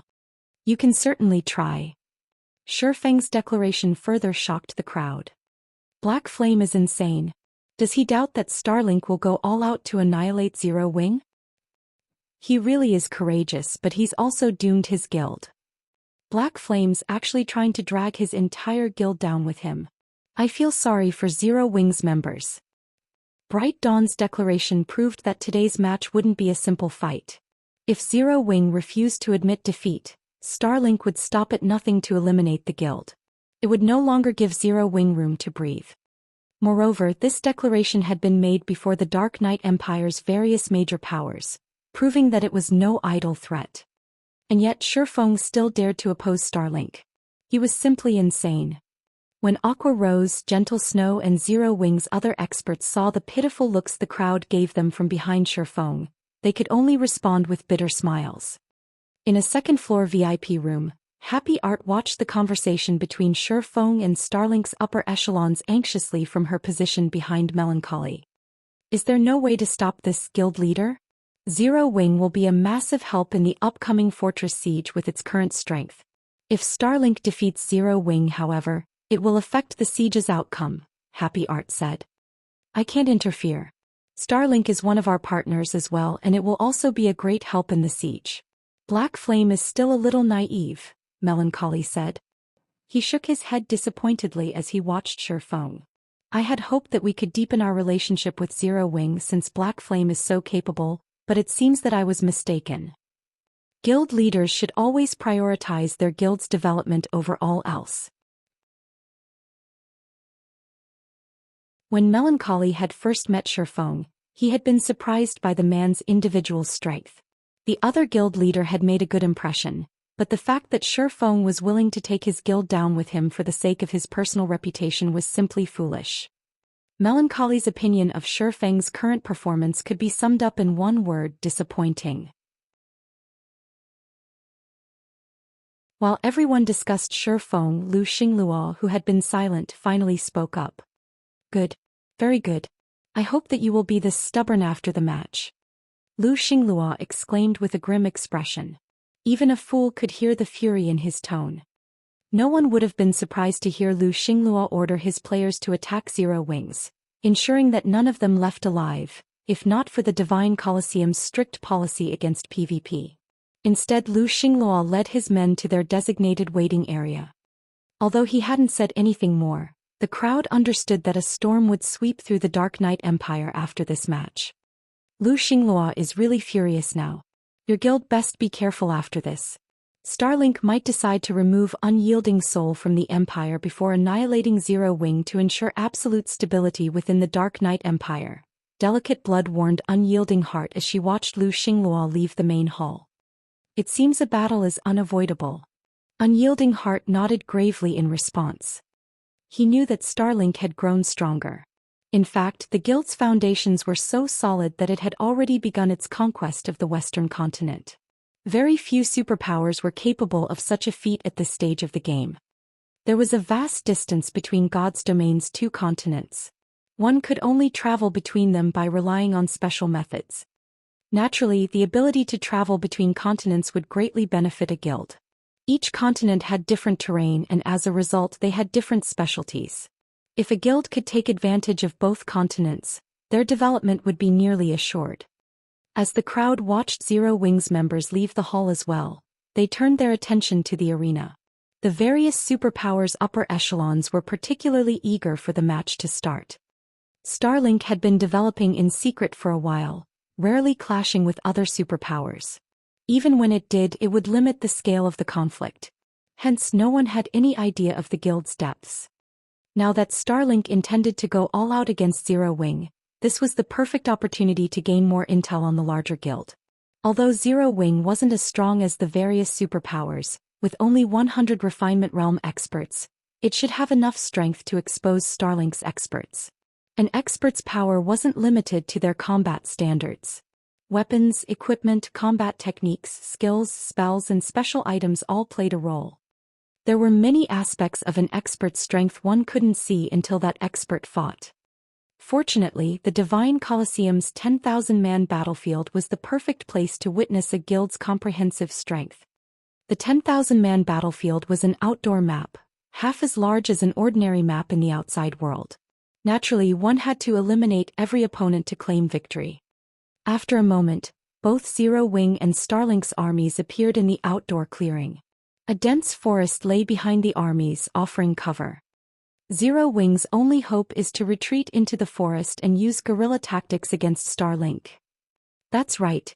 A head-on clash would be suicide for Zero Wing, but even guerrilla tactics will be a problem for them. Starlink's 700-plus Refinement Realm experts will be a frightening force in the forest. Many of the spectators were upper echelons from major powers. They had all experienced field battles, so they knew how terrifying Refinement Realm experts could be in a dense forest. However, Zero Wing's members didn't feel into the woods as expected. Instead, they charged at Starlink's army the moment the match began. Zero Wing's going for a straight-up brawl. The development took everyone by surprise. A team would have to rely on comprehensive strength to win a frontal clash on an open clearing, and Starlink's was far greater than Zero Wing's. Bastards! Lu Xingluo cursed as he watched Shifeng lead the charge with a 300-man team close behind him. He then commanded, "Concentrate your attacks. Get rid of them first." Following their leader's order, Starlink's ranged members took action. Thousands of spells and arrows flew toward Shifeng's group. Even peak experts' scalps would tingle against such a fierce assault. Normally, both sides' MTs would for a defensive wall, slowly advancing toward their opponents during such a large-scale battle. But Shifeng and the others disregarded normal protocol as they ran toward Starlink's army like lunatics. Every Starlink member present was an expert among experts, with far more accurate attacks than ordinary experts. Most importantly, they properly coordinated their attacks.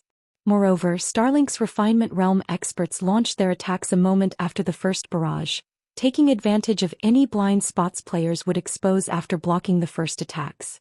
Such an overwhelming assault could even take down peak MT experts in an instant. But just as the spells and arrows fell on Zero Wings members like ravenous wolves, Shifeng unsheathed Killing Ray and swung the blade forward. Lightning edge. Countless arcs of lightning shot forth, forming a blue river that slammed into the descending spells and arrows. The instant these ranged attacks encountered this river of lightning, they vanished. After both sides' attacks dissipated, a small crater stretching across 50 yards separated the armies.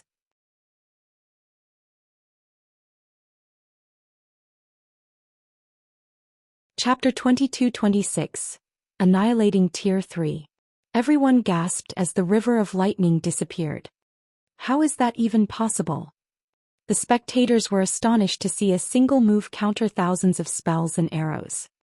Some of the many incoming attacks Zero Wings members had faced were even as powerful as Tier 3. That first wave could have wiped out a 100-man expert team focused fully on defense.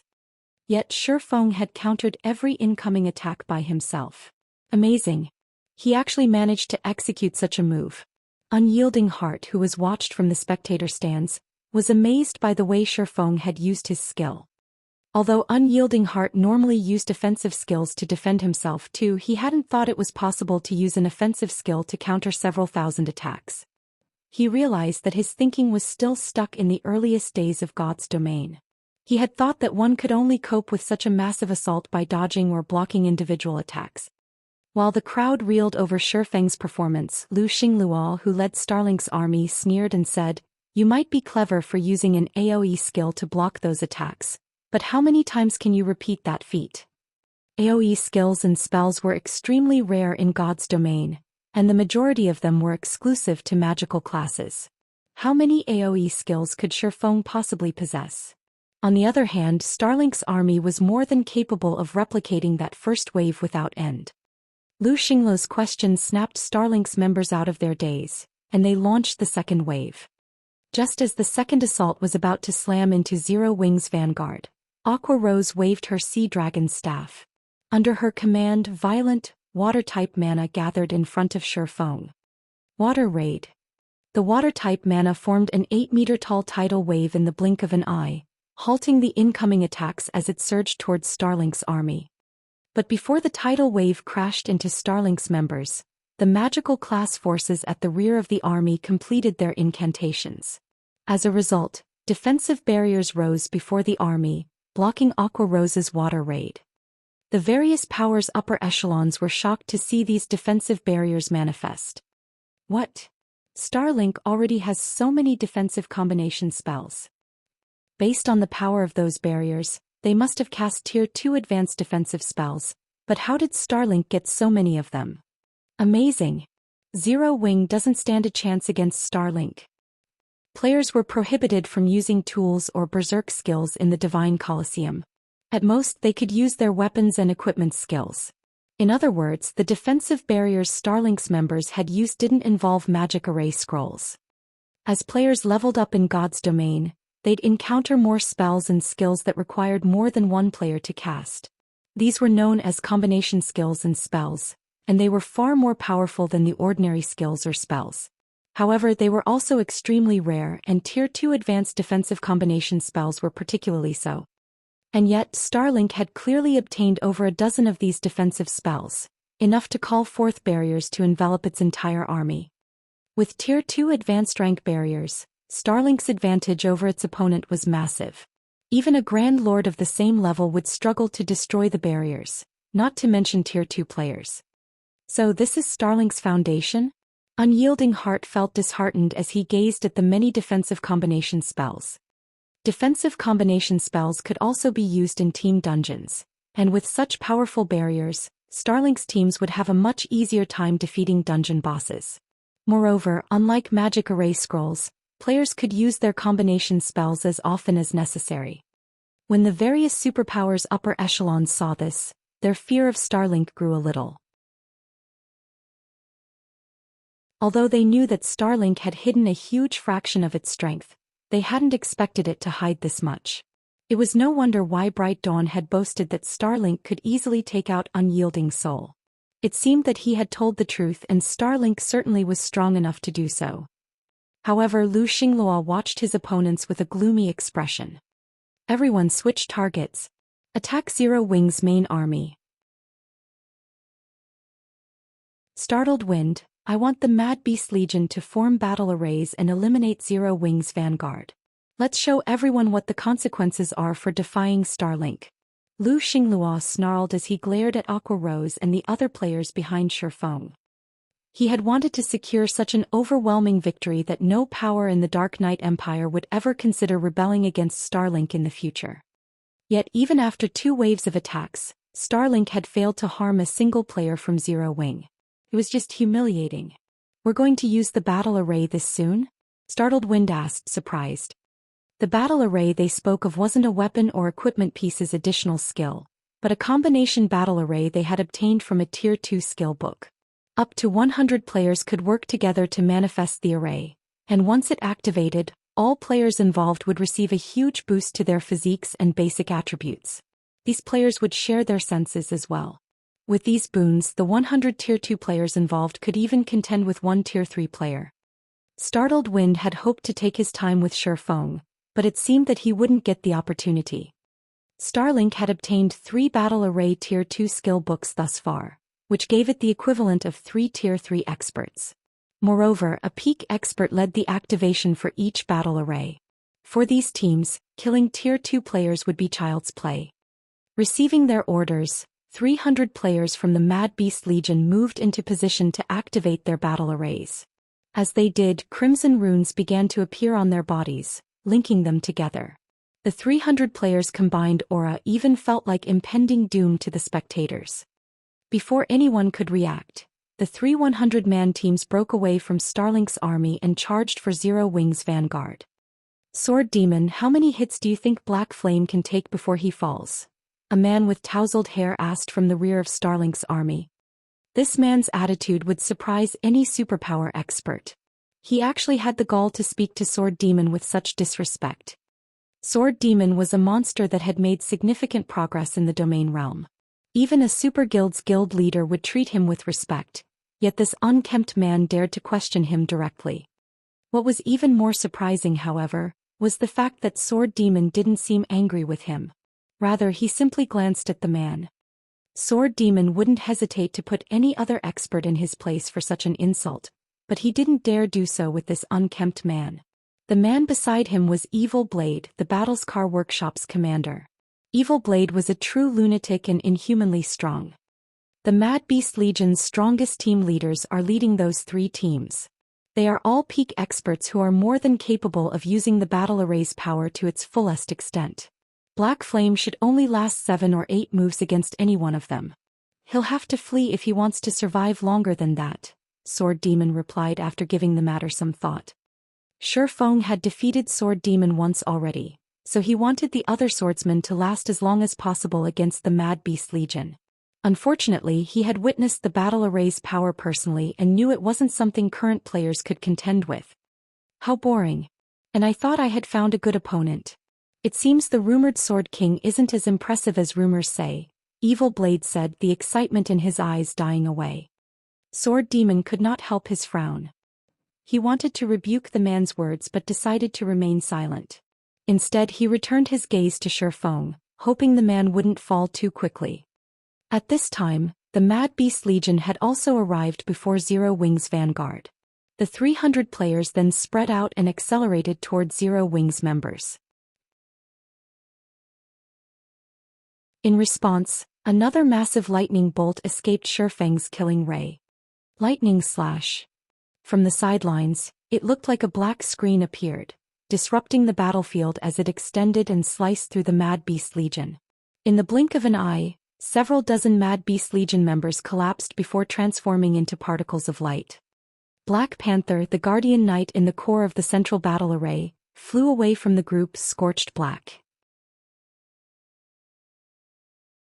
Before he even hit the ground, Black Panther's body had dispersed into particles of light.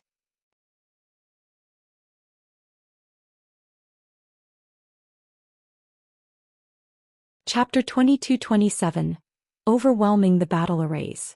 Not even domain realm experts would take a 100-man battle array lightly, but as the blue lightning bolt passed through the central array, even the charging Mad Beast Legion members were stunned when they noticed Black Panther's disappearing corpse. How is that possible? Even Sword Demon and the others watching from a distance were flabbergasted. Although Black Panther was a member of the Mad Beast Legion, they knew how strong the Guardian Knight was. Not only did Black Panther wear a full set of level 75 top-tier equipment, but he also carried an epic shield and a piece of epic equipment. Normally, he had no trouble tanking a Grand Lord of the same level by himself. With the boons from the battle array, Black Panther could even rival a Tier 3 player's physique in basic attributes. Not even domain realm experts could contend with Black Panther when he had the battle array's boons.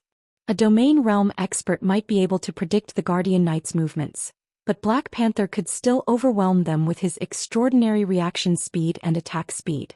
In the end, the domain realm experts that had sparred with Black Panther had only received a beating for their efforts. If the domain realm experts weren't careful, they could die in an instant. Yet now Shifeng had instant-killed Black Panther. However, Shifeng's damage wasn't what astonished Sword Demon and the others the most. If the skill Shifeng had used was a powerful taboo skill, Black Panther's death wouldn't be that strange. What really surprised Sword Demon was how fast Shifeng had taken action. Shifeng could execute his attacks so quickly that not even Black Panther, who had the physique of a Tier 3 player, had reacted in time. How did he attack so quickly? Sword Demon watched Shifeng in confusion. Shifeng was just a Tier 2 player. Even if his basic attributes were incredibly high, he shouldn't be able to launch an attack that not even Black Panther could block. Of course, Sword Demon and his companions didn't know that Shifeng had already reached level 90.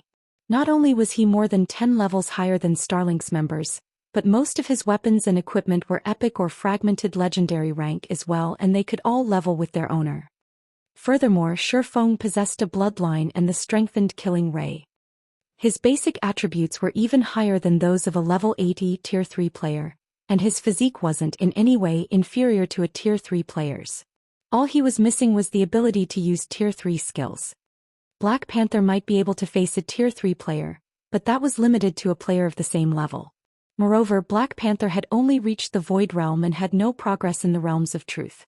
On the other hand, Shifeng had reached the Domain Realm and Ascension Realm. Most importantly, Lightning Slash was an insanely fast attack and could easily reach across several dozen yards. It wasn't that unusual that Black Panther had failed to cope with the attack.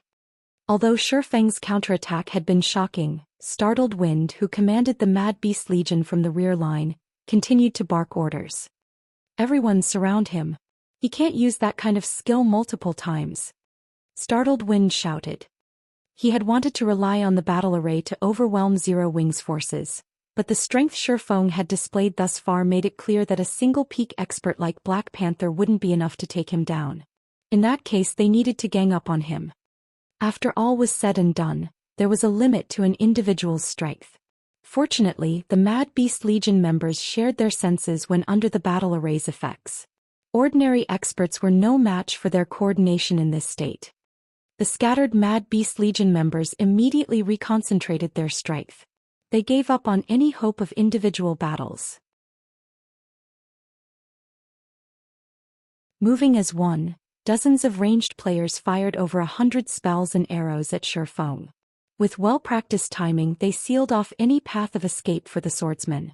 These attacks were nothing like the first two waves Starlink's army had previously launched. Facing the coordinated assault, even Shifeng had to execute Sword's Orbit to defend himself. He had no room to dodge the incoming projectiles. This was where battle arrays shined the brightest. Normally, not even 100 Tier 2 experts would be a match for a single Tier 3 expert. But if these Tier 2 experts perfectly coordinated their attacks and focused their strength on a single location, they could even render Tier 3 experts powerless. As the rain of ranged attacks pinned down Shifeng, Ink Rain and Brilliant Python, who led the other two battle array teams, joined the assault. Brilliant Python was a berserker, so he took the lead in the two-man charge. When he swung his great sword, even space itself began to crack. Moreover, every one of his attacks moved like a vicious snake that struck at Shifeng's weak spots. Brilliant Python neglected his defense, focusing on his assault and fully intent on trading Shifeng blow for blow. As for Ink Rain, the female assassin executed the combat technique 9 phantom steps, manifesting 9 copies of herself. She surrounded Shifeng and patiently waited for an opportunity to land the final blow. This forced Shifeng to focus on his defense, and as a result he continued to shove Brilliant Python back 2 or 3 steps, not giving the berserker the chance to land a direct hit. Although Shifeng wanted nothing more than to follow up with a fatal strike, Ink Rain and the Mad Beast Legion's ranged forces interrupted him before he had the chance. Whenever Shifeng tried to target the ranged players, Brilliant Python and Ink Rain did everything they could to stop him, giving the ranged players the time they needed to pull back. Although the two team leaders were no match for Shifeng's basic attributes, he couldn't kill either of them without using a powerful skill. Both had the support of more than a dozen healers. For a time the two sides were locked in a stalemate. Although Shifeng successfully suppressed the Mad Beast Legion by himself, he wasn't dealing any permanent damage. Regardless, the watching crowd was shocked by Shifeng's prowess, especially Starlink's members. They hadn't dreamed that Shifeng would be so powerful. Despite facing an all-out assault from 2 battle array teams, he stood his ground. Even the weakest player on these battle array teams was a refinement realm expert. Yet despite the boons from the battle arrays, Shifeng single-handedly contended with 200 of these experts. He was simply inhuman. Amazing. To think one player can wield such immense combat power. It's no wonder why you were spouting such nonsense earlier, but no matter how powerful you are, Black Flame, you're still only one man, Lu Xinghua said as he watched Shifeng. The situation even surprised him. The combat power Shifeng displayed was truly frightening. Startled Wind and Evil Blade nodded in agreement. In such a high-speed battle where one did not even have the time to breathe, their stamina consumption would be extremely high. If Shifeng continued fighting at this pace, he would soon deplete his stamina, even if he still had HP remaining. After a few more minutes, Shifeng abruptly retreated, shaking off Ink Rain, Brilliant Python and the rest of the Mad Beast Legion. Sure enough, dealing with Tier 2 battle arrays is tough without a sure kill skill, Shifeng thought as he eyed Brilliant Python and Ink Rain. Battle arrays were one of the main weapons players relied on to defeat high-tiered players. Even Shifeng had used battle arrays to do so during his previous life, but he had never expected to be on the receiving end one day. He wouldn't have had so much trouble against a single 100-man battle array, but he currently had to deal with 2.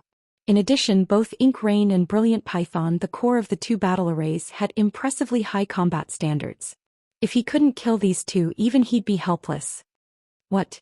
Are you giving up already, Guild Leader Black Flame? Ink Rain teased. This game is too exhausting to continue. I don't want to play anymore, Shifeng replied. I'm afraid that is not up to you, Ink Rain said, smiling. She then led her team and charged at Shifeng once more. As the woman and her companions approached, Shifeng turned to Aqua Rose and his elite team, saying, "You guys can jump in now."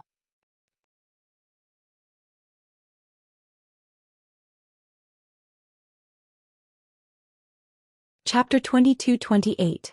One after another. When they heard Shifeng's invitation, Aqua Rose and her comrades who had remained on standby revealed excited grins as they turned to the Mad Beast Legion before charging to meet their opponents. When Lu Xinghua noticed that Aqua Rose and the others were joining the fray, he glanced at Shifeng with a sneer. "Black Flame, I suppose you want to rely on your people to cause chaos while you pick off the Mad Beast Legion members one by one?" Smiling, Lu Xinghua continued, "Unfortunately, you're only digging your own graves." Although the battle array allowed players to fight higher-tiered opponents, it was truly a weapon to use against large groups. Shifeng's decision to take on the Mad Beast Legion by himself had been the wisest decision. If Aqua Rose and Zero Wings Vanguard joined the battle, they'd only be a liability, not an asset. Once the two armies truly clashed, chaos would rule this battlefield, and amidst such chaos, players couldn't rely on AoE skills or spells. A single misfire could kill one's allies. Without AoE skills or spells, even peak experts would find the Mad Beast Legions challenging in a one-on-one, not to mention Aqua Rose and the others, who were only flowing water and refinement realm experts. However, Brilliant Python realized that the atmosphere around Zero Wings members felt odd. What's up with these people? As Brilliant Python watched Zero Wings players charge forth, he was confused. Aqua Rose and the others didn't look at him and his teammates like they were powerful foes. Rather, their expressions seemed like they had just found the perfect practice targets. Ignore them. They are fools if they think they can defeat us in our own battle array. Ink Rain shouted to her team. She then turned her sights to Fire Dance, radiating intense killing intent. Her previous clash with Fire Dance was still fresh in her mind. Her strength was only second to the Mad Beast Legion's commander and vice commander, yet someone with weaker combat standards had defeated her. It would be hard not to remember such a humiliating defeat. Although she didn't know how Fire Dance had increased her life rating so drastically last time, she had the battle array. She was going to use this chance to toy with the other assassin. Ink Rain's figure blurred as she dashed forward, only taking a moment to reach her opponent. She thrust her blade at Fire Dance, who ran at the forefront of Zero Wings' team. As Ink Rain's dagger shot forth, she split into 9 identical copies. When Happy Art saw this from one of the VIP rooms, she couldn't help but gasp. That's 9 phantoms, 1 kill. Happy Art was astonished to see Ink Rain's 9 phantoms. 9 phantoms, 1 kill was a bronze combat technique and one of the most powerful the 13 Thrones had obtained from bronze legacy tablets. With a fraction of the combat technique, a Void Realm expert would be unrivaled among their peers. Had Happy Art fully mastered 9 phantoms, 1 kill, she could have even fought Sandbone, one of the Flower of Seven Sins senior cadre members, without losing ground. Unfortunately, despite the extensive time Happy Art had dedicated to learning the combat technique, she had failed to make any progress. It was simply too complex for her to comprehend and execute. Not even a domain realm expert was guaranteed to learn the technique. Why wouldn't Happy Art be surprised to see that Ink Rain execute 9 phantoms, 1 kill, despite the difficulties of learning the technique? However, Happy Art didn't know that the battle array's boons were the only reason that Ink Rain could execute 9 phantoms, 1 kill. Without those effects, she wouldn't be able to use the combat technique either. Ink is taking this too seriously. She's actually relying on such a forbidden move, Cloudy Mountain, the Mad Beast Legion's vice commander, muttered with a frown. 9 phantoms, 1 kill was Ink Rain's greatest trump card. They had wanted her to reserve this move for a domain realm expert, but now that she had used it, word would spread. Forget it. Just let her be. She might be able to take that final step after exacting her revenge, Startled Wind said, chuckling. Ink Rain was a prodigy he had set his sights on, and he had been surprised to learn that Fire Dance had actually defeated the young woman. Unfortunately, that defeat had maddened Ink Rain with thoughts of revenge. It had severely impacted her development. If Ink Rain could avenge her prior defeat and clear it from her mind, she would have a high chance of reaching the domain realm. Just when everyone assumed that Ink Rain's attack had been successful, a metallic clang echoed across the battlefield, stupefying the spectators. What's going on? They had only seen Fire Dance lightly swing her short sword before Ink Rain's phantoms had disappeared. Ink Rain stumbled a step back, her dagger vibrating violently as if she had struck an adamantine wall. Who is she? Happy Art muttered as she stared at Fire Dance in surprise. Ink Rain's assault could likely even kill domain realm experts, yet Fire Dance had so casually nullified the attack.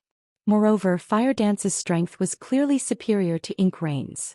Yet Happy Art's surprise was nothing compared to the shock Starlink's members felt. Ink Rain was the core of one of the battle arrays, and the boost to her physique and basic attributes was even greater than what her comrades had received. With this boost, she shouldn't have any issues contending with Tier 3 players of the same level, yet her strength was no match for Fire Dance's. Before Ink Rain could recover from her momentary shock, Fire Dance swung 1,000 transformations once more. As the short sword sliced through the air, countless blades bit into Ink Rain, giving the woman no room to dodge. Ping! This time, Ink Rain felt as if a hammer had struck her hand, leaving it completely numb. She was forced to stumble 2 steps backward as well. Seeing the weakness in Ink Rain's defense, Fire Dance didn't hold back as she continued to attack the enemy assassin. She continued to push Ink Rain back, forcing the woman to defend herself. The Mad Beast Legion members who were preparing to face off against Zero Wings members were stunned. They had never expected to find yet another powerful player among Zero Wings members.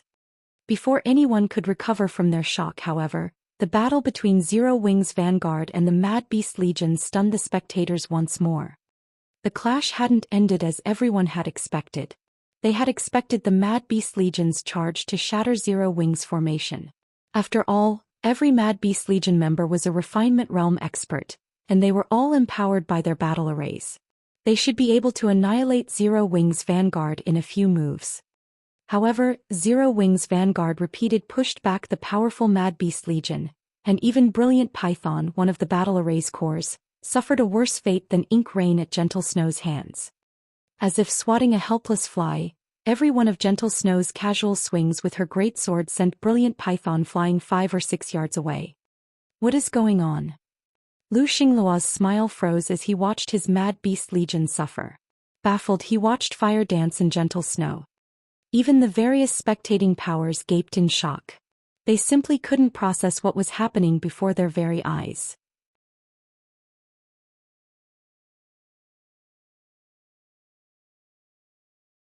Chapter 22-29, Group Fight. The spectating crowd felt stifled by Zero Wing's unstoppable performance. Zero Wing is actually this strong. The players watching this battle from within the Divine Colosseum weren't ordinary experts. Some were even superpowers upper echelons. They had all seen the strength of the Mad Beast Legion's battle arrays. The boons the arrays provided were undeniably massive, yet despite such power, the Mad Beast Legion was no match for Zero Wing's 300-player vanguard. It was unbelievable. Fire Dance's and Gentle Snow's performances were especially stunning. Based on the combat power Ink Rain and Brilliant Python had displayed, the crowd knew they were peak experts. Even in a super guild, they'd be top-ranked players. With the boots from the battle array, even domain realm experts would have to avoid a fight with those two. But neither Ink Rain nor Brilliant Python was a match for Fire Dance and Gentle Snow. The spectators simply couldn't understand how Zero Wing had gained 2 such powerful experts. Even Delicate Blood, who sat in the stands, was surprised as she watched the women. How are their attributes so high? Delicate Blood had a better understanding of what was happening on the battlefield than many of the experts around her. Although the 2 women's moves seemed special, as if they used a combat technique with every swing of their weapons, Delicate Blood could tell that they had only reached the flowing water realm. While incorporating combat techniques into every attack would increase their combat power, basic combat techniques could only offer a small boost. Furthermore, basic combat techniques didn't pose much of a threat to experts like Ink Rain and Brilliant Python. The real reason that Ink Rain and Brilliant Python were so miserable right now was because of how much higher Fire Dance's and Gentle Snow's basic attributes were. However, the 2 team leaders served as the cores for their respective battle arrays, and the attribute boots they had received was no trivial matter. Moreover, they should be wearing multiple pieces of epic equipment as peak experts, yet for some reason they were no match for Fire Dance and Gentle Snow. In contrast, Unyielding Heart brimmed with joy. His eyes were practically glowing as he watched Fire Dance and Gentle Snow. He didn't know how the 2 women had amassed such high basic attributes either, but with their strength, there was no doubt that Zero Wings Vanguard could suppress the Mad Beast Legion. In fact, it was only a matter of time before the Vanguard annihilated the 300 Mad Beast Legion members. The 300 Mad Beast Legion members were refinement realm experts, and if Zero Wing's peak combatants could suppress these players, it would prove that Zero Wing had its own peak legion that could rival the various superpowers. Combined with Unyielding Soul's peak combatants, not even Starlink would find the 2 guilds an easy opponent to deal with. Meanwhile, on the battlefield, The fights continued for a short time as the Mad Beast Legion rapidly lost members. Guild leader, I'm afraid that the Mad Beast Legion won't last much longer at this rate, Startled Wind reported as he watched one Legion member die after another. He didn't want to admit it, but Zero Wing was stronger than he had expected. The team Fire Dance and Gentle Snow led was more than capable of rivaling a superpower's main force. There was also Shifeng to take into account, and he was capable of suppressing 2 battle array teams by himself. Alright, join the battle. But make sure that you end it quickly, Lu Xinglua said as he shot Shifeng a fierce look. Lu Xinglua wanted to hide as much of Starlink's strength as possible, but Shifeng had given him no choice but to reveal his cards. Startled Wind nodded sharply and left to gather Sword Demon, Evil Blade, and the guild's other domain realm experts. The watching superpowers gasped as these experts broke away from Starlink's main force. Even unyielding Heart felt a chill crawl down his spine. They watched as Startled Wind, the Mad Beast Legion's commander Cloudy Mountain, its vice-commander the 4 Shadow Demons 3 kills, and the Battlescar Workshop's commander Evil Blade charged forth. That was a total of 8 domain realm experts, and among them, Startled Wind and Evil Blade were powerful enough to have shaken the Western continent in God's domain. Moreover, all 8 experts radiated strange auras. A crimson mark also graced their foreheads and their eyes were completely black. Not one of them looked like an ordinary human. Demon God transformation. So that's what Starlink has been hiding? Delicate Blood was stunned as she watched Starlink's 8 domain realm experts. Most superpowers were likely still unfamiliar with the term, Demon God transformation. Only an extremely small number of players knew about what it was right now. The Demon God transformation was one of the few ways players could increase their life ratings, but trying to perform the act was extremely difficult. Not only did it require a ton of super rare materials, but the players undergoing the transformation also had to find the legacy entrance and clear the Demon God's trial. The materials alone were an intense challenge to procure. Any superpower would struggle to secure a single set, yet Starlink had collected at least 8. Startled Wind and his companions had reached Fire Dance and Gentle Snow before Delicate Blood could even react. Although Startled Wind and the others' basic attributes and physiques weren't quite as powerful as Ink Rain and Brilliant Pythons, their combat standards were leagues above. Among the 8, Startled Wind and Evil Blade's basic attributes and physiques could rival Ink Rain and Brilliant Pythons, and as a result they led the charge. Relying on their superior combat standards, Startled Wind and Evil Blade deflected all of Fire Dance and Gentle Snow's attacks. They responded with their own advanced combat techniques, targeting the women's weak points. At the same time, Cloudy Mountain, Sword Demon, and the domain realm experts coordinated their attacks with Startled Wind and Evil Blades. After just a few exchanges, Fire Dance and Gentle Snow had taken several hits. They had no choice but to use their skills and focus on defense. It seems that this fight ends here. Although Zero Wing's experts have higher basic attributes, it still lacks capable manpower. Delicate Blood could not help but sigh as she watched Starlink's experts push back Fire Dance and Gentle Snow. At the end of the day, Zero Wing's foundations weren't solid enough. Fire Dance and Gentle Snow might be very strong, but God's Domain was not a single-player game. Starlink's foundations were far too sturdy. It had 8 domain realm experts that had undergone the Demon God transformation, and with that kind of strength Starlink could decimate any ordinary superpower. Only super guilds would have a chance of putting Starlink in its place. But before Startled Wind and his team could land the final blow, 10 sword lights rained down on them from above. Not only were these sword lights incredibly powerful, but they were also quite fast and accurate. Startled Wind and his companions had no choice but to defend themselves. Ping. The crowd heard a series of metallic clangs as Startled Wind and the others were forced 2 or 3 steps back. All 8 domain realm experts instantly turned toward the sword light's origin, and they clearly weren't happy with what they found. Their attacker was none other than Shifeng. Shifeng's attacks were even heavier than Gentle Snow's. If any of them had to face the 10 sword lights alone, they'd likely take immense damage. 8 domain realm experts dare to gang up on 2 players who haven't even reached the Void Realm yet. You must be insane. Shifeng said as he looked at startled Wind and the others. Don't insult us, Black Flame. This is war. There is only victory or defeat. We'll still fight with everything we have even if you join the fight. Startled Wind stated, unperturbed by Shifeng's provocation. However, startled Wind and his companions still watched Shifeng with serious expressions. They hadn't fought him yet, so they didn't know exactly how high Shifeng's strength was, but after blocking the previous attack, they knew it must be horrifically high. None of them would be a match for him in a one-on-one. Indeed, this is a war. Since that is how you feel. Everyone, Shifeng ordered. Aqua Rose, Violet Cloud, Shadow Sword, Yen Tianxing, Alluring Summer, Eluofe, Flying Shadow, Zhao Yueru, and a dozen or so other core upper echelons from Zero Wing, who had refrained from combat, surrounded Shifeng.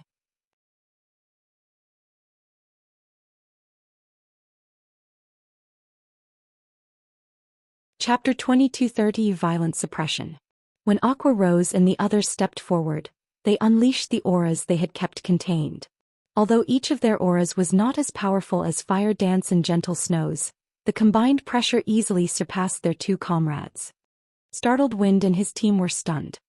Aqua Rose and the others hadn't seriously joined the battle yet, so Fire Dance and Gentle Snow's brilliance had easily overshadowed their performances. As a result, Startled Wind and his companions hadn't been able to get a clear estimation of their strength. However, as Aqua Rose's group revealed their true selves, Startled Wind and Starlink's other domain realm experts recognized how powerful these players were. Are you kidding me? How can a guild like Zero Wing have so many experts with such incredible attributes? Aqua Rose and her comrades no longer felt like current players. The weakest among them likely had basic attributes that could even rival Ink Rain and Brilliant Python. Aqua Rose, Violet Cloud, Cola, and Zhao Yueru were only slightly weaker than Fire Dance and Gentle Snow. When the Mad Beast Legion members felt this combined aura, they couldn't help their instinct to retreat. None of them dared to approach Aqua Rose's group. Only the Legion's peak experts withstood the powerful aura, although they were still afraid. The Mad Beast Legion felt as if they stood before over 20 great lords. How could they possibly face such a powerful force? Have they already reached Tier 3? Brilliant Python muttered in shock. Brilliant Python was his battle array's core, and the boost was even great enough that he could contend with a Tier 3 player of the same level, yet Aqua Rose and the others' auras were no weaker than his own. He couldn't think of any possibility other than the fact that they must have reached Tier 3. No, that's not possible. Players can't take the Tier 3 promotion quest until they've reached level 100. No matter how incredible their leveling speed is, it's not possible to reach level 100 at this stage of the game. Even if they have reached that level, they'd still have to complete their promotion quests. They can't even challenge the quest until they've met the minimum equipment standards, not to mention complete it, Ink Rain said, shaking her head. Ink Rain refused to believe that Aqua Rose and the others had reached Tier 3 already. Just from their life ratings she could tell they hadn't. There was, after all, a significant difference between a Tier 2 player's life rating and that of a Tier 3 player. Ink Rain didn't feel the pressure that would result from such a difference in life ratings. However, even if Aqua Rose and the others weren't Tier 3, they weren't any weaker than an actual Tier 3 player of the same level. Calm down, everyone. These people might have very high attributes, but their combat standards are subpar. Our Refinement Realm experts easily outnumber theirs by several times. Avoid direct fights. Split up and keep them distracted. Follow-up units, attack with combination spells. Evil Blade, you'll work with me to distract Black Flame. I want everyone else to work with the combination spells to keep Zero Wing's vanguard busy. Once we've annihilated the rest of Zero Wing's army, we'll take out time whittling these players down. After taking a moment to calm down, Startled Wind commanded the Mad Beast Legion's Refinement Realm experts. It was impressive that Zero Wing had 20+ players with the combat power to rival Tier 3 players, but the difference between experts wasn't limited to basic attributes. Combat standards also played a massive role. After all was said and done, Zero Wing did not even have 100 Refinement Realm experts. Even if Zero Wing's Refinement Realm experts had higher basic attributes, they couldn't one-shot other players. They could simply split up and tackle these Refinement Realm experts using boss rating methods. With startled Wind's orders, realization dawned on Starlink's members. Aqua Rose and the others were quite powerful, but the fact remained that Starlink had more Refinement Realm experts. Starlink's forces then took action. The Refinement Realm experts that had stood with the main army began to cast their Tier 2 combination spells, targeting Zero Wing's vanguard. These Tier 2 combination spells were even stronger than single-target Tier 3 spells, and could even cause a significant amount of damage against Grand Lords. Moreover, these Refinement Realm experts' aim was incredibly accurate. In the meantime, the 4 shadow demons Cloudy Mountain and 3 kills made their way toward Aqua Rose's group. Their basic attributes might not be as high, but they had higher combat standards. With a single glance, they found plenty of weak points in the Vanguard's defenses. If they coordinated their attacks with the combination spells, killing Aqua Rose and the others would not be difficult. But the instant Starlink's members reached their targets, they discovered that they had been outrageously mistaken. Naturally, Aqua Rose, Violet Cloud, and Zhou Yueru didn't hold back. Facing several dozen incoming combination spells, Aqua Rose lightly waved her Sea Dragon staff and cast Aqua Precinct. 12 water serpents immediate appeared around Aqua Rose, radiating an aura no weaker than that of a level 75 Grand Lord. Under Aqua Rose's control, the serpents blocked most of Starlink's combination spells. Meanwhile, Violet Cloud activated her death-size Shadow Rage, summoning a total of 300 Shadow Blades. Every Shadow Blade effortlessly struck down a combination spell, and in the end, Aqua Rose shattered the remaining incoming attacks in an instant. In the end, it took only an instant for Aqua Rose to shatter the remaining combination spells. Zhou Yueru took a more direct approach than her companions. Her Frost Flame's Wrath was already capable of upgrading her spells by 1 tier, so they were currently Tier 3 spells. With her extraordinary basic attributes and physique, she'd have no issues defeating an actual Tier 3 Great Mage, much less a bunch of Tier 2 magical class players. After casting the Tier 2 spell Flame Sanctions, over 30 crimson magic arrays appeared around Zhou Yueru. Each released a fiery spear which was powerful enough on its own to warp the space around it. These spears were easily more powerful than Starlink's Tier 2 combination spells, and Zhou Yueru used them to bombard the Mad Beast Legion members. The Mad Beast Legion members responded in time and blocked the incoming spears, but they still stumbled back 7 or 8 steps, their arms trembling from the impact and their HPs plummeting. Zhou Yueru's attacks made her just as powerful as a humanoid defense turret.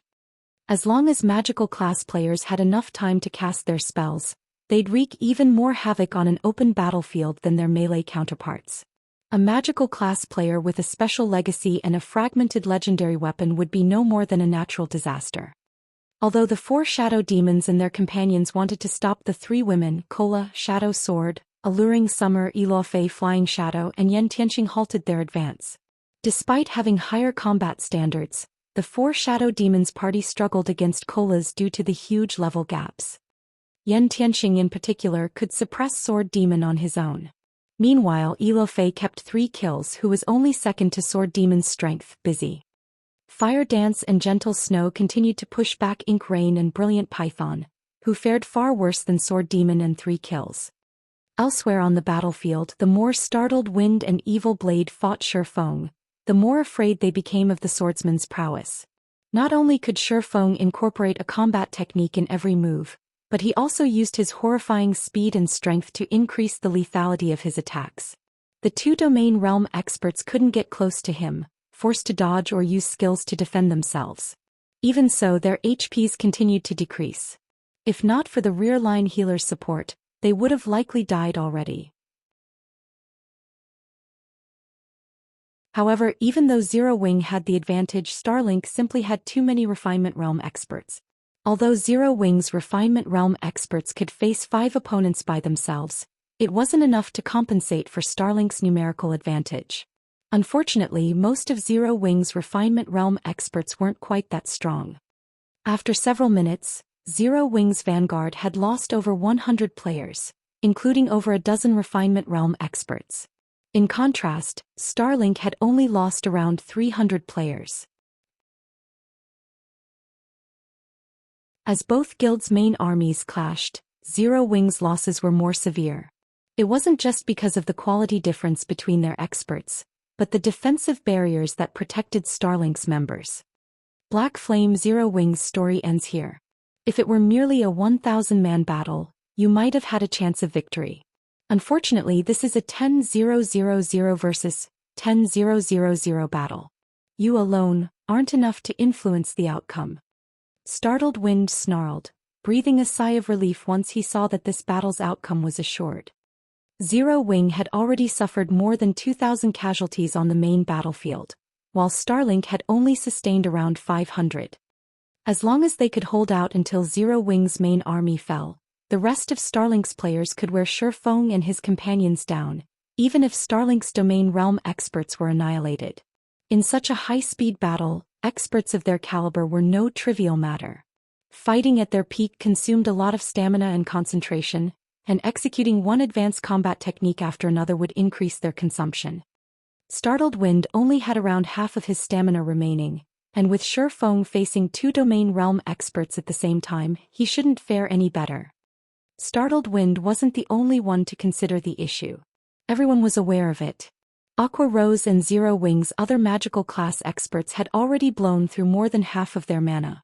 Even if Zero Wing's Vanguard team eliminated Starlink's 700+ refinement realm experts before its main army fell, the surviving Vanguard members wouldn't be useful combat power.